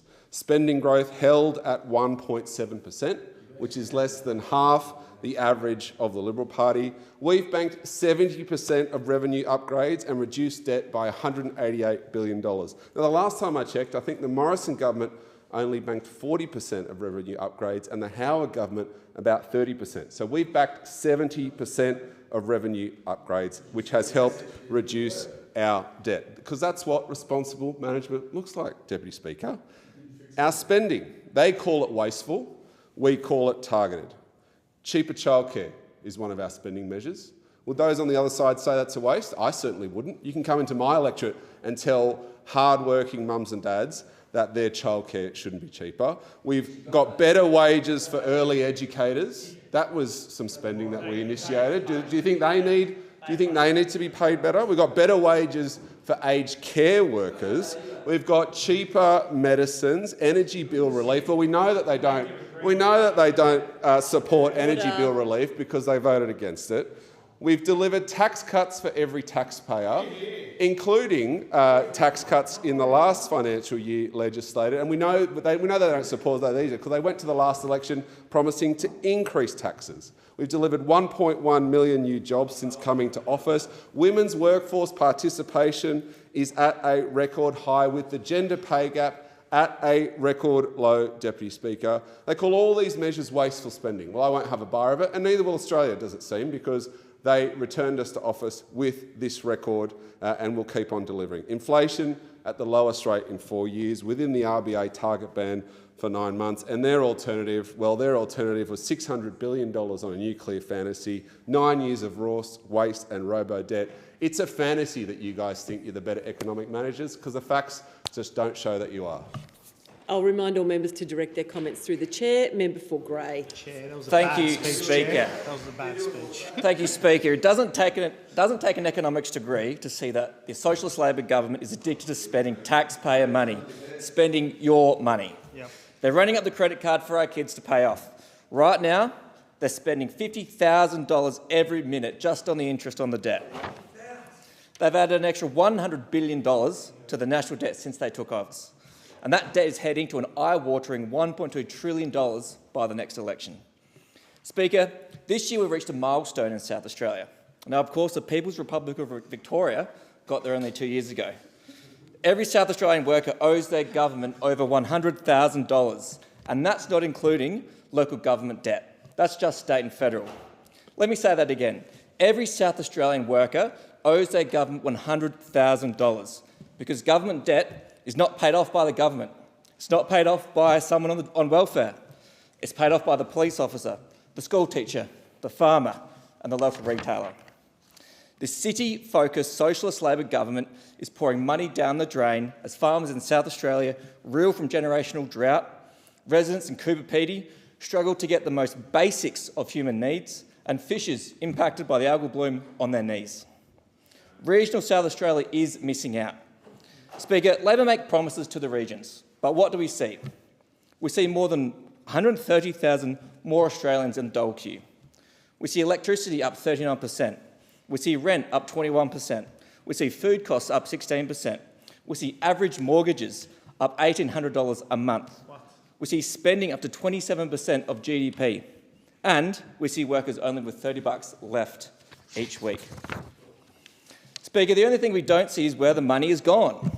Where is it? Has it vanished? It's not in my electorate, I can tell you that for free. You cannot trust Labor with money. Now let's break it down roughly. We are paying $50,000 in interest per minute on Labor's debt. That's $72 million in interest per day. Now, $72 million could go a long way in regional South Australia. It could make a real difference. Upgrades to the Wallaroo Hospital, fixing the childcare desert, incentive for GPs to work regionally and remotely, funding to fix the Augusta Highway or fix and finish the Strzelecki track. In fact, any rural and remote road in South Australia. Support for community housing in Port Pirie, fixing and reopening the jetty in Port Augusta, help for businesses crippled by the algal bloom. Now, these all seem like good projects, but what does Labor do? Where do they spend the money? On bailouts, handouts and vanity projects. This isn't about policy, this is about trust. Labor promised stability before the election, and they've delivered nothing but chaos afterwards. They can't manage their own budget, they can't manage money, so they come after yours. We saw it with their chaotic attempts at fixing superannuation. Firstly, they proposed an unworkable, half-baked tax on unrealised gains, a move that would hit farmers hard. Then a backflip, a massive, embarrassing and messy reversal that the Prime Minister threw at the feet of his Treasurer to clean up in his absence. This isn't about policy, this is about trust. Labor's obsession with inner-city spending and confusing taxes is why cost of living is so high, why jobs are disappearing and why places like Grey, my electorate, are being left behind. They are leaving a $1.2 trillion debt bomb for the next generation. Speaker, there's an old saying, if it ain't broke, don't fix it. Well, Speaker, we are broke, flat broke, and the Australian economy does need fixing. But this big spending, tax-happy government seems incapable of making the hard decisions needed. Labor must act now to stop their endless tax fest and hollow promises. It's time for them, like every other Australian right now, to live within their means. We need a government that believes in lower, simpler taxes, not a government that takes away from your nest egg, or your right to work on the family farm. We need a government that delivers fiscal discipline and prepares for the future, not one that mortgages away desperately trying to win inner city votes. Simply, Speaker, Labor must stop its reckless spending. Hear, hear. The question is that the motion be agreed to, and I call the member for Hunter. Thank you, Speaker. We've heard a lot of noise today from those opposite about fiscal responsibility, but let's be real.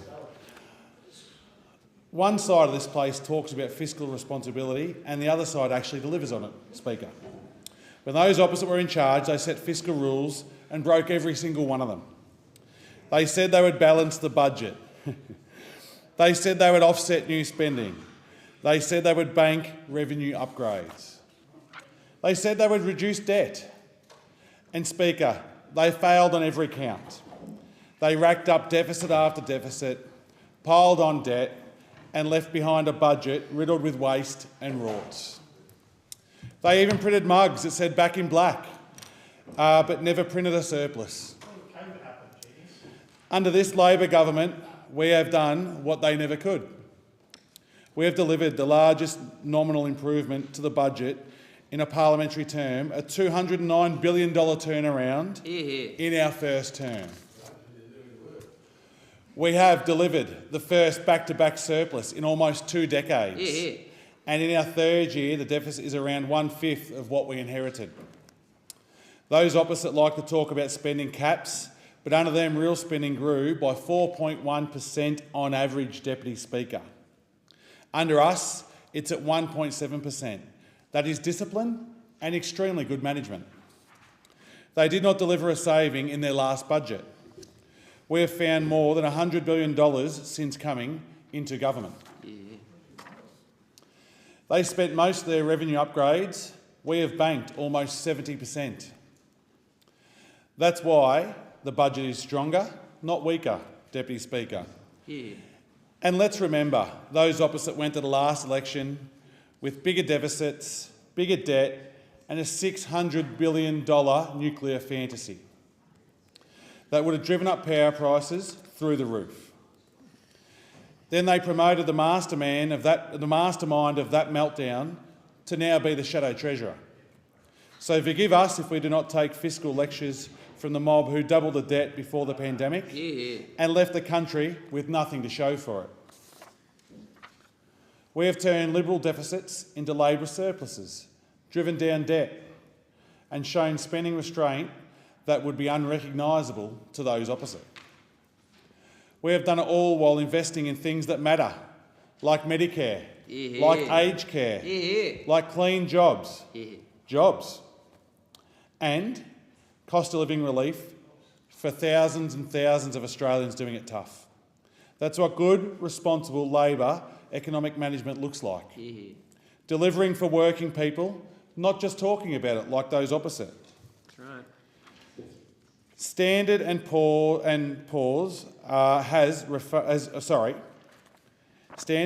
have reaffirmed Australia's AAA credit rating, a voting confidence of Labor's responsible budget management and the stability in this government. Their so-called fiscal rules were not worth the paper they were written on. They promised us surpluses, but went none from 9. 0 from 9.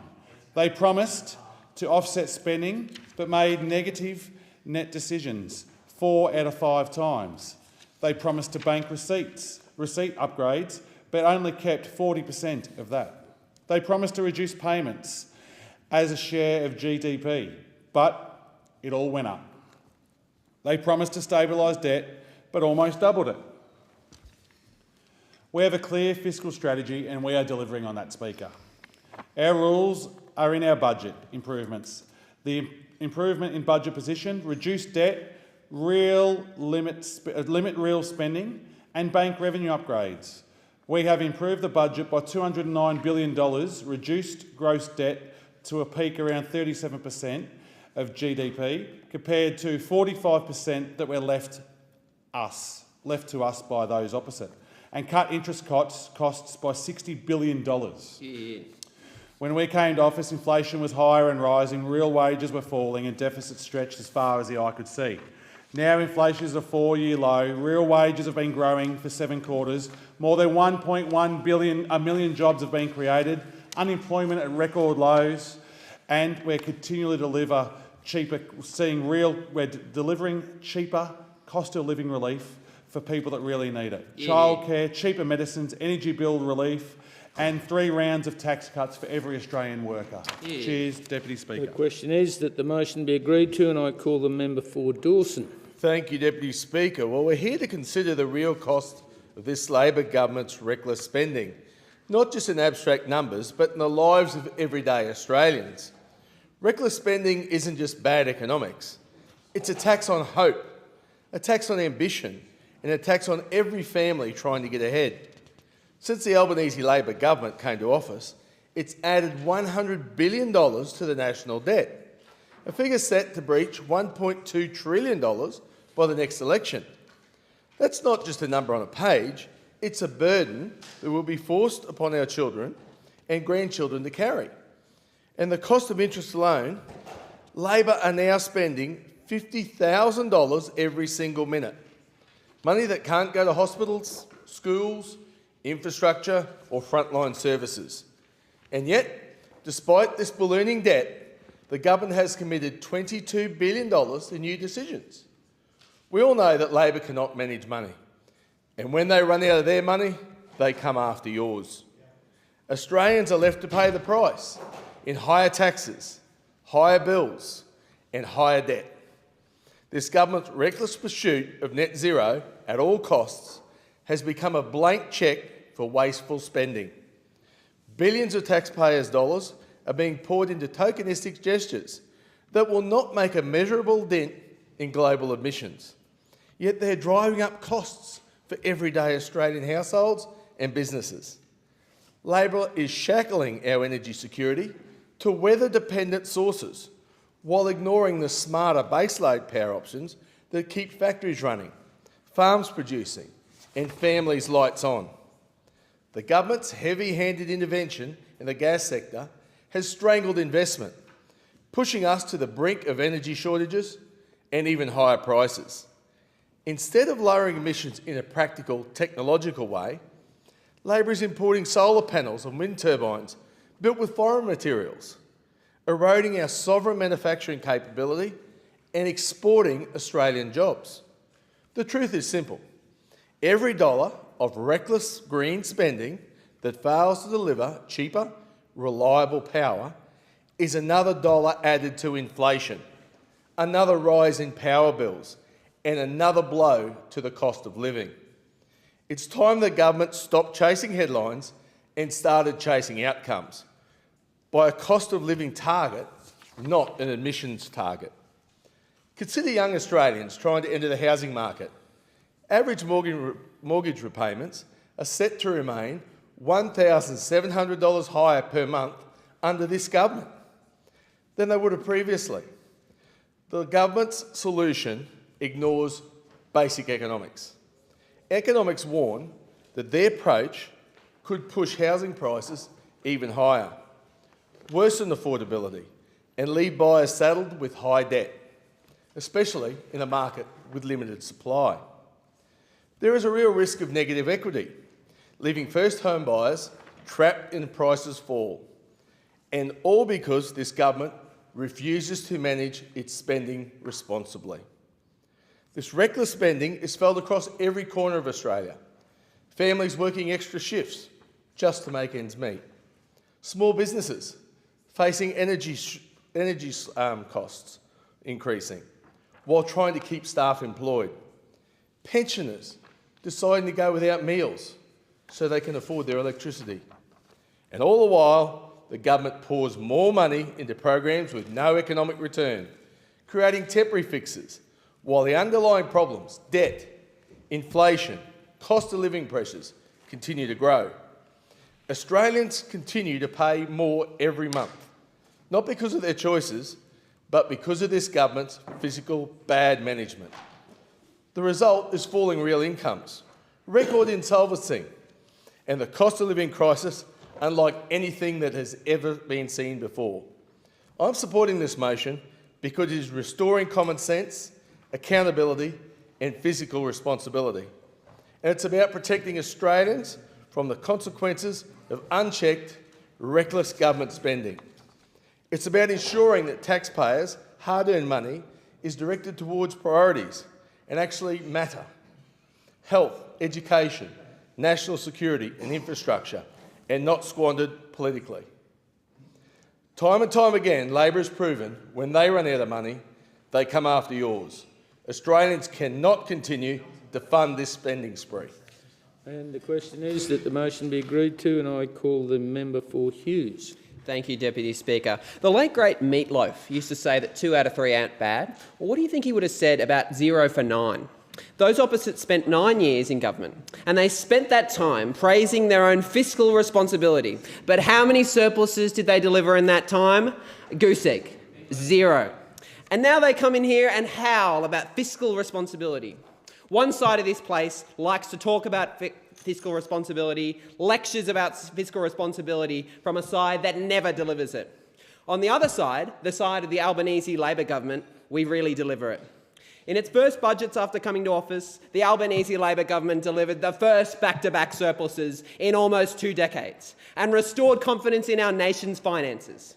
This side of the House cares about fiscal responsibility because of the assistance that it provides to working families in Australia.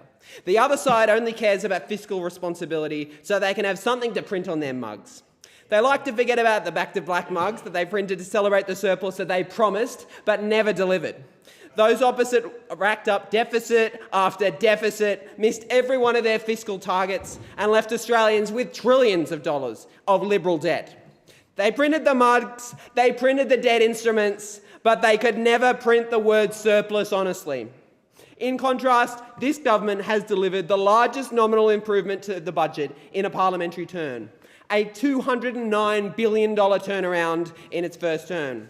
We turned Liberal deficits into Labor surpluses. We've driven down debt by $188 billion and we found over $100 billion in savings since coming to government. These are savings that keep inflation under control, reduce interest payments and deliver more responsible spending for the future.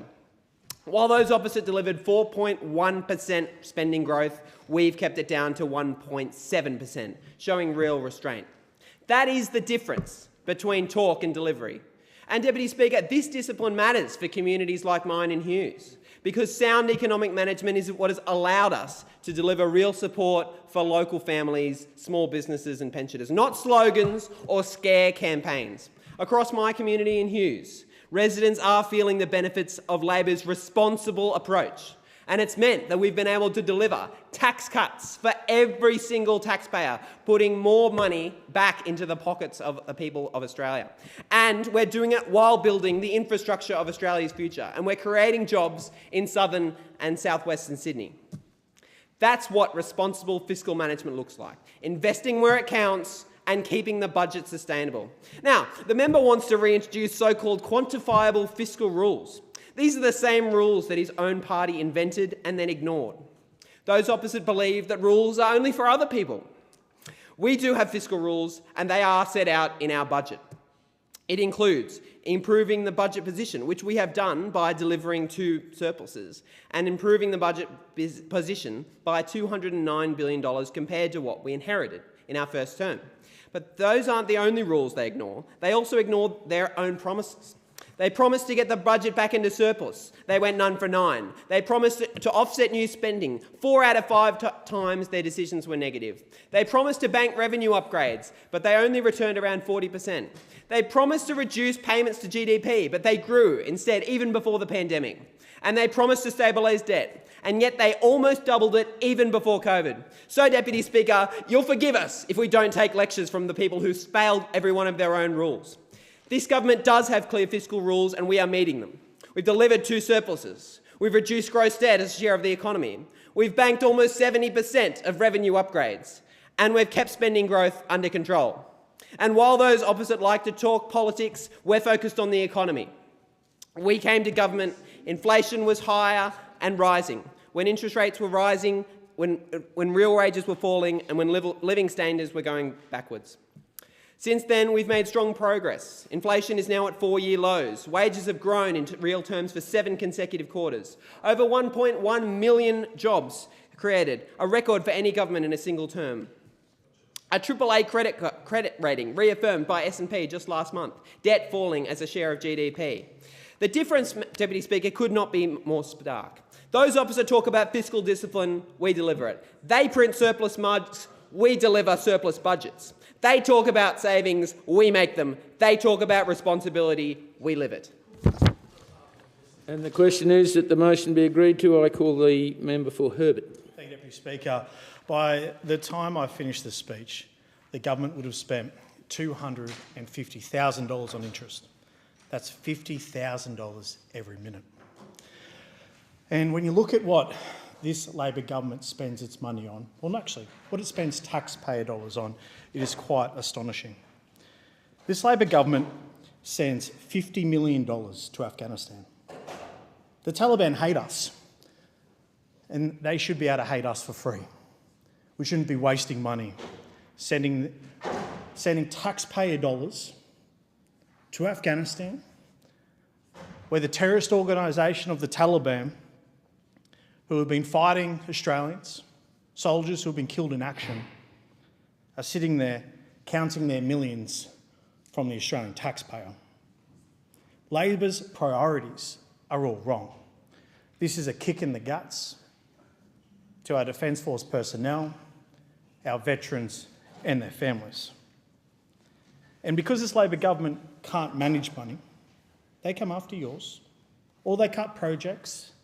We hear a lot from the Labor government talking about everything they're spending taxpayer dollars on. But when you look at the numbers, so Land 400, which is for infantry fighting vehicles, which is a vehicle that our Australian Defence Force members, our soldiers, will use not just in training but in combat, went from 450 vehicles to now 129. This wasn't at a recommendation of the Army. The Chief of the Army actually came out at Land Forces and said it should all be included and we should have the full amount. But because the government can't manage its budget, they slash where they find it easy. And it's sad to say that this Labor government finds it easy to take funding away from the Australian Defence Force and the veterans. The Salvation Army provide a service called the Sally Man. And the Sally Man will go outfield on operations, will travel around and offer not just a coffee or cordial or something to eat, but a listening ear. Soldiers have told me without the Sally Man that they wouldn't be here today. But once again, because of the fiscal irresponsibility from this Labor government, they've decided to cut the funding to the Sally Man. Now we look at another service that provides life-saving, job-creating opportunities for our Defence Force members and their families, the Oasis Townsville. One of the first veteran hubs in the country. Has done great work. Yeah, they need a sustainability model, but they should be working closely with the government. But once again, no support and funding is not there. This government spends a lot, goes into debt a lot, but doesn't put funding where it should. Every Labor speaker who's stood up talks about, well, when you were in government opposition, you did blah, blah, blah, blah, blah, and you should have been better. Well, you have to take an inward vision of yourself and go, we are not an opposition in government, which is the Labor Party. You are the government. You sit in a big office, you have many staff and departments. Your job is to serve the Australian people. Now, if we're $50,000 paying an interest every minute, it's not your money. It's taxpayer money. Those who work hard every day, it's their money. and the government is supposed to spend it responsibly. I don't think any way you can cut this as this government spending it responsibly. And there are people in here, in this parliament, who believe taxing unrealised gains is a good idea. We heard speeches about it from Labor government members saying this is a good idea. And now there's been a change. I have no problem when a government reflects and changes, but not owning up to the mistake of getting or announcing this is something that I take issue with. Our farmers are already hurting. They put food on all our plates. And then when you announce something like this, it hurts them. Changing it is a good idea. Owning up to it is a better one. But good ideas don't come from politicians. They come from the experts in the regions. We need the Treasurer and the Labor Party to get out of the Canberra bubble and go out and speak to those on the ground. The question is that the motion be agreed to, and I call the member for Moreton. Thank you very much, Deputy Speaker. Deputy Speaker, when the member for Herbert opened up his speech today, he said, let's look at what this government spends money on, because he believed that it was quite astonishing. And he said it was quite astonishing, and Deputy Speaker, I want to have a look at what this government spends money on, because let's find out what the members opposite think is quite astonishing. First, healthcare. The Albanese government has its eye firmly fixed on healthcare, on investing in urgent care clinics that make healthcare more accessible and more affordable in our suburbs. Secondly, on bulk billing, making sure that bulk billing doctors are everywhere across our nation. On women's health, making the biggest investment into women's health that this country has ever seen. And where else do the LNP think that the Albanese Labor government's spending, which is prioritised on the things that matter to people most, is astonishing? We've spent money on housing, Deputy Speaker, 5% deposits, and making sure that this government is investing in building houses so that our young people and people trying to get into the market for the very first time have the ability to have a house when it matters most. And thirdly, on cost of living. And this is astonishing, particularly when you look at the LNP's track record on the investment that this government has sought to make into cost of living. 20% off student debt, cheaper medicines and free TAFE. And Deputy Speaker, when I came down here today, what I expected was a debate on what is important to the Australian people when it comes to spending. And after listening to speaker after speaker from the coalition, what I have found is that this debate is not about that. This debate is a stalking horse for the coalition's priorities right now, and those priorities are themselves. Because while Labor is focused on delivering for everyday Australians, the coalition is focused on infighting, on chaos and on themselves. And so what have we heard from the LNP, from the opposition people who have been speaking on this debate today? We've heard a lot about the denial of climate change. We've heard a lot about how they don't believe that net zero should be a policy. We've heard a lot about what shouldn't be spent. And when the LNP and the opposition talk about what shouldn't be spent, what that is it's a cover. It's a cover for what they would cut. And we know what they've cut because they've told us, Deputy Speaker. They'd cut free TAFE, they'd cut health investment, and we've seen them do that again and again. And Deputy Speaker, it's absolutely a stalking horse to hide their track record when it comes to the budget, because we know what they did when they were in government. Budget debt, budget deficits, these are things that are the hallmarks of an LNP government, and when it comes to this government, not only are we undoing what they did when they were in government, we are also investing in everyday Australians. Deputy Speaker, we've heard from 4 members of the opposition on this topic this afternoon, and they've complicated what is, in essence, a very simple conversation about contrasts. Because on the one hand, you have the proven fiscal record, unfortunately one of deficit, of the coalition, honed over 9 years of economic mismanagement, and contrasting that, you have the achievements of the Albanese Labor government. And let's take a closer look at those achievements, Deputy Speaker. When Labor came to government in May 2022, the Australian economy was under severe strain and the economic outlook was bleak. Inflation had surged to 6.1% and was continuing to rise. Thanks to years of policy confusion and inaction, everyday Australians were left with a severe housing shortage and limited access to vital healthcare services. Wage growth was stagnant and there was instability in the energy sector.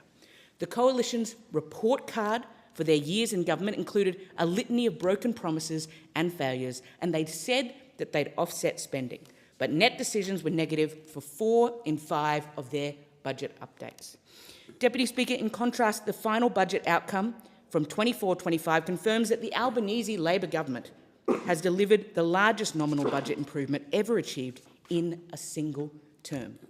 The work to repair the budget started on day one, and since then, Labor's responsible economic management has turned 2 Liberal deficits into 2 Labor surpluses, and in our 3rd year, we have substantially reduced the deficit and have been committed to paying down debt.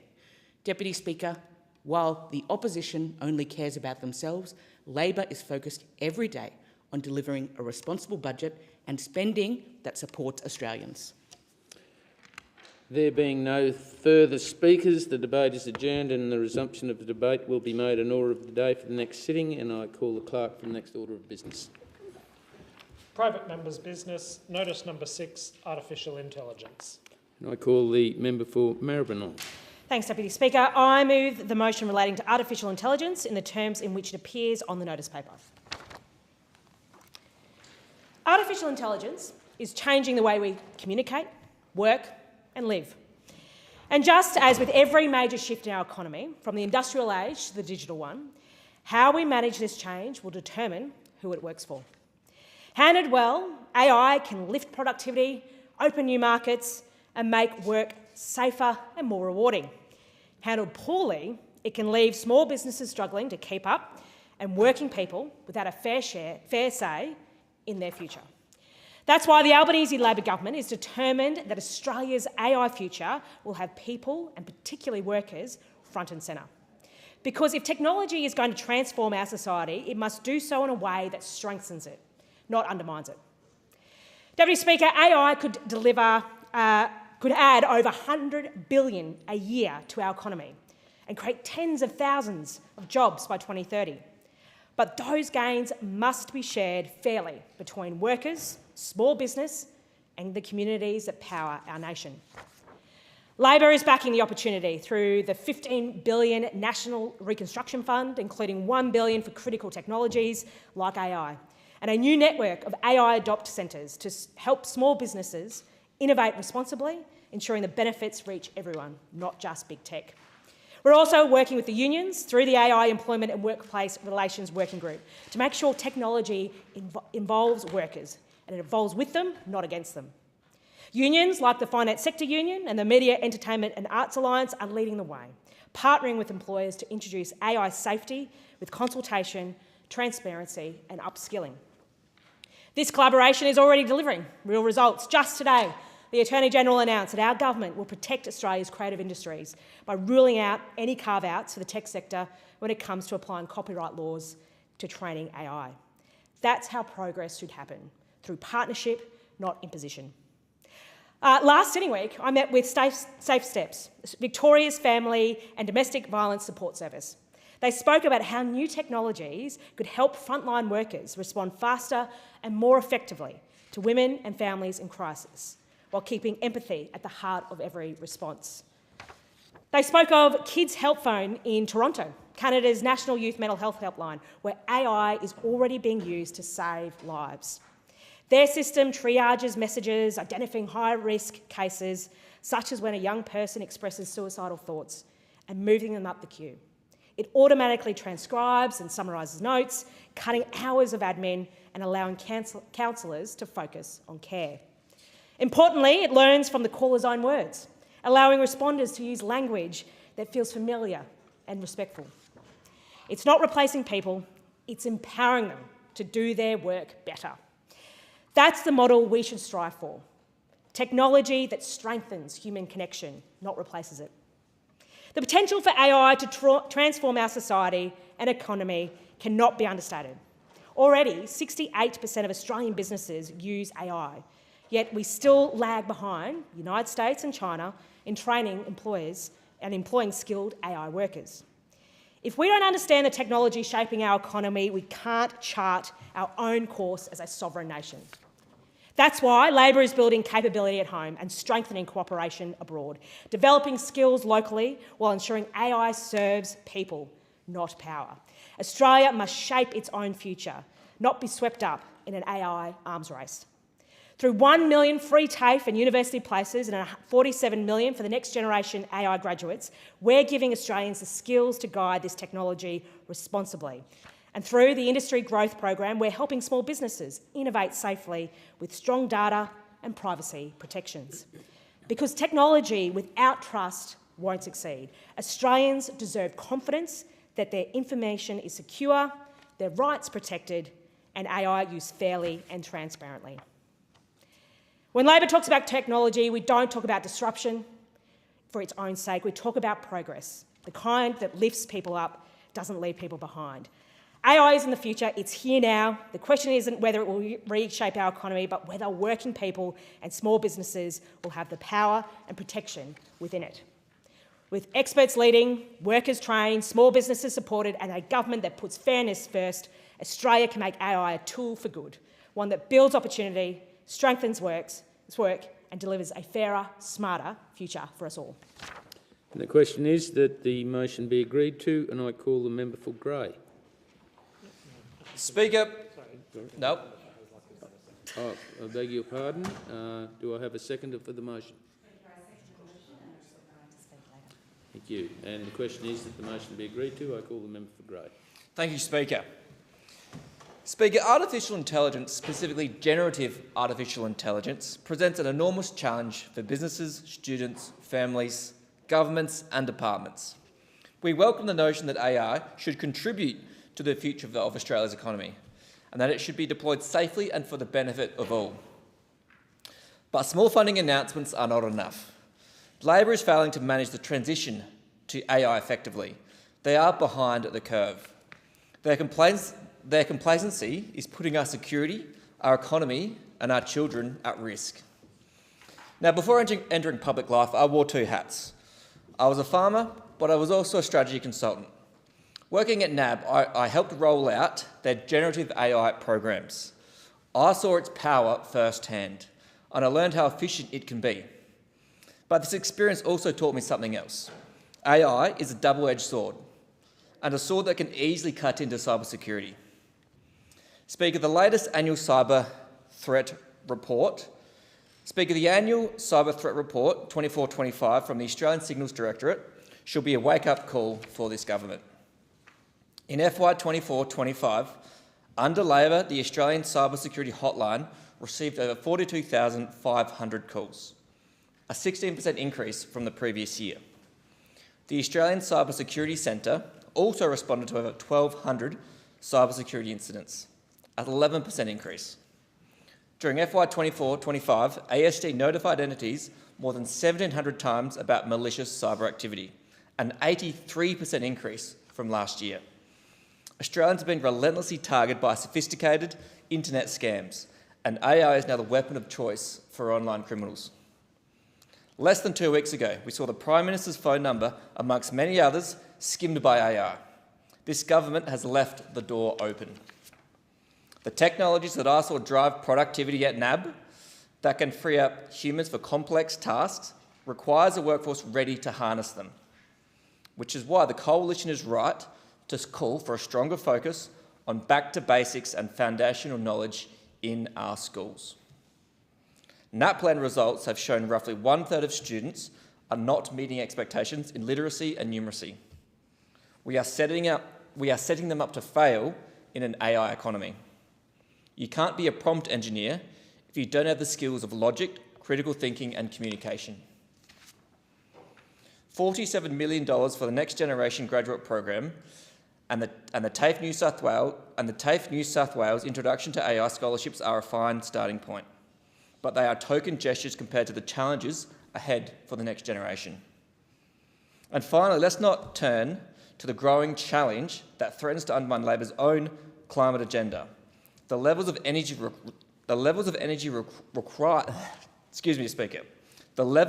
required to power AI. The very engines of the AI revolution will put pressure on Labor's reckless renewables rollout and stifle its already impossible emissions targets. The government's response to an unfunded hope that our advantage in renewable energy will solve the problem. Speaker, hope is not a strategy. Speaker, there also exists a significant opportunity in respect to data centres as a growth industry. Industry leaders won't just give us contracts because we want them. We will get data centres if, as a nation, we deliver energy that's cheaper than other places. It's as simple as that. Organisations looking to operate at scale are going to be looking at a competitive advantage, not emissions targets or where the power comes from. Australia risks missing out on this next big boom, and I would argue, Speaker, we're missing out on it already. A cybersecurity failure that has made Australians soft targets for AI-powered crime. An education failure that is leaving our children unprepared for the job of tomorrow. And 3, an energy infrastructure failure that risks turning the AI boom into a renewables crisis. Speaker, opportunity knocks, but will this government answer? Australia needs a serious and strategic plan for artificial intelligence, specifically generative artificial intelligence. One that is built on foundations of cybersecurity and educational excellence. If not, we leave Australians dangerously exposed and ill-equipped for the future. The AI future is here. It's powerful and it's exciting. But under this Labor government, it's also unmanaged, unsecured and fundamentally at risk. And the question is that the motion be agreed to. I call the member for Hasluck. Thank you, Deputy Speaker. I thank the member for Maribyrnong for this timely motion because the Minister for Science, Technology and Digital Economy, Tim Ayres, and his Assistant Minister, Andrew Chelton, will be delivering the government's National AI Capability Plan before the end of this year.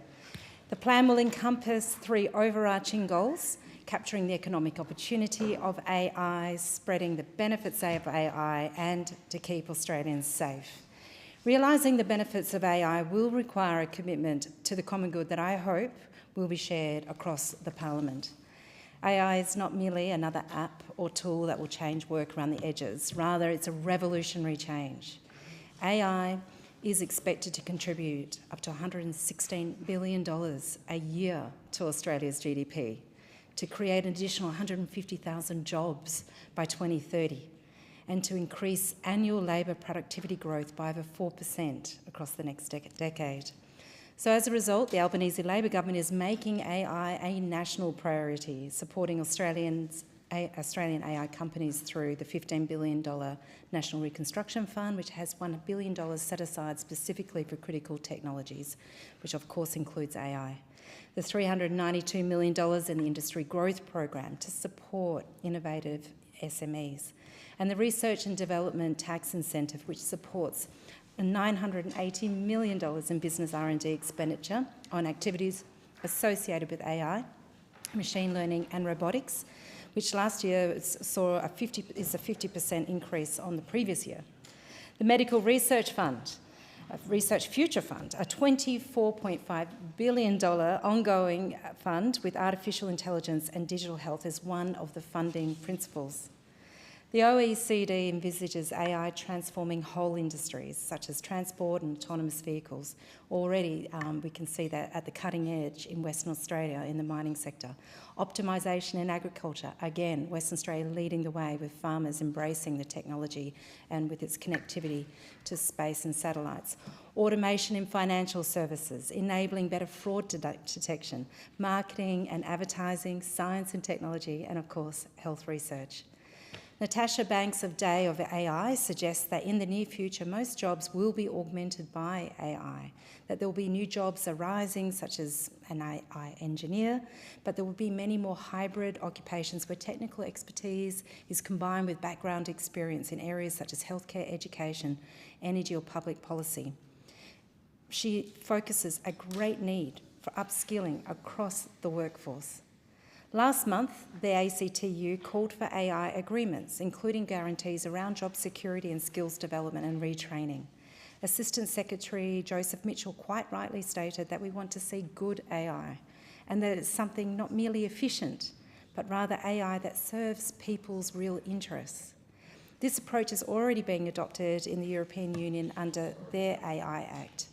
And I note Minister Rishworth, who is alive to the skills challenges referred to above, stated in September in an interview with The Guardian that it makes commercial sense, if you want to get the job right and if you want to have the best adoption of AI, to consult with the people doing the job.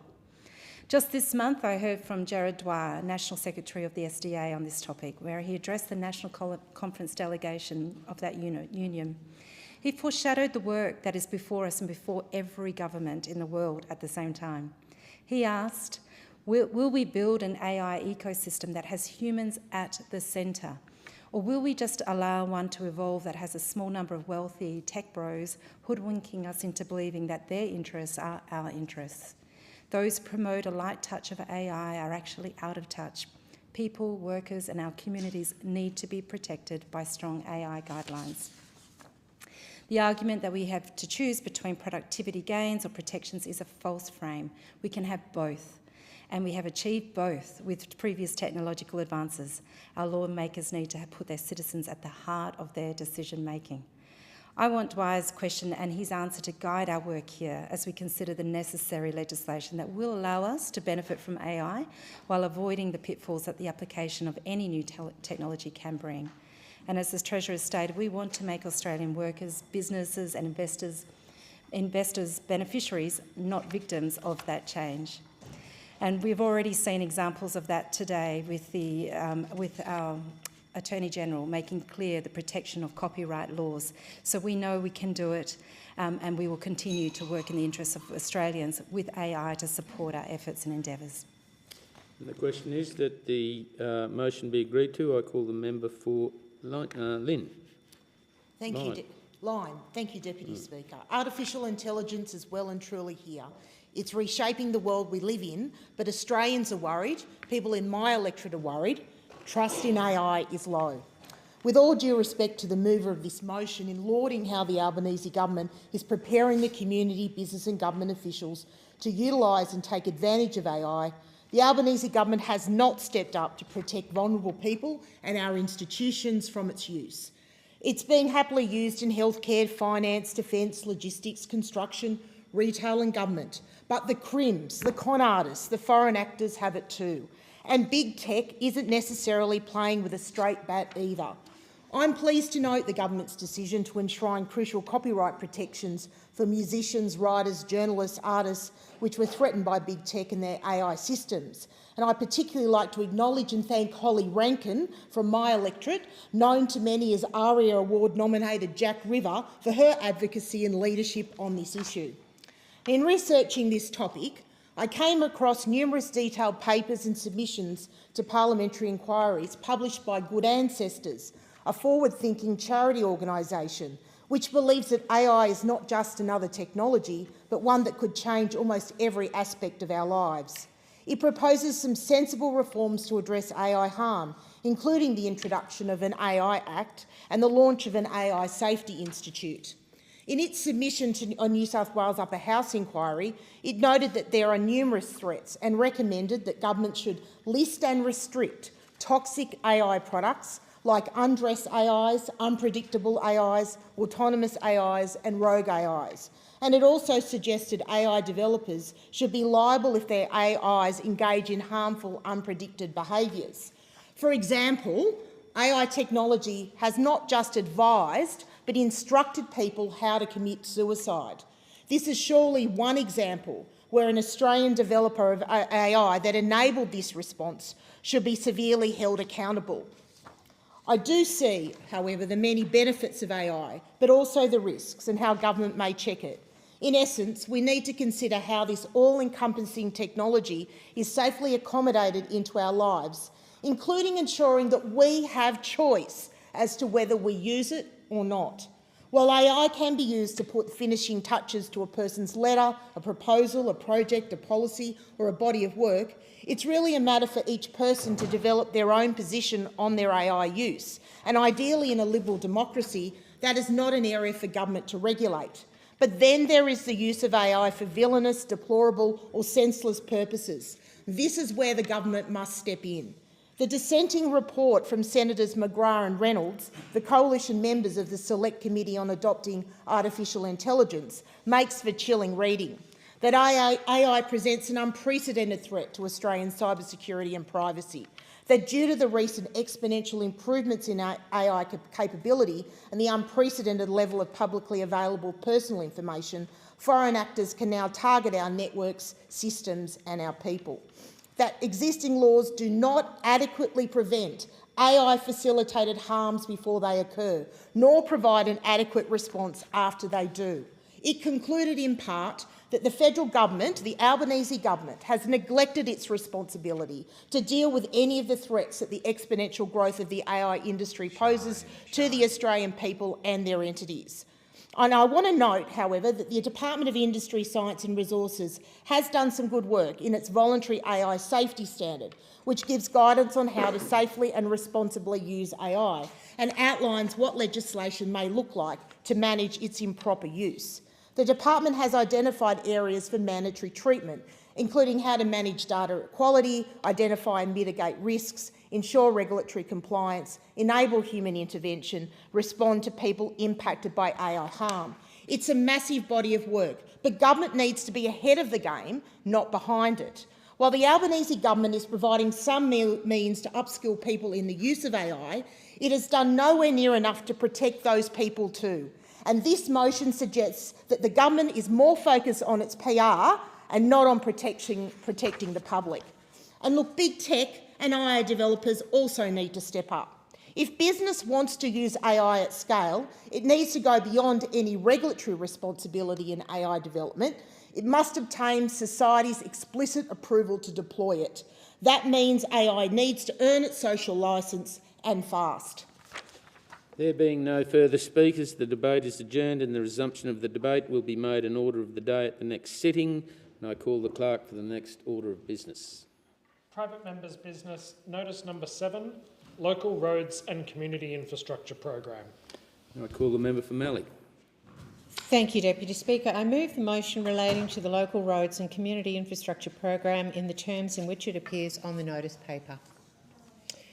Deputy Speaker, the Albanese Labor government is holding back and leaving behind regional Australians, this time via the underfunding of local road improvement and maintenance.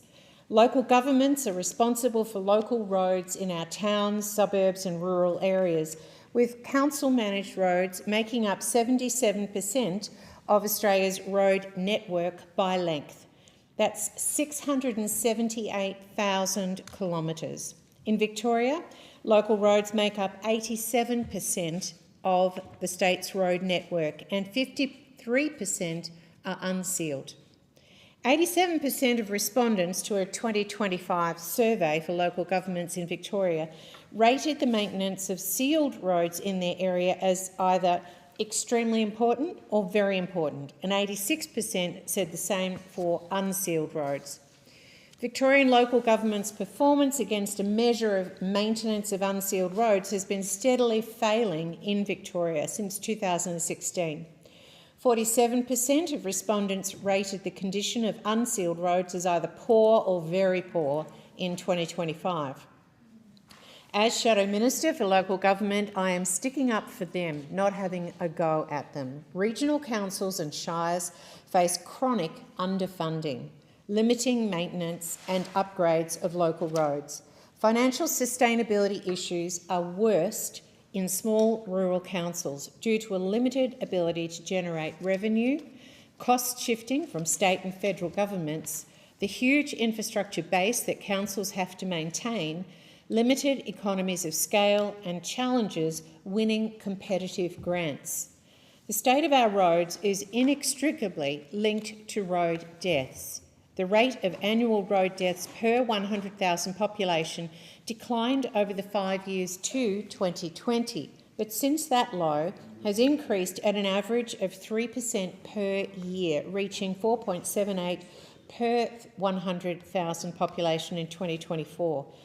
In 2023, the per capita fatality rate, based on the location of a road traffic accident, increased dramatically with geographic remoteness, from 2 per 100,000 in major cities to 22.2 per 100,000 in very remote areas.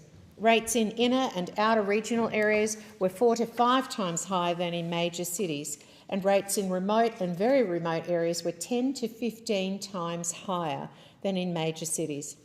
Research consistently shows that poor road conditions, such as inadequate lane widths, unsealed shoulders, lack of barriers, poor signage, and degraded pavement contribute significantly to road fatalities, particularly through single vehicle and head-on crashes.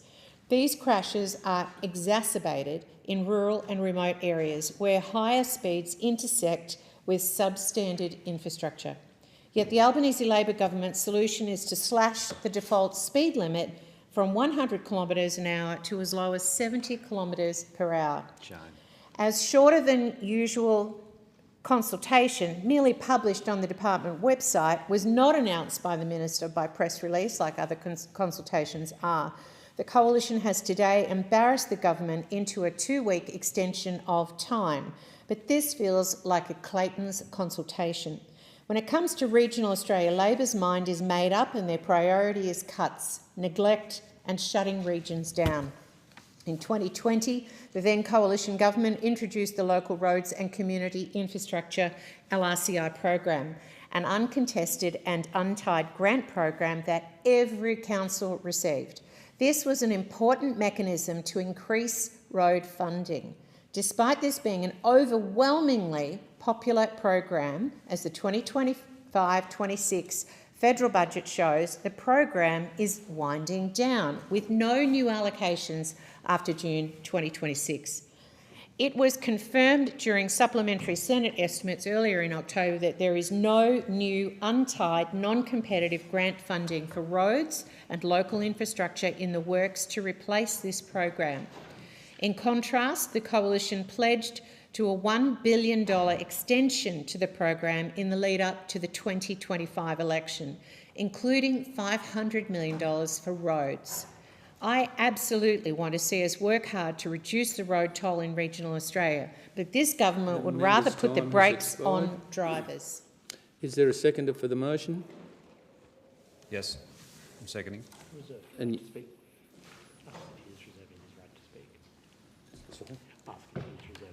yeah, are you reserving your right to speak? I'd like to speak to it. You would like to speak? Yep. The question is that the motion be agreed to, and I call the member for Parks. Sorry, you should now, call the government. You need to reserve his right. He needs to reserve his right to speak, and then it goes to the government's right to speak, and then it's your turn. I beg your pardon. The motion has been seconded by the member for Parks, and I call the question is that the motion be agreed to, and I call the member for Gilmore. Thank you. Just a week ago, I was standing at the Jervis Bay Road turnoff, marvelling at the deck of the new flyover, where 11 massive Super T girders had been installed. It was an awesome sight to see the 28-metre-long concrete girders, each weighing 47 tonne, that had been transported from Newcastle and craned into place during a week of night works. The bridge deck marks an exciting milestone for this intersection, which sees the highest volume of traffic on the Princes Highway between Nowra and the Victorian border. The intersection upgrade and overpass will transform travel along the New South Wales South Coast and provide a key link to Huskisson and surrounding villages. The milestone installation will allow the construction of the bridge to take shape with a mid-2026 completion target, and the project is on track for completion in 2027. Deputy Speaker, I pounded the pavement with local residents, petitioned, lobbied and worked with Vincentia Matters, and am proud to have delivered $100 million for this important infrastructure project.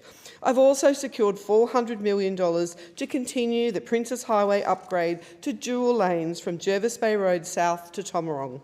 Deputy Speaker, I drive country roads every day as I travel the length and breadth of my electorate. It takes me over 4 hours to drive the hundreds of kilometres from one end of Gilmore to the other, with dozens of long, windy local roads into 180-odd coastal and inland villages across the 3 local council areas of Kiama, Shoalhaven and the Eurobodalla.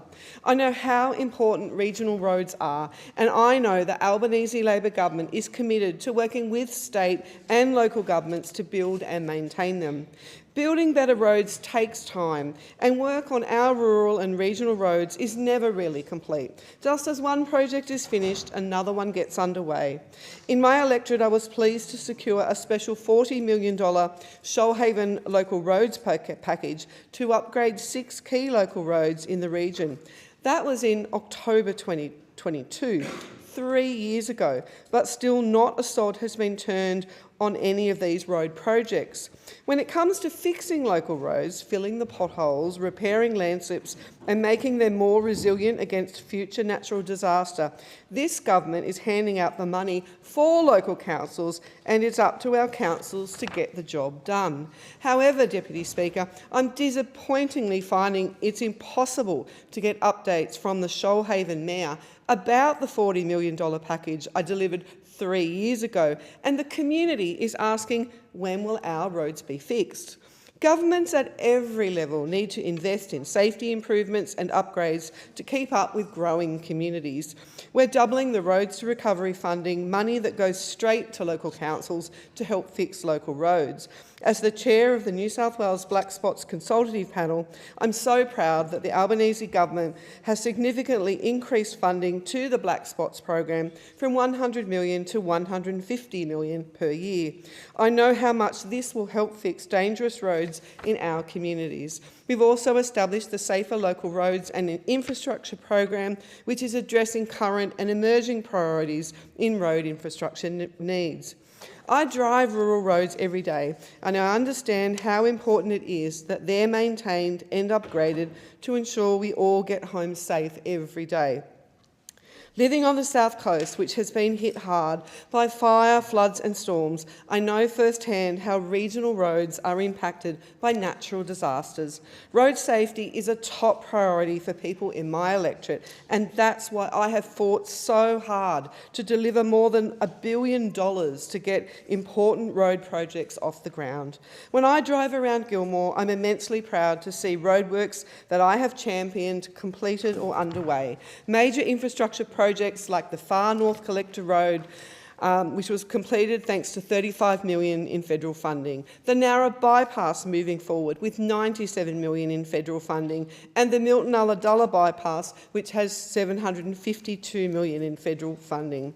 These are some of Gilmore's big ticket items, but just as important are the smaller road projects that are happening across my electorate thanks to federal funds. I'm deeply committed to addressing long-standing problems on local roads caused by extreme weather events, and also future-proofing the local road network for expected population growth in the region. I will always fight for and deliver the road safety projects Gilmore locals want to see. I thank the member. The question is that the motion be agreed to, and I call the member for Parkes. Thank you, Deputy Speaker. Most Australians have travelled on regional roads. These roads are not only the network that links cities and takes our goods to the rest of Australia and to the ports for export, but they are the tracks that link regional communities together. They link families to health services, supermarkets, sport and friends. They are the routes travelled by emergency services to save lives. They are critical in the production of food, fibre and minerals. And they are critical and they are crumbling. Deputy Speaker, as a devoted member for Mallee has just said, in trying to bring this situation to the Labor government's attention, local roads make up 77% of Australia's road network, and 678,000 kilometres are managed by local government. We hear all the time that there is a growing disconnect between funds needed and safe roads, and the statistics show that people have good reason to be concerned. Regional road funding under the Albanese government is going backwards despite increasing costs and challenges. Councils, such as the 20 councils within my electorate, the electorate of Parkes, simply do not have the funds to keep this unwieldy burden afloat. They alone cannot wear the cost of keeping Australia connected.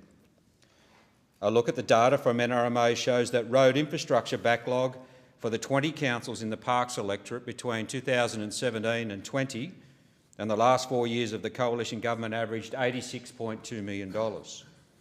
Road funding grants over the 7-year average of $102.4 million. The end result is that road funding under the Nationals and the Liberals was there ready to meet the needs to ensure safer roads in our communities.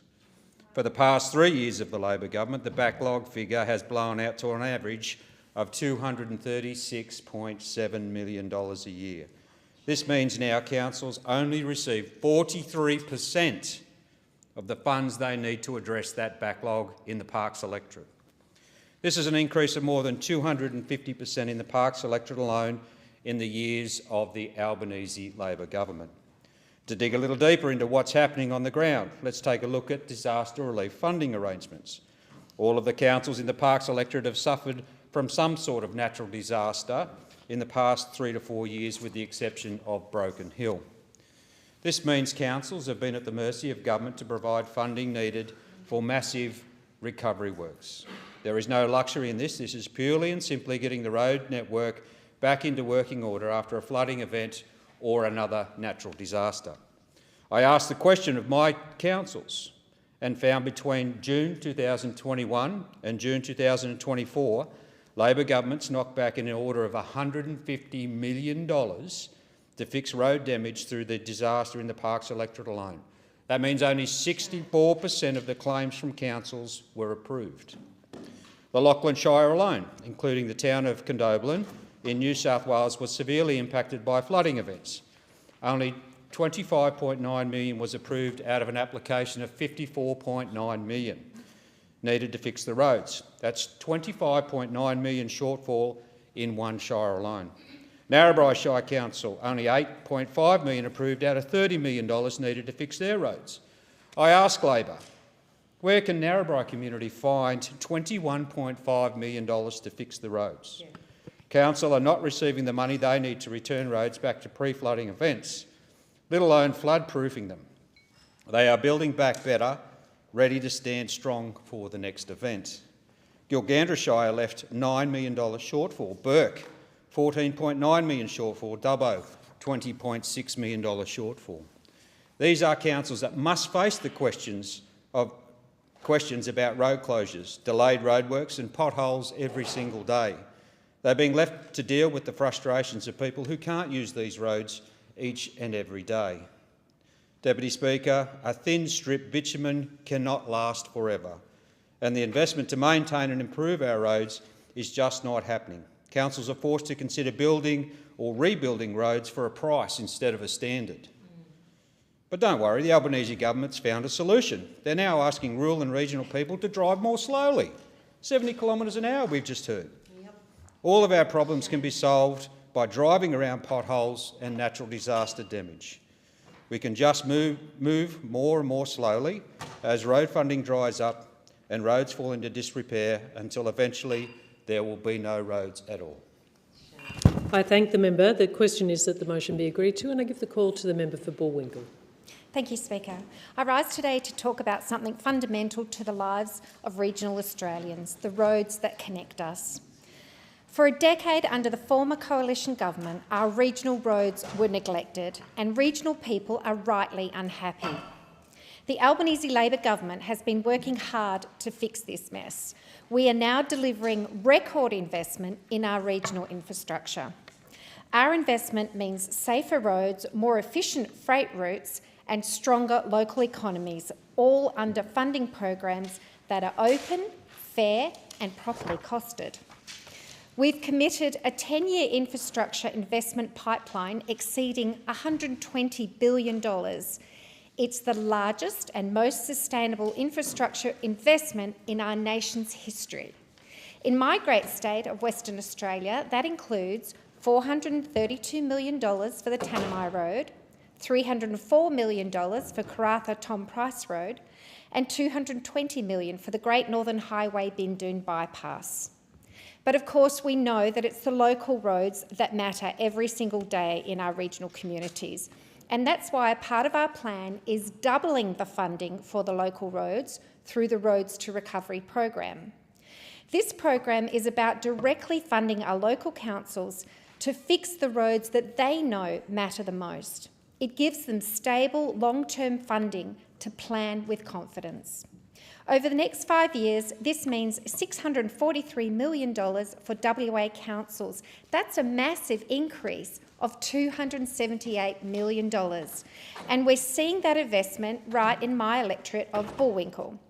In Bakers Hill, we're funding $470,000 upgrade for Sims Road, and in Northam, we have a $3.6 million rolling out across 9 active projects, all chosen by the local Northam Shire Council.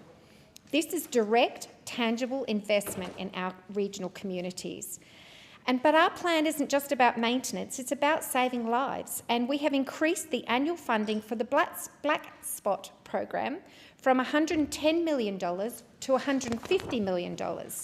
And this program, of course, targets those dangerous sections of roads that we all know about, delivering practical safety upgrades like traffic signals, roundabouts and better signage. I'm incredibly proud to say that that funding is making, the Black Spot program funding is making a real difference in Bullwinkle. We've secured $46,000 to fix the dangerous Lilydale Road and Northcote Street intersection in Chidlow. And we're delivering almost $300,000 for the Avon Terrace and Spencer Brook York Road intersection in York. And these are fixes that locals have been calling on for years, and it's our government that's delivering them. We've also created the new Safer Local Roads and Infrastructure program called SLURP, and that's $200 million per year nationally, which is $50 million more than the 2 programs that it is replacing. And in my electorate of Bullwinkle, this program is funding the $1.5 million extension of Brooking Road in Parkerville, a huge bushfire risk area. So that's a huge win for our local community. And Speaker, you might want to know what happened to the Local Roads and Community Infrastructure program, the LRCI as it was called. That was a temporary COVID program. The Liberals and Nationals set it to expire, and now they're complaining about their own decision. What did we do? We backed it with completion. So we extended that timeline for councils, and we committed an additional $250 million for regional and outer suburban councils. If the Nationals had their way, our regional councils would be $250 million less than they are today. And when you add it all up, just this financial year, our government is delivering $4.1 million to upgrade, in my electorate, across 25 different projects in Beverley, Kalamunda, Mundaring, York and Northam. The choice is clear. The Coalition left a multi-billion-dollar black hole and froze funding for our councils, and the Albanese Labor government is making record investments. We are doubling the Roads to Recovery, we are boosting the Black Spot program, and we're delivering funding that is open, fair and properly costed. Labor now represents more seats in regional areas than the Liberals and Nationals combined, and they have chosen a government that delivers for regional areas. I thank the member. And the question is that the motion be agreed to, and I give the call to the member for Warren. Thanks, Deputy Speaker, and I rise to strongly support this motion. I was in Portland last week in my electorate, and I say this to the Labor Party, both federal and state. There is growing anger about the state of the roads in regional Victoria. Growing anger. And they want you to do something. And I can tell you, people are going to take matters into their own hands if you don't start lifting your game, because they want action. And I can tell you why. It's because potholes are popping up everywhere. And it's just not on local roads. We're talking about main arterial roads like the Princes Highway that 50% now is funded by the federal government, 50% by the state. We used to fund 80% and then it was 20, but you cut that. But people are starting to calculate how many potholes there are on these roads because the situation has got so bad. And we're not talking 10, 20, they are counting hundreds upon hundreds of potholes. The sides of the roads are deteriorating and all they get is, oh, we've got it under control, but because things have got so bad, we might have to cut the speed limit. Rather than fix the roads, you're going to start cutting the speed limit? That shows you how badly you've handled this. The deterioration since you have been in government and since the Victorian state government have been in charge in Victoria, sadly for far too long, has seen the investment in our roads just deteriorate over time.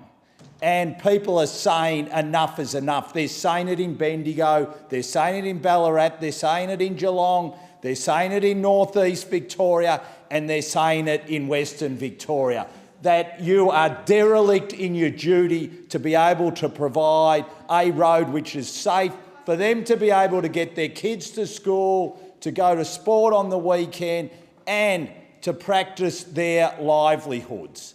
And I'm telling you, the community anger is continuing to rise, and it's continuing to rise because they also see billions upon billions upon billions of dollars going into major infrastructure projects in Melbourne, like the suburban rail loop, which are over time and over budget, which have the CFMEU involved in them, and we all know what's happening there.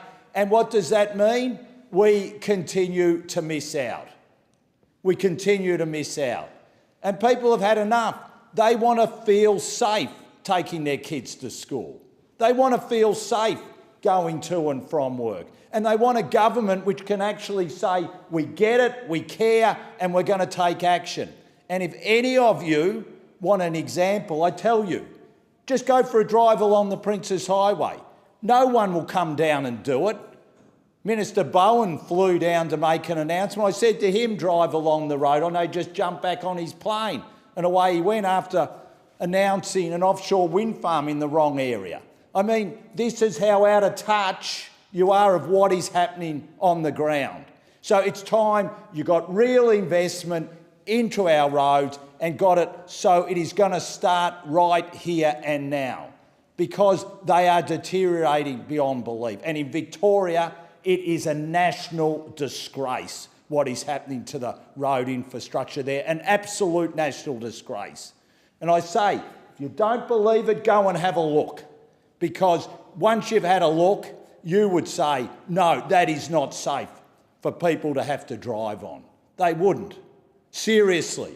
And this motion is a motion which is about trying to get real action.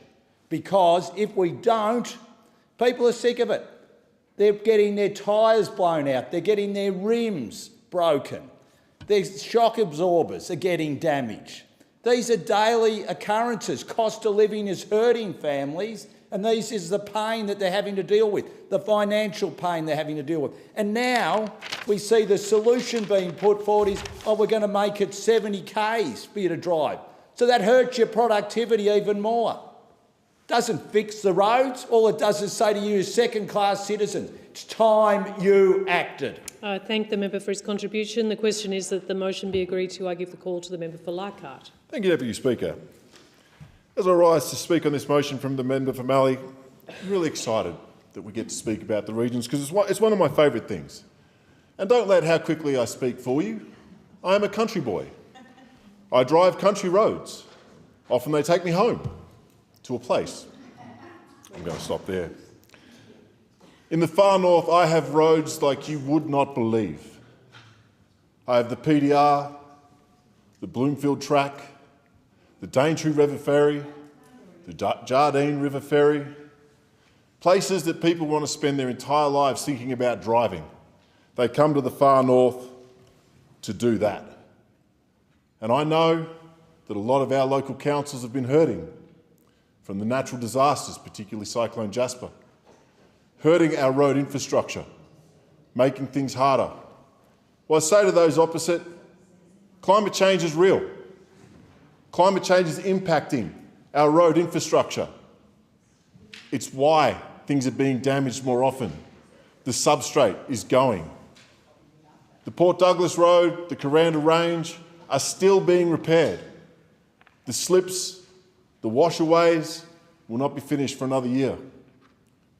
We've invested extra money into this to build back better, to improve the drainage, so the next time that we are faced with a climate change-induced disaster, our roads stay safe. Our roads, our councils deserve better. And those of us in the Anthony Albanese Labor government, we are committed to investing in our regional areas. So after a decade of neglect from the former coalition government, denial on climate action, which has been hurting our road infrastructure, the Anthony Albanese Labor government is delivering record investment into regional infrastructure and our regional roads. Our investment means improved safety on our roads across the country, more efficient freight routes, stronger local economies under funding programs that are open, fair and properly costed.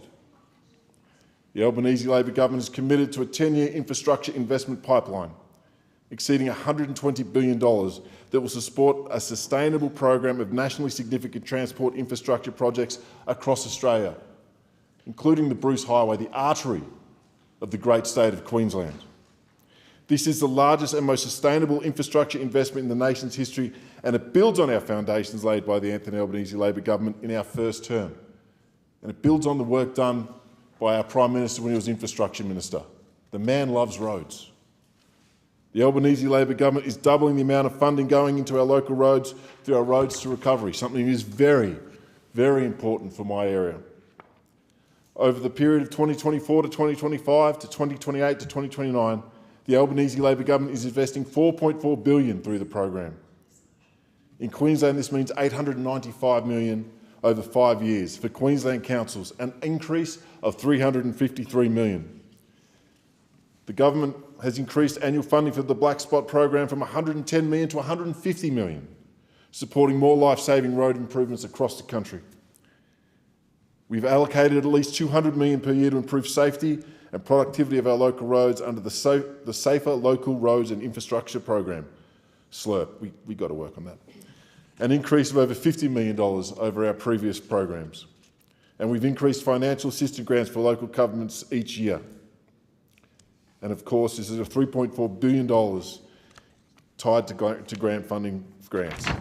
For Leichhardt, my community, I'm happy to tell you, embrace yourself because there's a lot of numbers here.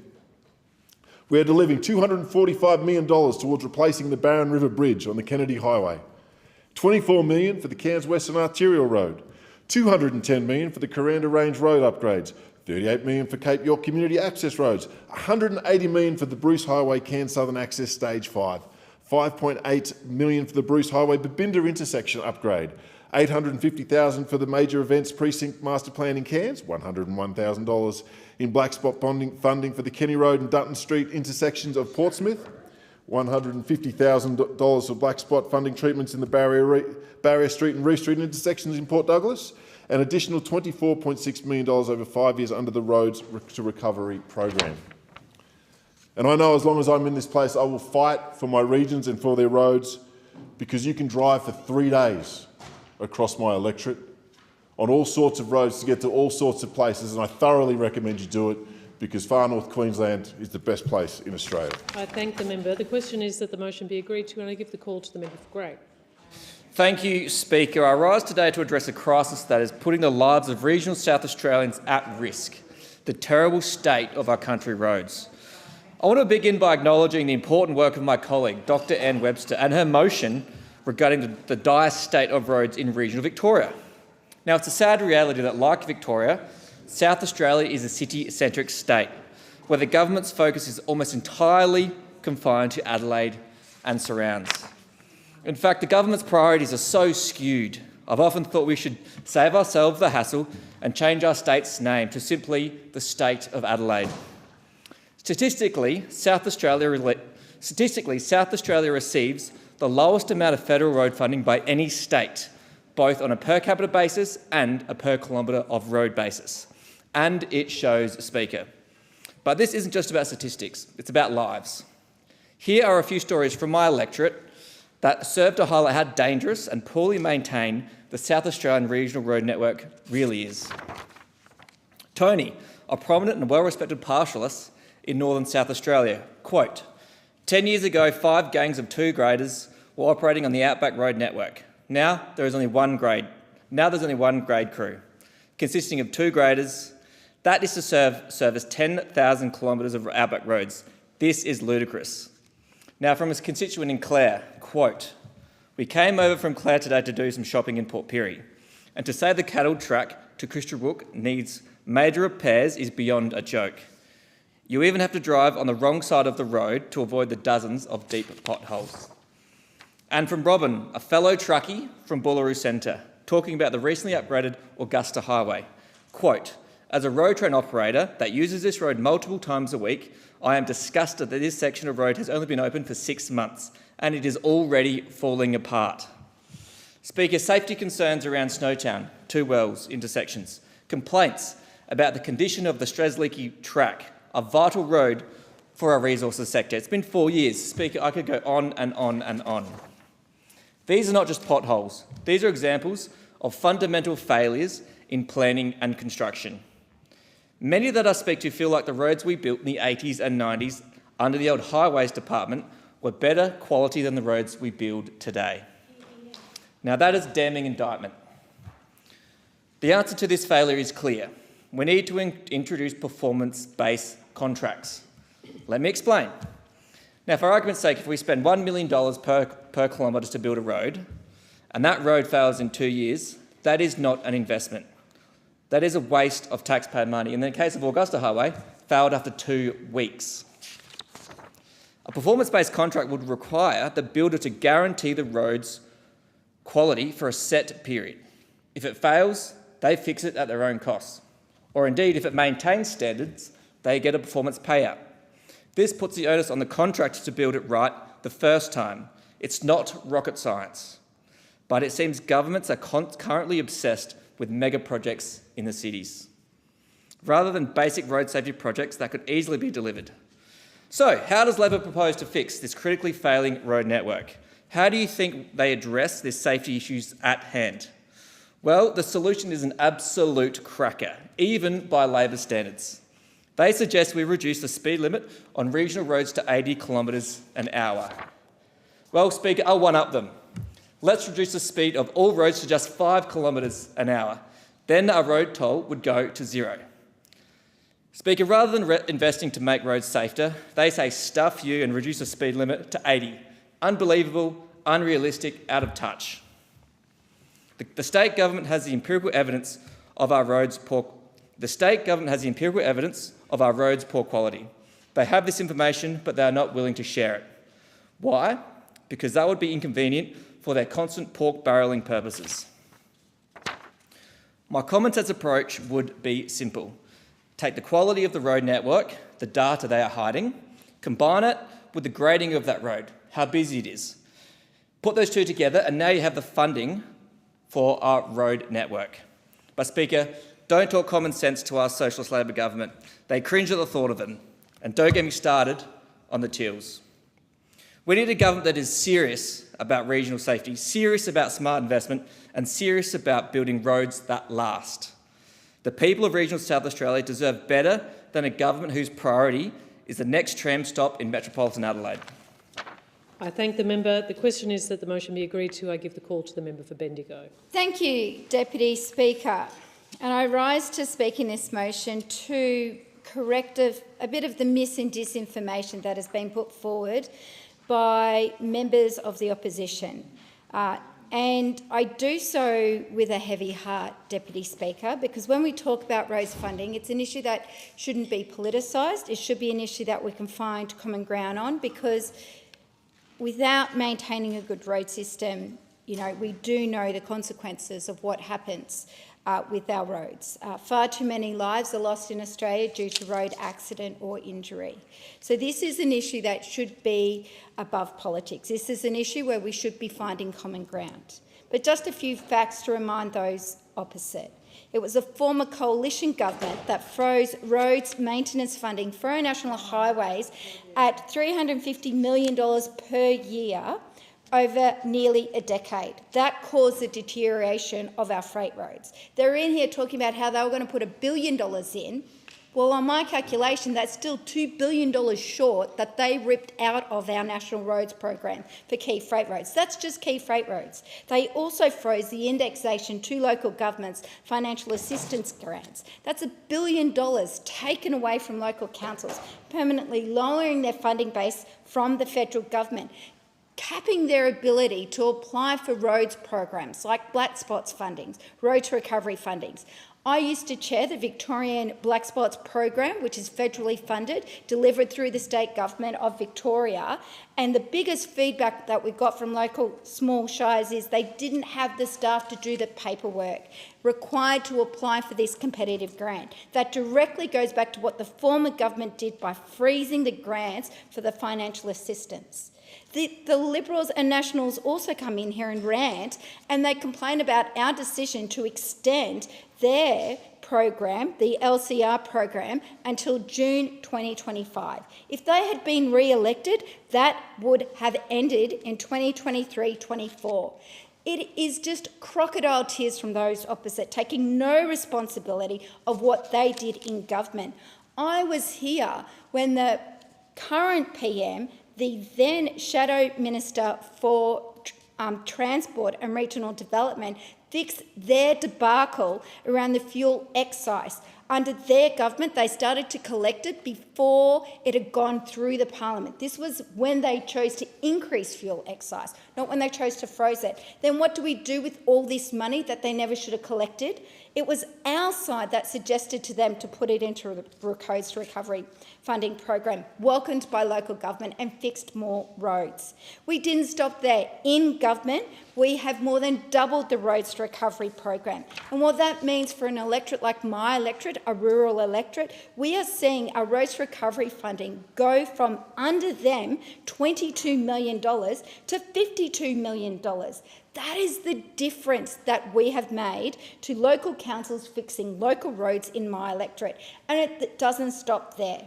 The road that connects Mildura, the member for Mallee's electorate, to Melbourne via my electorate, the Calder Freeway, is receiving $12.5 million to improve overtaking lanes. That's just one of the many projects that's being funded on the Calder.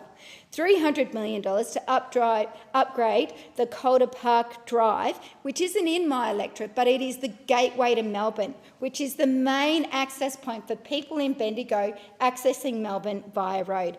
$5 million for pedestrians and safer roads, 4.4 for project development and pre-construction, more work on the Calder, Melbourne to Mildura, more funding through RPPP for Mount Alexander to redevelop Frederick Plains and Mechanics Lane, funding through the Black Spots program and others.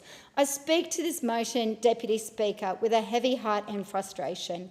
On Friday, a school in my electorate closed to remember the tragic death and passing of young Tom Hoskins, another victim of road trauma, trying to cross the road, hit by a truck and died.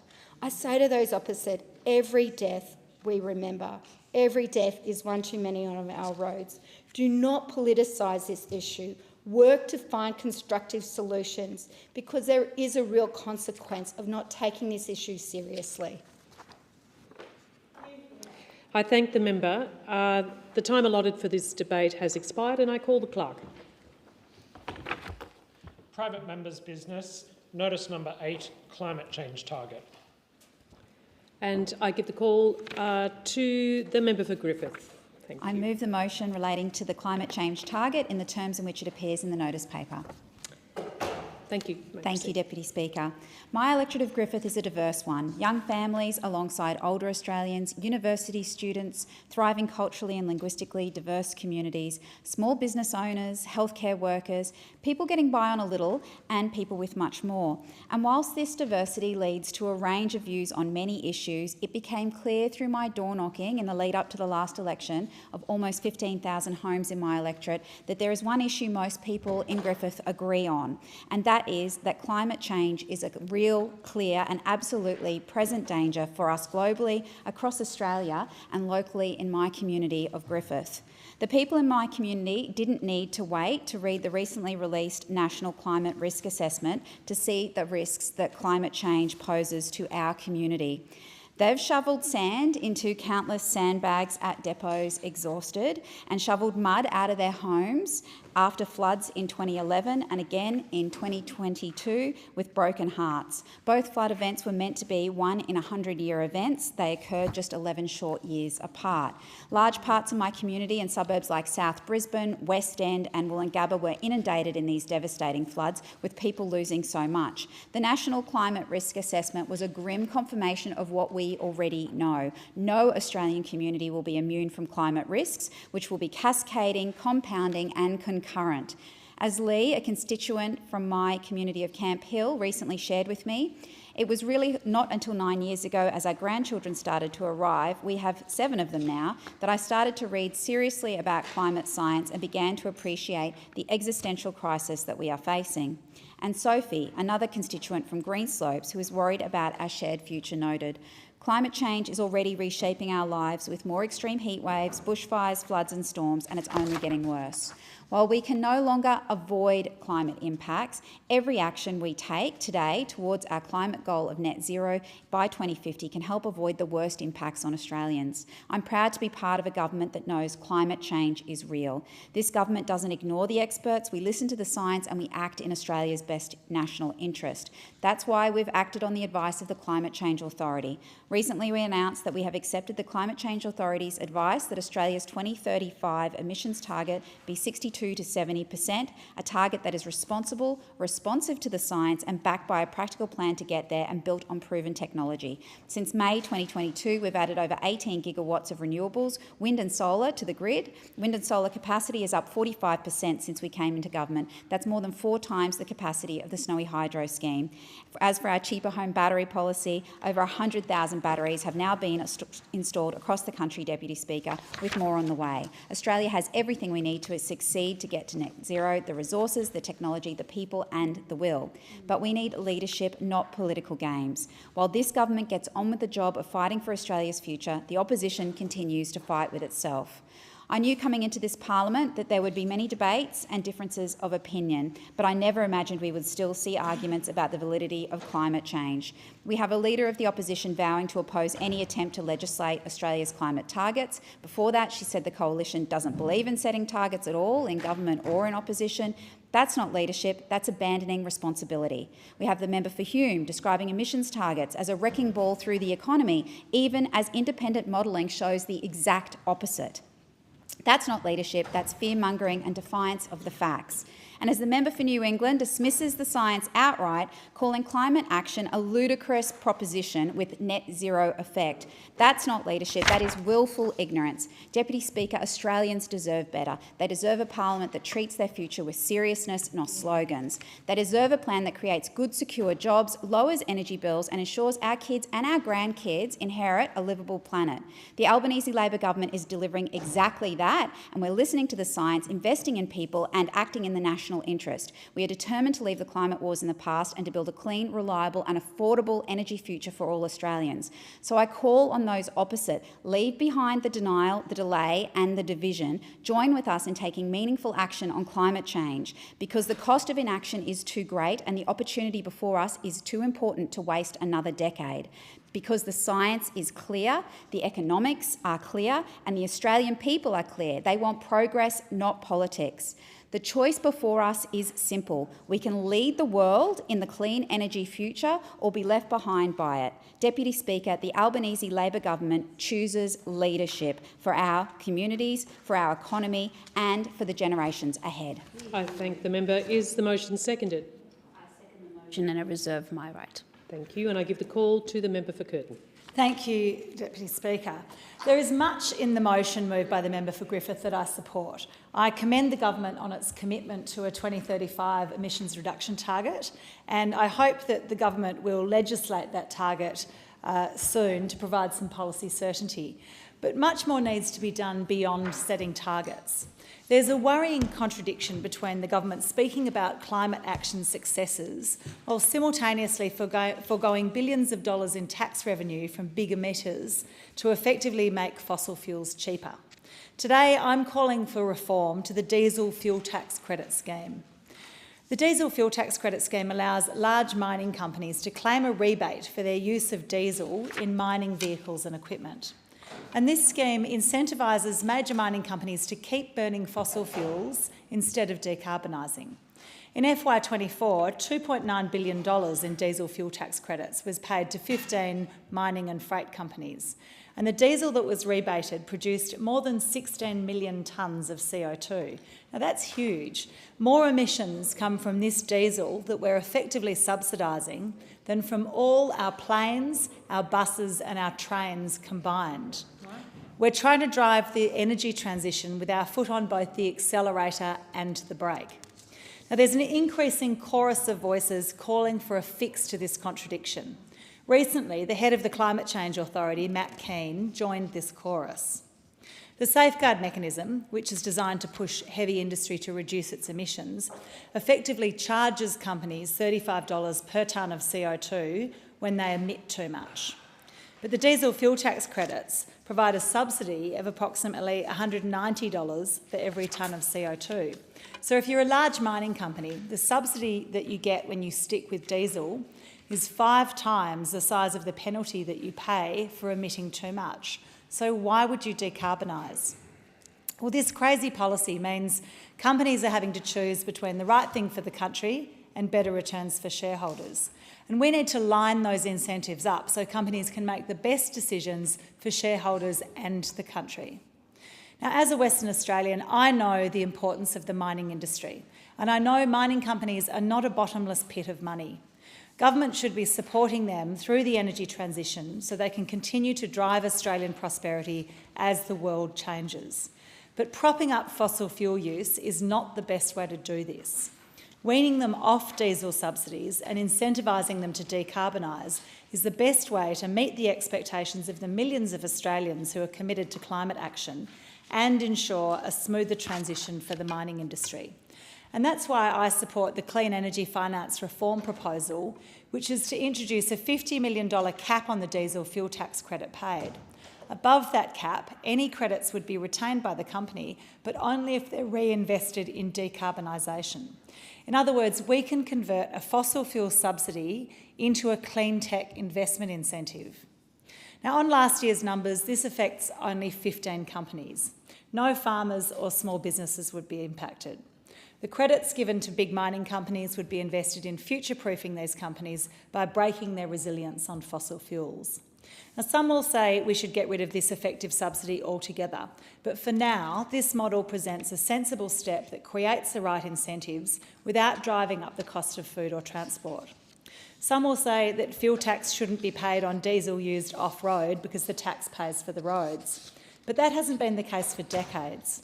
The hypothecation of fuel taxes for road funding was abolished in 1959, and since 1992 there's been no formal link between fuel excise and road funding. Today, the fuel excise is simply a revenue measure, and spending on roads is a completely separate expenditure. We will need to rethink whether we ask users to pay for roads as transport goes electric, but that work can be done in parallel. Some will say that the tech to replace diesel isn't ready. Yes, some tech is at an early stage, but investment from our mining majors will bring these technologies down the cost curve. Importantly, this simply isn't a good reason to keep a policy that means taxpayers forego $3 billion a year to help our large mining companies keep burning fossil fuels. If we want to hit our 2035 and 2050 targets, if we want a strong, sustainable mining sector in WA and around Australia, and if we want taxpayers' money working for the future rather than the past, we must align our fiscal settings with our climate ambitions.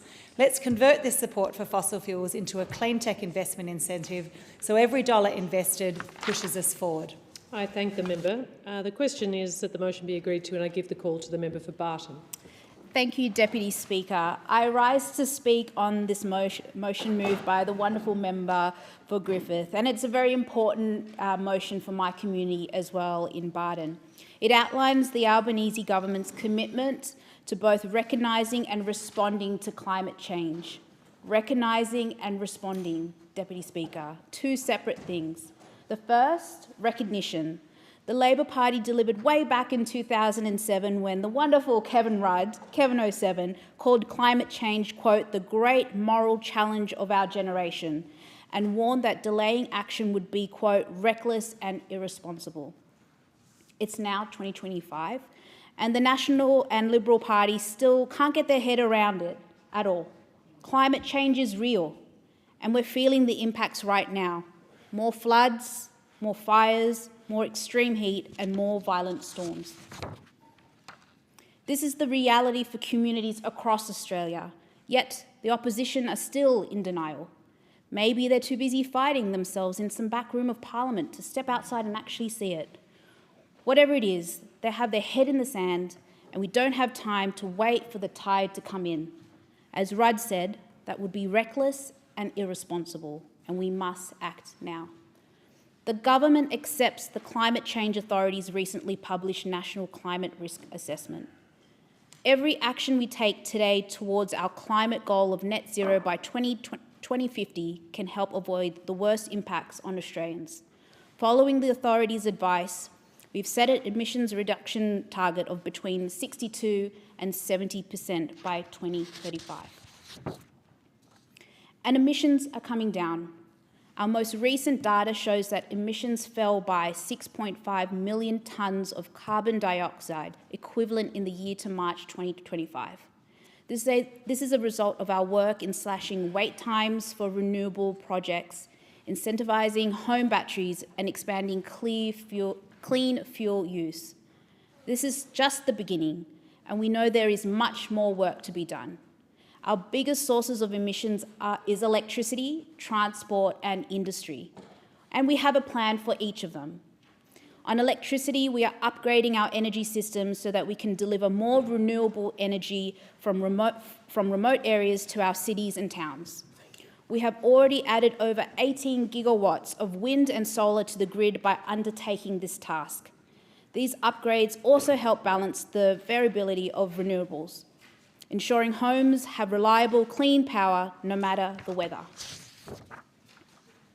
On industry, we've announced a new net zero stream in the National Reconstruction Fund. The $5 billion in this particular fund will help large industry decarbonise whilst helping renewable and low emissions manufacturers scale up. On transport, we've expanded the use of electric vehicles, brought in a new vehicle efficiency standard and invested in more curbside charging facilities. This is all on top of the work regular Australians are already doing, because they understand climate change and its risks as well. Around 1,000 batteries are being installed across the country every day, with home solar panels uptake being quite literally through the roof. So as the motion says, the government is delivering on its promises, which Australians voted for this year, to act on climate change. Whether the opposition will leave the climate wars in the past, well, I'm not holding my breath, Deputy Speaker. I thank the member, and the question is that the motion be agreed to, and I give the call to the member for Riverina.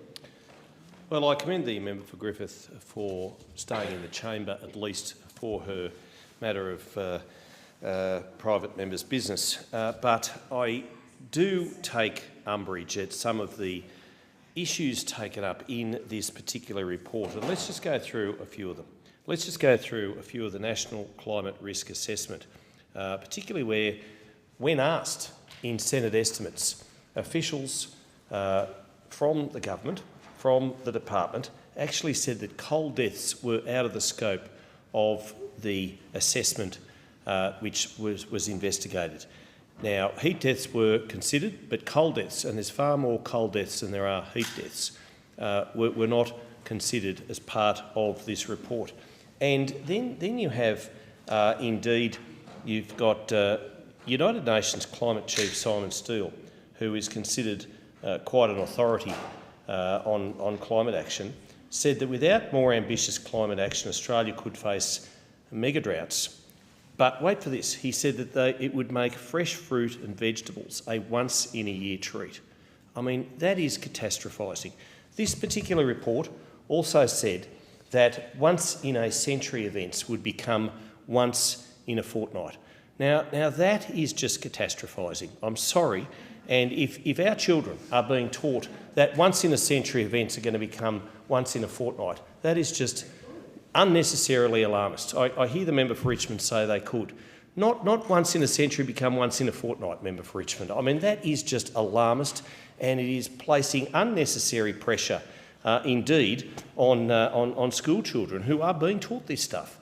And it's got to be put into balance. And the balance is certainly, when we talk about climate action, the balance is not being met between Bynalong and Bowning in my electorate, where they want to put up 90 wind towers, 260 metres high, and in neighbouring Upper Lachlan Shire, there is even a green energy project where they are taking the subsidies and want to take the subsidies, but it's not even going to be connected to the grid. And it's no wonder that these farmers, these residents are pushing back. It's no wonder when Engie, and I'll give this French-owned company its due, pulled back a project which was absolutely met with approval, the fact that they'd actually withdrawn the project. It was going to be a solar factory right next door to Yass, which was, wait for it, going to be bigger than Yass itself. Bigger than Yass itself. Country communities can't keep carrying the can. They cannot. And they are being asked to because of reports such as this. Reports such as this, which is only sending the energy costs of ordinary, everyday Australians through the roof. Reports such as this, which are dividing communities because we've got largely foreign-owned superannuation companies coming into regional Australia, dividing families, dividing generational friendships, pitting one farmer against the next-door neighbour, and it is just a bridge too far. And we then have the battery energy storage systems. Well, it is going to carpet bomb our electorate as well, and our electorates plural. And you've got volunteer firefighters who are not, as they say, equipped to deal with the toxicity of the flames from these BESS storage systems, who are absolutely worried that they're going to be asked, if these battery energy storage systems catch fire, to go out and put them out. And we always know that these fires always seem to start on Christmas Eve or New Year's Eve, whenever people should be rightly celebrating with family. And these volunteers, these brave volunteers, many of whom are well beyond the age of 65, let me tell you, they're older, not younger, and they've given of their own, they've given selflessly for many, many years. They go out, they attend crashes and all the likes, they rescue people in country Australia, but why should they be expected to go out and put their own lives at risk when they are very worried? They are not trained, they are not equipped to put out these flames, these fires, which could well have a large effect on their own well-being and their own health. Now, this assessment, this climate risk assessment, it might pay the Energy Minister's dues where he is catastrophising and saying that the country Australia can indeed have this reckless rollout of renewables. Well, the fact is, country people are pushing back, and rightly so. They've had enough of this nonsense, and it's going to just cost this country trillions of dollars. I thank the member. The question is that the motion be agreed to. I give the call to the member for Menzies. Thank you, Deputy Speaker. I rise to speak in support of the motion by the member for Griffith. I am proud to be part of a government that is taking real ambitious action to address climate change. Those in the coalition are imploding about whether or not they believe in human-driven climate change, let alone whether or not they want to do anything about it. 9 years of coalition government, almost a decade of delay and denial. We accept the science, and we're committed to playing our part to address this global challenge and to seize the opportunity to be at the forefront of innovation and the renewable energy transition. Many of the residents of the electorate I'm fortunate to represent, Menzies, care deeply about climate change. They raise it when I'm door knocking and they raise it when I'm making phone calls. They call my office, they send us emails. Young people who are worried about their future, parents and grandparents worried about the future for themselves, their children and their grandchildren. As a parent of young children, I share their concerns. I've met multiple times with the climate groups that are active in my area.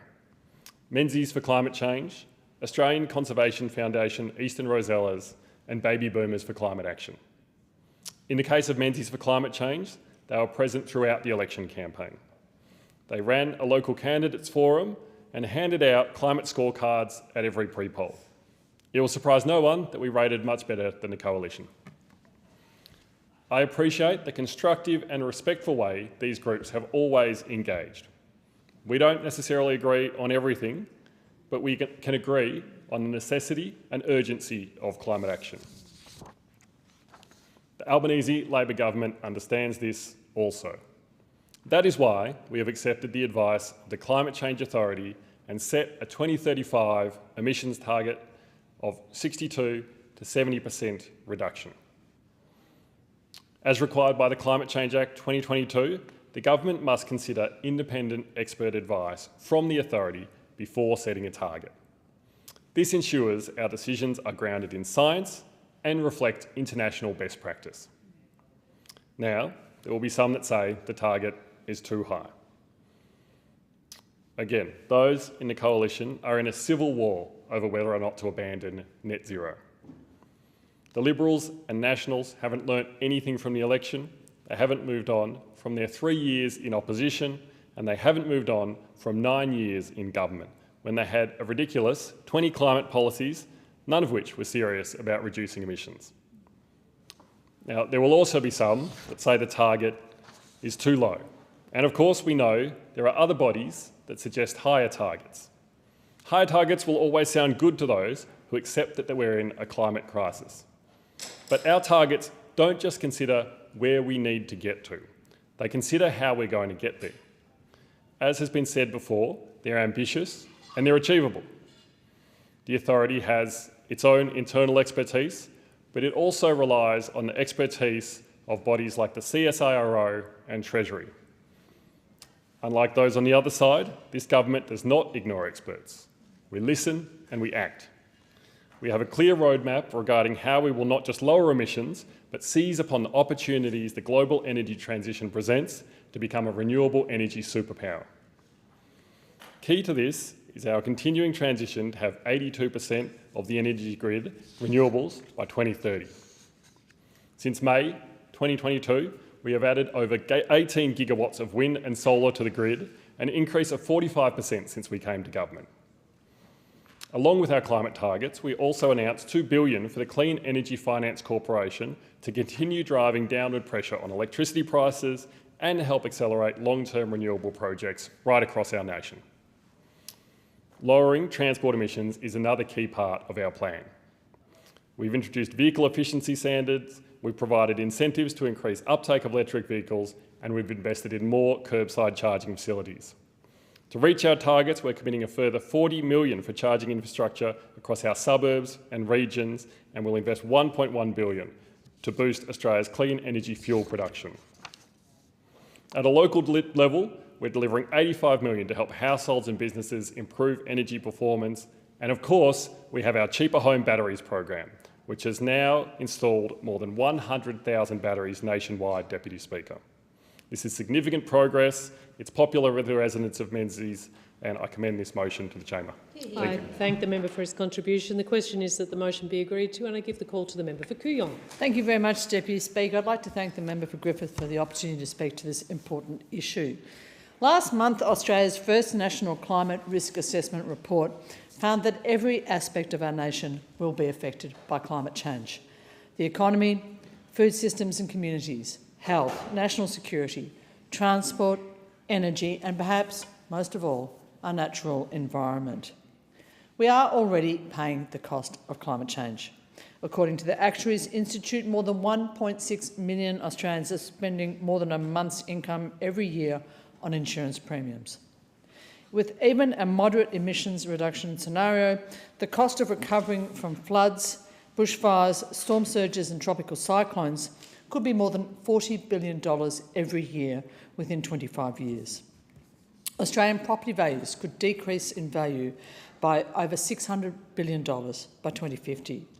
Lost labour productivity could reduce our economic output by hundreds of billions of dollars, and disruptions in global supply chains due to extreme weather events could affect import and export markets.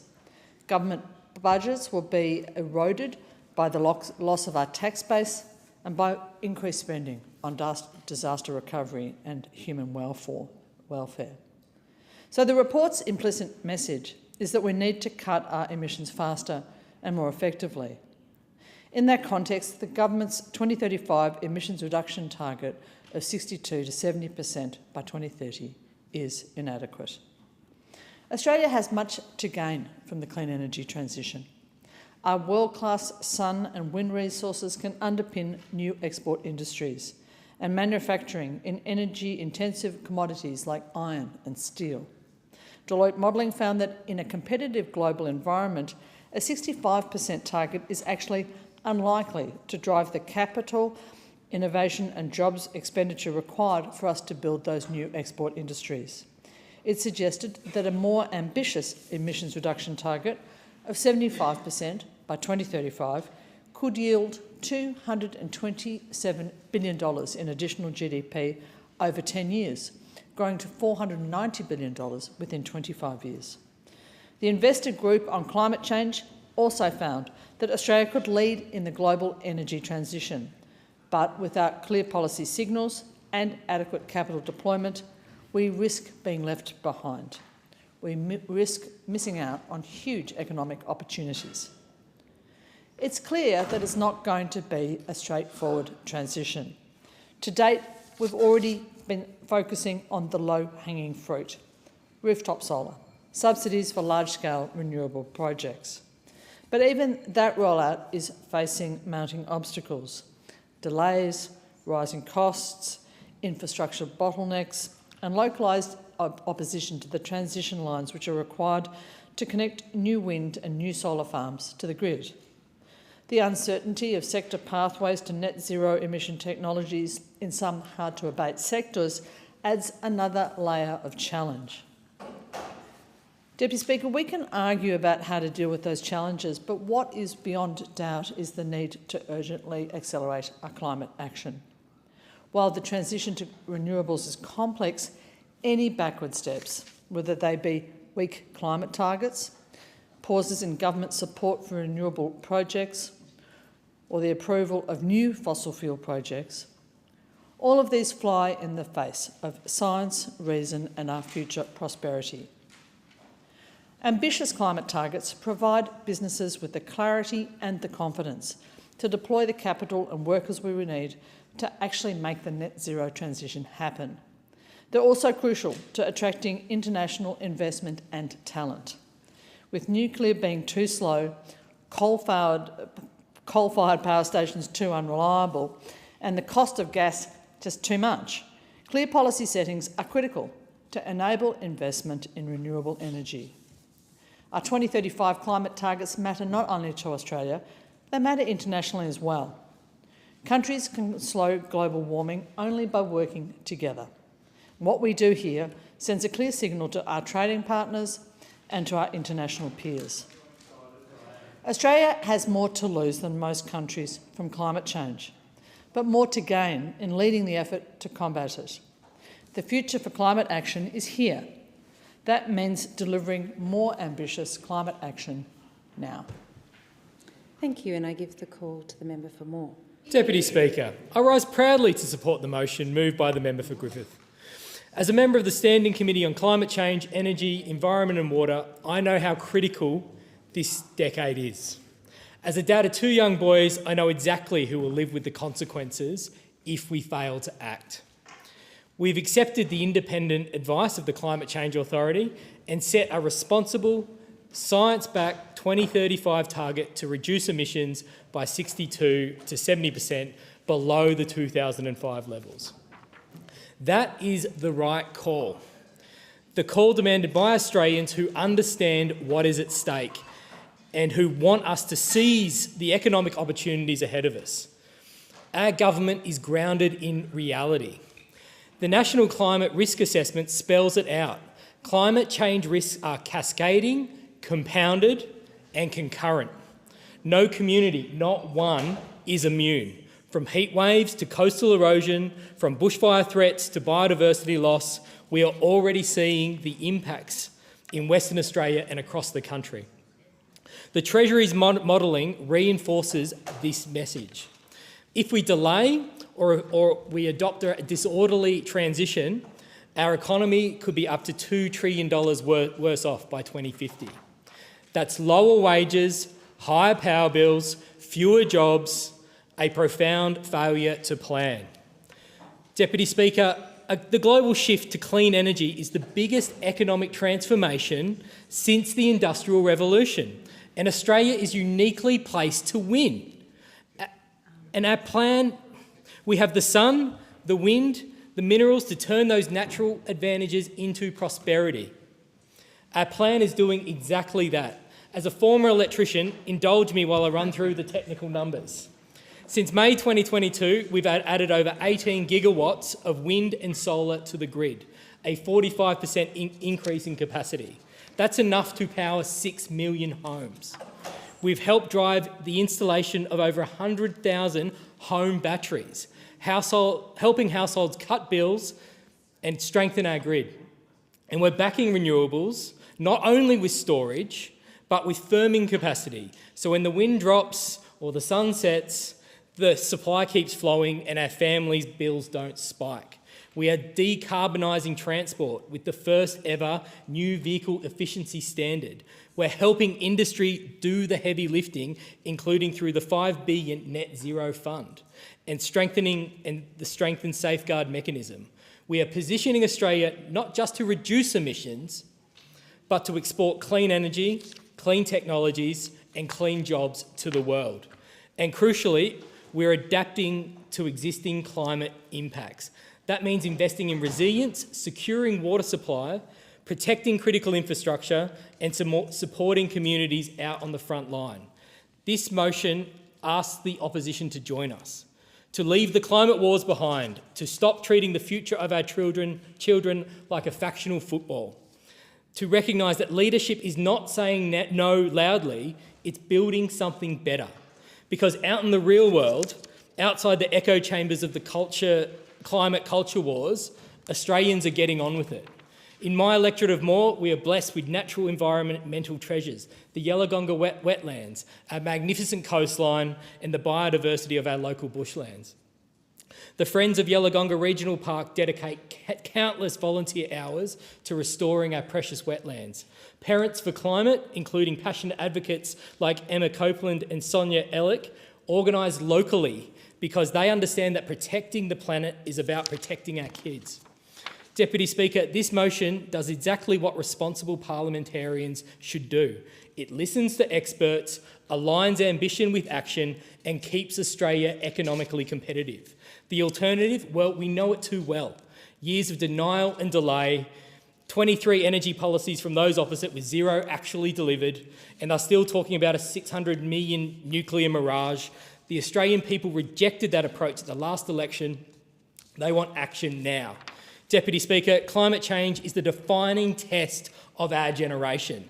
History will not forgive cowardice nor reward complacency, but it will remember courage. It will remember those who chose to build, not block. For my boys and for families of Moore and Griffith and right across the country, we must get this right. I commend the motion. Thank you, and I call the member for Ryan. Thank you, Deputy Speaker. So we're hearing lectures about the climate wars. Labor wants to lecture us about the climate while self-congratulating on what they're doing. Climate wars. Labor's actually waging war on the climate. Every time Labor opens a new coal mine, you wage war on the climate. Every time Labor opens a new gas project, every time Labor lets Santos pay no tax, you wage war on the climate, waging war on our planet's future. So what is Labor's record on climate? opening 30 new coal and gas mines in the last term of Parliament, abandoning reforms under the previous Environment Minister under pressure from big corporations. 15 days after being sworn in this term, approving an extension to the largest fossil fuel project in the Southern Hemisphere, Woodside's North West Shelf. It's a cruel joke to pretend that Labor is acting on climate. They're actively acting to make climate change worse. They're actively working to make climate disasters, bushfires, heat waves and floods worse. They are gaslighting the Australian people who do want action on climate, who do want their homes to be safe. Well, don't open new coal mines. Don't. Yeah, but you've abrogated that trust. Who do want their homes to be safe from fires and floods, who don't want thousands of extra deaths in our cities from heat waves, who want to preserve our natural wonders like the Great Barrier Reef. This is what people want. So they are employing a deliberate strategy to gaslight the Australian people. Here's Labor's strategy. What do we need to do to look like we're doing something about climate while protecting the interests of the coal and gas corporations? The government has an intentional strategy to lie to you about climate, Australians, to distract you from what they're actually doing. Labor wants you to focus on the coalition's implosion over net zero and away from the big coal and gas corporations pretty much screwing over everyday Australians, while Labor does everything to protect them. The Labor government doesn't want you to know that many huge mining corporations are not paying any corporate tax. Zilch, zero. Labor doesn't want you to know that gas corporations are giving our offshore gas away for free, making massive profits, but they are not paying any royalties. Labor really doesn't want you to know that our fossil fuel exports contribute far more to climate change than domestic emissions, 4.5 times more. That's the exports. Big coal and gas corporations love this focus on domestic emissions because it means you're not looking at them wrecking our climate and environment and making huge profits while they dodge taxes. And it's a Labor government who are protecting these corporations at your expense, Australians. Don't let them fool you. Some conspiracy theories are actually real. Here's one you want to hear. Big corporations really do control our government, and here's the story.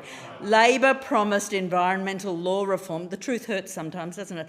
When they came into government in 2022, the Greens said we were happy to work with them to protect, this is what happened, to protect nature and the climate. We came to a deal with then Environment Minister Tanya Plibersek, but the mining industry, companies like Woodside, Santos and BHP were not happy. They got on the phone to Western Australian Premier Roger Cook, this is all fact, who then personally called the Prime Minister to tell him to kill the deal, and he did at the 11th hour. Then under pressure from the same big corporations in February this year, it was fact, we were told. We were told by the ex-Environment Minister who had signed the letter. Let's continue. In February this year, the bill was withdrawn from Parliament altogether. This is all fact. Now, the new Environment Minister, one of the first things he did was fly to Perth to consult with mining companies on the new version of the laws, with his #1 priority to speed up approval so big corporations can wreck the environment even faster. BHP have said they welcome the strong signals from the government. I'm sure they and the other mining companies are very happy they can keep making mega profits, paying minimal tax and get their approvals fast-tracked now without worrying about that pesky environment or climate. Thank you. Thank you. There being no further speakers, the debate is adjourned and the resumption of the debate will be made in order of the day for the next sitting, and I call the clock. Private members' business, notice number 9, Pregnancy and Infant Loss Awareness Month, standing in the name of the member for Werribee. And I call the member for Maley. Werribee. Oh, beg my pardon. I move the motion relating to Pregnancy and Infant Loss Awareness Month in the terms which it appears on the notice paper. Over the last almost 40 years since I lost my child Michael in the neonatal period, little has changed regarding the number of families that are affected by pregnancy loss. In 2023, out of the 285,305 babies born in Australia, there were 3,128 perinatal deaths, or 1% of all babies born.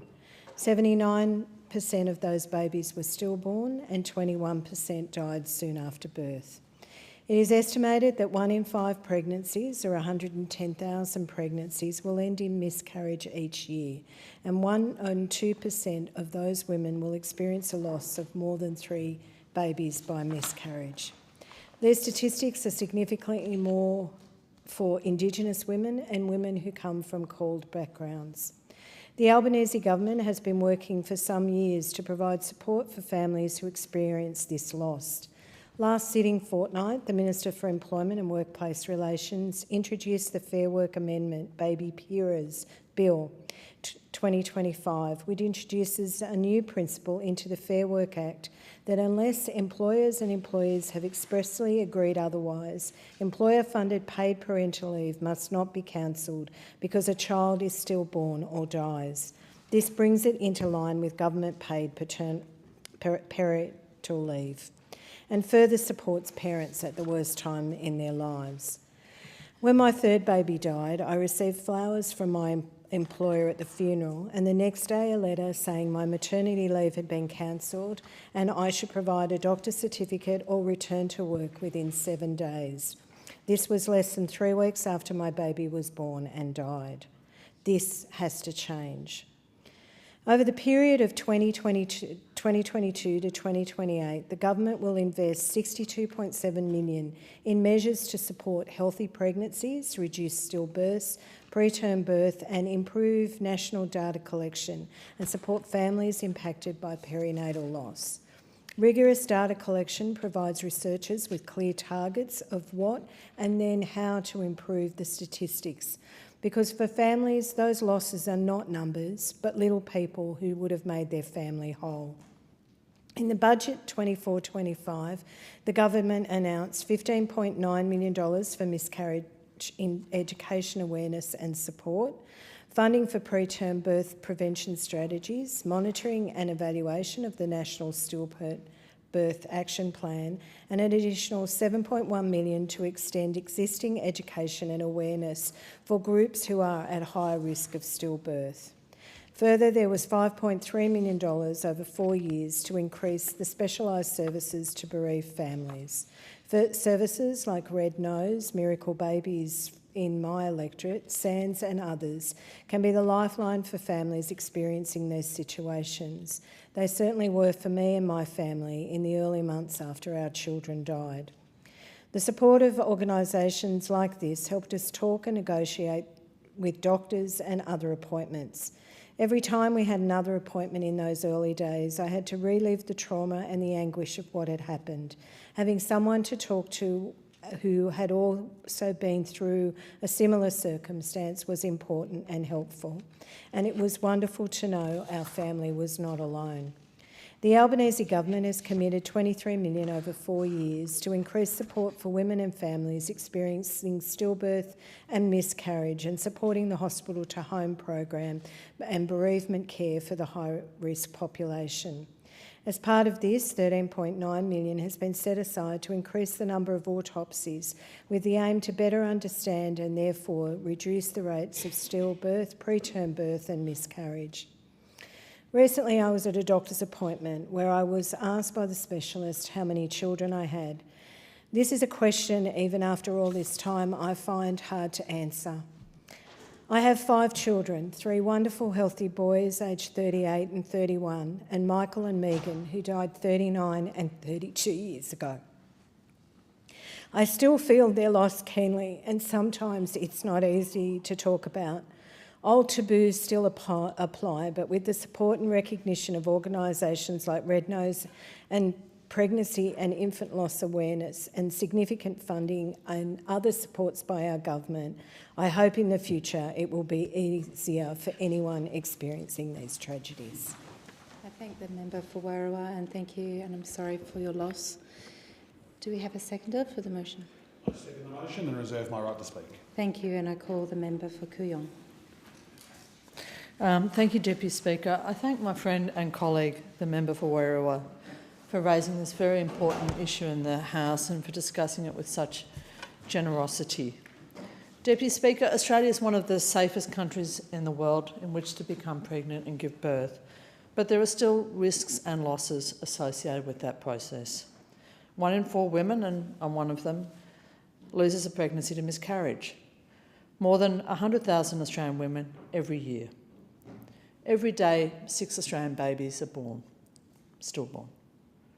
As many as 1,000 babies die every year in the first 28 days of life. The loss of a baby, any baby, is a devastating outcome with far-reaching impacts on individuals, families and communities. In the past, as we've heard, these losses were often discounted or diminished, shrouded in silence. Families were told to move on, to try again. But every loss, whether through miscarriage, stillbirth or neonatal death, is a personal tragedy. So this month, and especially on October 15th, we remember those babies who are no longer with us. Every baby matters, and every baby deserves to be remembered. As a paediatric neurologist, I know that compassionate care, timely support and open conversations are important, so important to help parents and children recover from this loss. And so I commend the organisations like Red Nose, SANS and the Stillbirth Centre of Research Excellence that act to lead the way in advocacy, support and education. Their work is vital and it deserves our full backing. It's absolutely vital that we ensure access, appropriate access to bereavement counselling, that we improve hospital protocols for miscarriage and stillbirth, and that we recognise the emotional toll of these experiences on mothers and fathers. We have to ensure that we always provide best practice bereavement and mental health care for all parents, including those who have subsequent pregnancies, which can be really difficult after such losses. It's also important that we acknowledge our Aboriginal and culturally diverse communities face disproportionately higher rates of stillbirth and that they often lack culturally safe care. Australia's National Stillbirth Action and Implementation Plan was launched in 2020 after a 2018 Senate inquiry which established lack of improvement in our rate of stillbirths. It's really important that we continue to support research into this area as part of our efforts towards public health monitoring and continuous improvement. While every woman has the right to choose her preferred model of maternity care and place of birth, there are risks associated with some forms of birth, such as free birth, which can result in poor outcomes for mothers and for babies. All deliveries should be attended by trained professionals who are able to provide medical support when needed, to always ensure the best possible outcomes for mums and for babies. The recent evidence of better outcomes in private obstetrics in Australia suggests that we really need greater continuity of care in our public system. Many women experience fragmented care models with mixed medical and midwifery care or GP shared care when they would prefer a continuity of care model. This might include continuity of midwifery care in the public system, private obstetric care or care from a privately practising midwife in the private system. But continuity of care is particularly important for high-risk populations, such as Aboriginal and Torres Strait Islanders, migrants and refugees, remote and rural women. However, it is not available or accessible for many. At least 14 private maternity units around the country have closed in the last 5 years alone. It's absolutely vital that we maintain local services to provide patients with choice, to reduce their travel burden, to manage obstetric emergencies and to ensure equitable care. It's very important, Deputy Speaker, that women have a choice in how they give birth and for that choice to be informed and supported. And it's absolutely vital that we provide the very best possible support for those parents who do experience miscarriages, stillbirths or neonatal death. And so again, I thank my friend and colleague, the member for Werriwa, for raising such an important issue in the House this evening. Thank you, and I thank the member for Kooyong, and I give the call to the member for Melbourne. Thank you, Speaker. It's better this happened now than later. You can always try again. These are things that were said to me when I experienced the devastating loss of yet another baby, before they had the chance to take their first breath. Words meant to comfort, instead they cut deeply into my grief. At the time, I felt angry and a pain at how misunderstood I was. But over the years, that anger slowly transformed into something else, gratitude. Strange, I know. But as much as their words hurt, I came to realise they were spoken from a place of not knowing. They didn't understand the depth of this kind of loss, and in a strange way, I was glad they didn't. Gratitude. If they had truly known the pain of pregnancy loss, they would never have said those things for someone hurting like I was. If the people that were closest to me were unable to understand the extent of my loss, how could I expect others to know what I was going through? I couldn't. Losing a child at any stage is profoundly painful, yet babies lost before they are even able to breathe are often met with silence, discomfort or avoidance. October is Pregnancy and Infancy Loss Awareness Month, a time to recognise the thousands of families across Australia who have experienced the heartbreak of losing a pregnancy, a baby or a young infant. For too long, these experiences have been endured in silence. I know I did. This month provides a moment for our nation to pause, acknowledge the grief of families and recommit to supporting them with compassion, understanding and care. The loss of a baby is a profound and life-altering event. The hopes and dreams of a future are suddenly replaced with deep sorrow.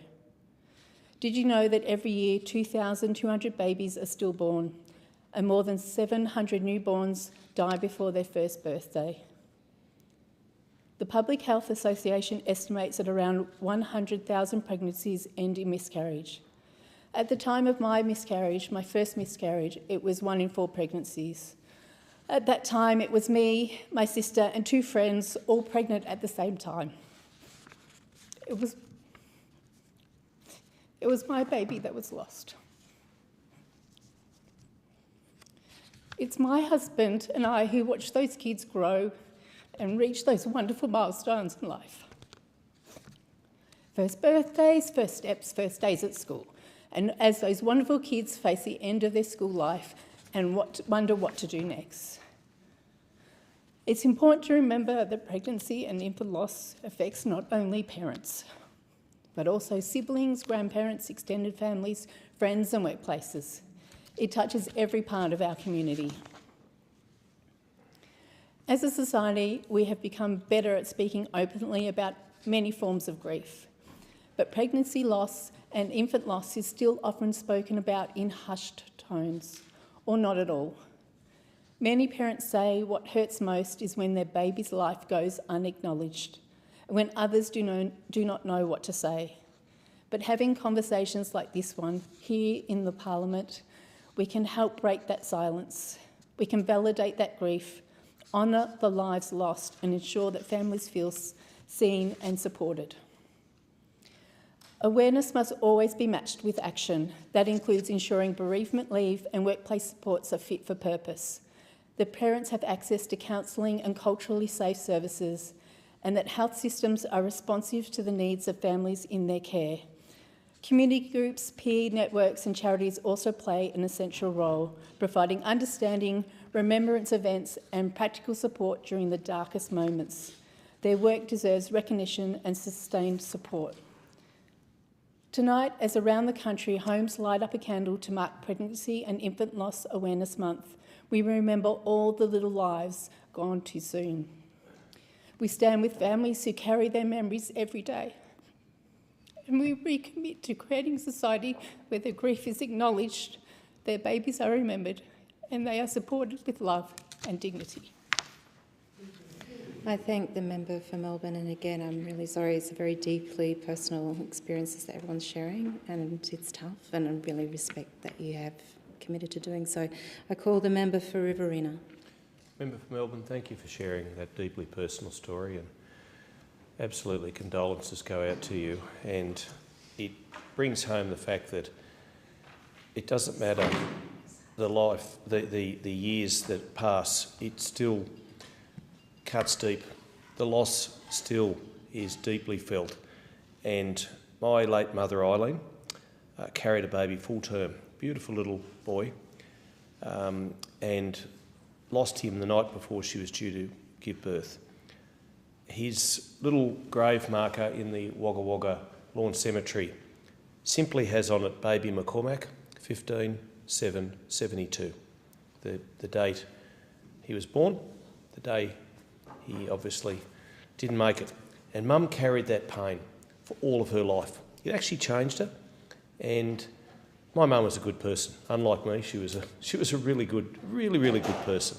And I know how deeply it cut into her. And she had two other children following this little boy. But my three sisters and I never forget the 15th of July. We always text each other, message each other on that day because it is a special day in our family. And thank you to the member for Werriwa for bringing forward this important discussion. And it is important. October is Pregnancy and Infant Loss Awareness Month. And no one feels this more than the mums who've lost bubs. And it is deeply tragic, it is deeply personal. And just as a bloke, I want to say that we share your pain too, but no one knows how much the loss is profound than a woman who has indeed gone through that experience. I want to also share with the House a couple I know well. They're only young, Sam and Maddie Armstrong. They live near Mara, where I come from. And they lost a little girl in January 2024, Joy. And they were supported through this loss by an organisation called Villamar Community. Now, this particular organisation provides the sort of help, the wraparound services that assist particularly mums, but also parents per se, through the loss, through the healing and recovery. Not that you ever recover, not that you ever properly heal, but I would really like to see this organisation, which is under the umbrella of the Murrumbidgee Local Health District, properly funded, so that it can enable referrals to become a compulsory thing after a stillbirth, should the parents need it and want it and expect it, so that every family that suffers grief and loss should have the opportunity to access a 12-month support program. It would be really good for mums right across the Riverina district. Before Joy was born, Villamar, knowing that they were going to go through this experience, reached out and talked about the services that were offered and explained in a very deeply personal and emotional way what was going to happen and what to be expected. And it didn't take, as Sam and Maddie explained, long to realise that stillbirth is common in the Riverina. And we've heard it's common right throughout Australia, and it's all too common. Sam and Maddie were shocked by the amount of people they knew who told them they'd lost a baby through stillbirth. And when you do talk about this thing, and the member for Melbourne is right, it wasn't always talked about, and certainly back in the early 1970s it probably wasn't talked about at all. And we're much more open now as a society, but people still find it hard, choking back tears to even tell these sorts of stories, particularly in the federal parliament, but also to even their own family members. So I do commend you for your bravery and courage. Thank you for sharing that story. And as Maddie and Sam explained, a lot of these people have no support, no opportunity to grieve properly, no memory making, and that's important too. They are still babies. They are still parts of your family. Even though they don't make it, they're still very much part and parcel of your family. And also mental health issues come as a result of this, as Maddie and Sam explained to me. So thank you, Member for Werriwa, for bringing this important motion. And again, Member for Melbourne, all our love and support go out to you. And I thank the member for Riverina, and I give the call to the member for Macquarie. Thank you, Deputy Speaker. In October, we mark Pregnancy and Infant Loss Awareness Month, and We do so to acknowledge the shared loss experienced by parents, friends, healthcare workers and community when babies are lost through miscarriage, stillbirth and neonatal death. Now, I have spoken on this in previous years, not because of lived experience, but because in my early years in this place, there hadn't been a lot of discussion about these matters, and I commend the efforts of the member for Werriwa to share her story and highlight the issue, and those who've shared such personal stories tonight, like the member for Melbourne. I'm really heartened that when we speak about this now, we do it not only to acknowledge the grief and the loss, but we can share some of the many practical supports the Albanese government's put in place, because that's a start. Around 6 babies are still born each day in Australia, and an estimated 1 in 4 pregnancies result in miscarriage. Each year in Australia, more than 110,000 families experience stillbirth or miscarriage. That is a lot of heartbreak and grief for many people. So what are we doing to support these people? We've invested more than $62 million over 5 years in measures to support healthy pregnancies, reduce stillbirths and preterm birth, improve national data collection and support families impacted by perinatal loss. There are many actions within that funding envelope, from a national audit of early pregnancy assessment service clinics across Australia so that women and families can access appropriate services in their local area for treatment and follow-up care, through to a miscarriage data scoping study to establish existing and potential data sources and options for national collection of miscarriage data, which we need. I want to focus on a couple of our most recent announcements. We've provided $3.2 million over 4 years to Red Nose Australia to deliver the Healing Through Community project, supporting families through stillbirth and miscarriage. Healing Through Community resources support stillbirth and miscarriage bereavement care services for First Nations families. Just stop and blow my nose. Refugee and migrant communities, women and families living in rural and remote areas, and women under 20, because while any pregnancy can result in stillbirth or miscarriage, rates remain high for women in these communities. And it was co-designed because we really need to listen to the women involved and the healthcare professionals to get this right. Another initiative is research into a simple blood test that could save the lives of hundreds of babies each year. It's the focus of new medical research funding, with $25 million for research into infertility, pregnancy loss and stillbirth. Now, the Tim Tam study, led by Professor Stephen Tong from the University of Melbourne, received $2 million, and his work aims to validate the first placental health test across Australia. The research team believes that a simple blood test could help health professionals better work out which pregnancies are at risk of stillbirth. These pregnancies could then be closely watched and birth scheduled to prevent stillbirth or other health problems. By better understanding the risk factors and causes, researchers believe more stillbirths could be prevented. The third practical measure I want to speak of is a new law working its way through the Parliament. The bill is named after baby Priya, who heartbreakingly died when she was just 42 days old. After informing her employer that her child had passed away, Priya's mum was faced with negotiating with her employer about a return to work she hadn't planned for, at the same time as grieving the loss of her child.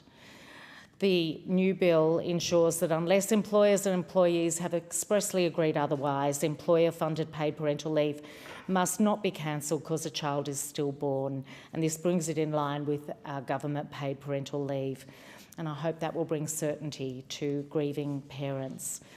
I want to take just a moment to acknowledge loss experienced by some people going through the IVF journey. It's a newer experience, but I've seen sadness when another round of eggs has failed to fertilise or when embryos haven't successfully transferred. And I think as science provides more hope for people along the way, there can be many disappointments, and we grieve all of those. I thank the member for Macquarie. The time allotted for this debate has expired. Given the sensitivity of the information and the stories shared tonight, I do encourage anyone listening who has suffered or been affected by pregnancy, loss, stillborn, stillbirth, baby or child death to consider contacting Red Nose Grief and Loss. You can call them 24 hours a day, 7 days a week on 1300 308 307. The debate is adjourned and the resumption of the debate will be made in order for the day for the next sitting. I call the member for Hunter. I move that the Federation Chamber do now adjourn. I second the motion. The question is that the motion be agreed to. All those of the opinion say aye. Aye. Of the contrary, no. I think the ayes have it. The Federation Chamber stands adjourned until 12:30 p.m. on Tuesday, 28th of October 2025.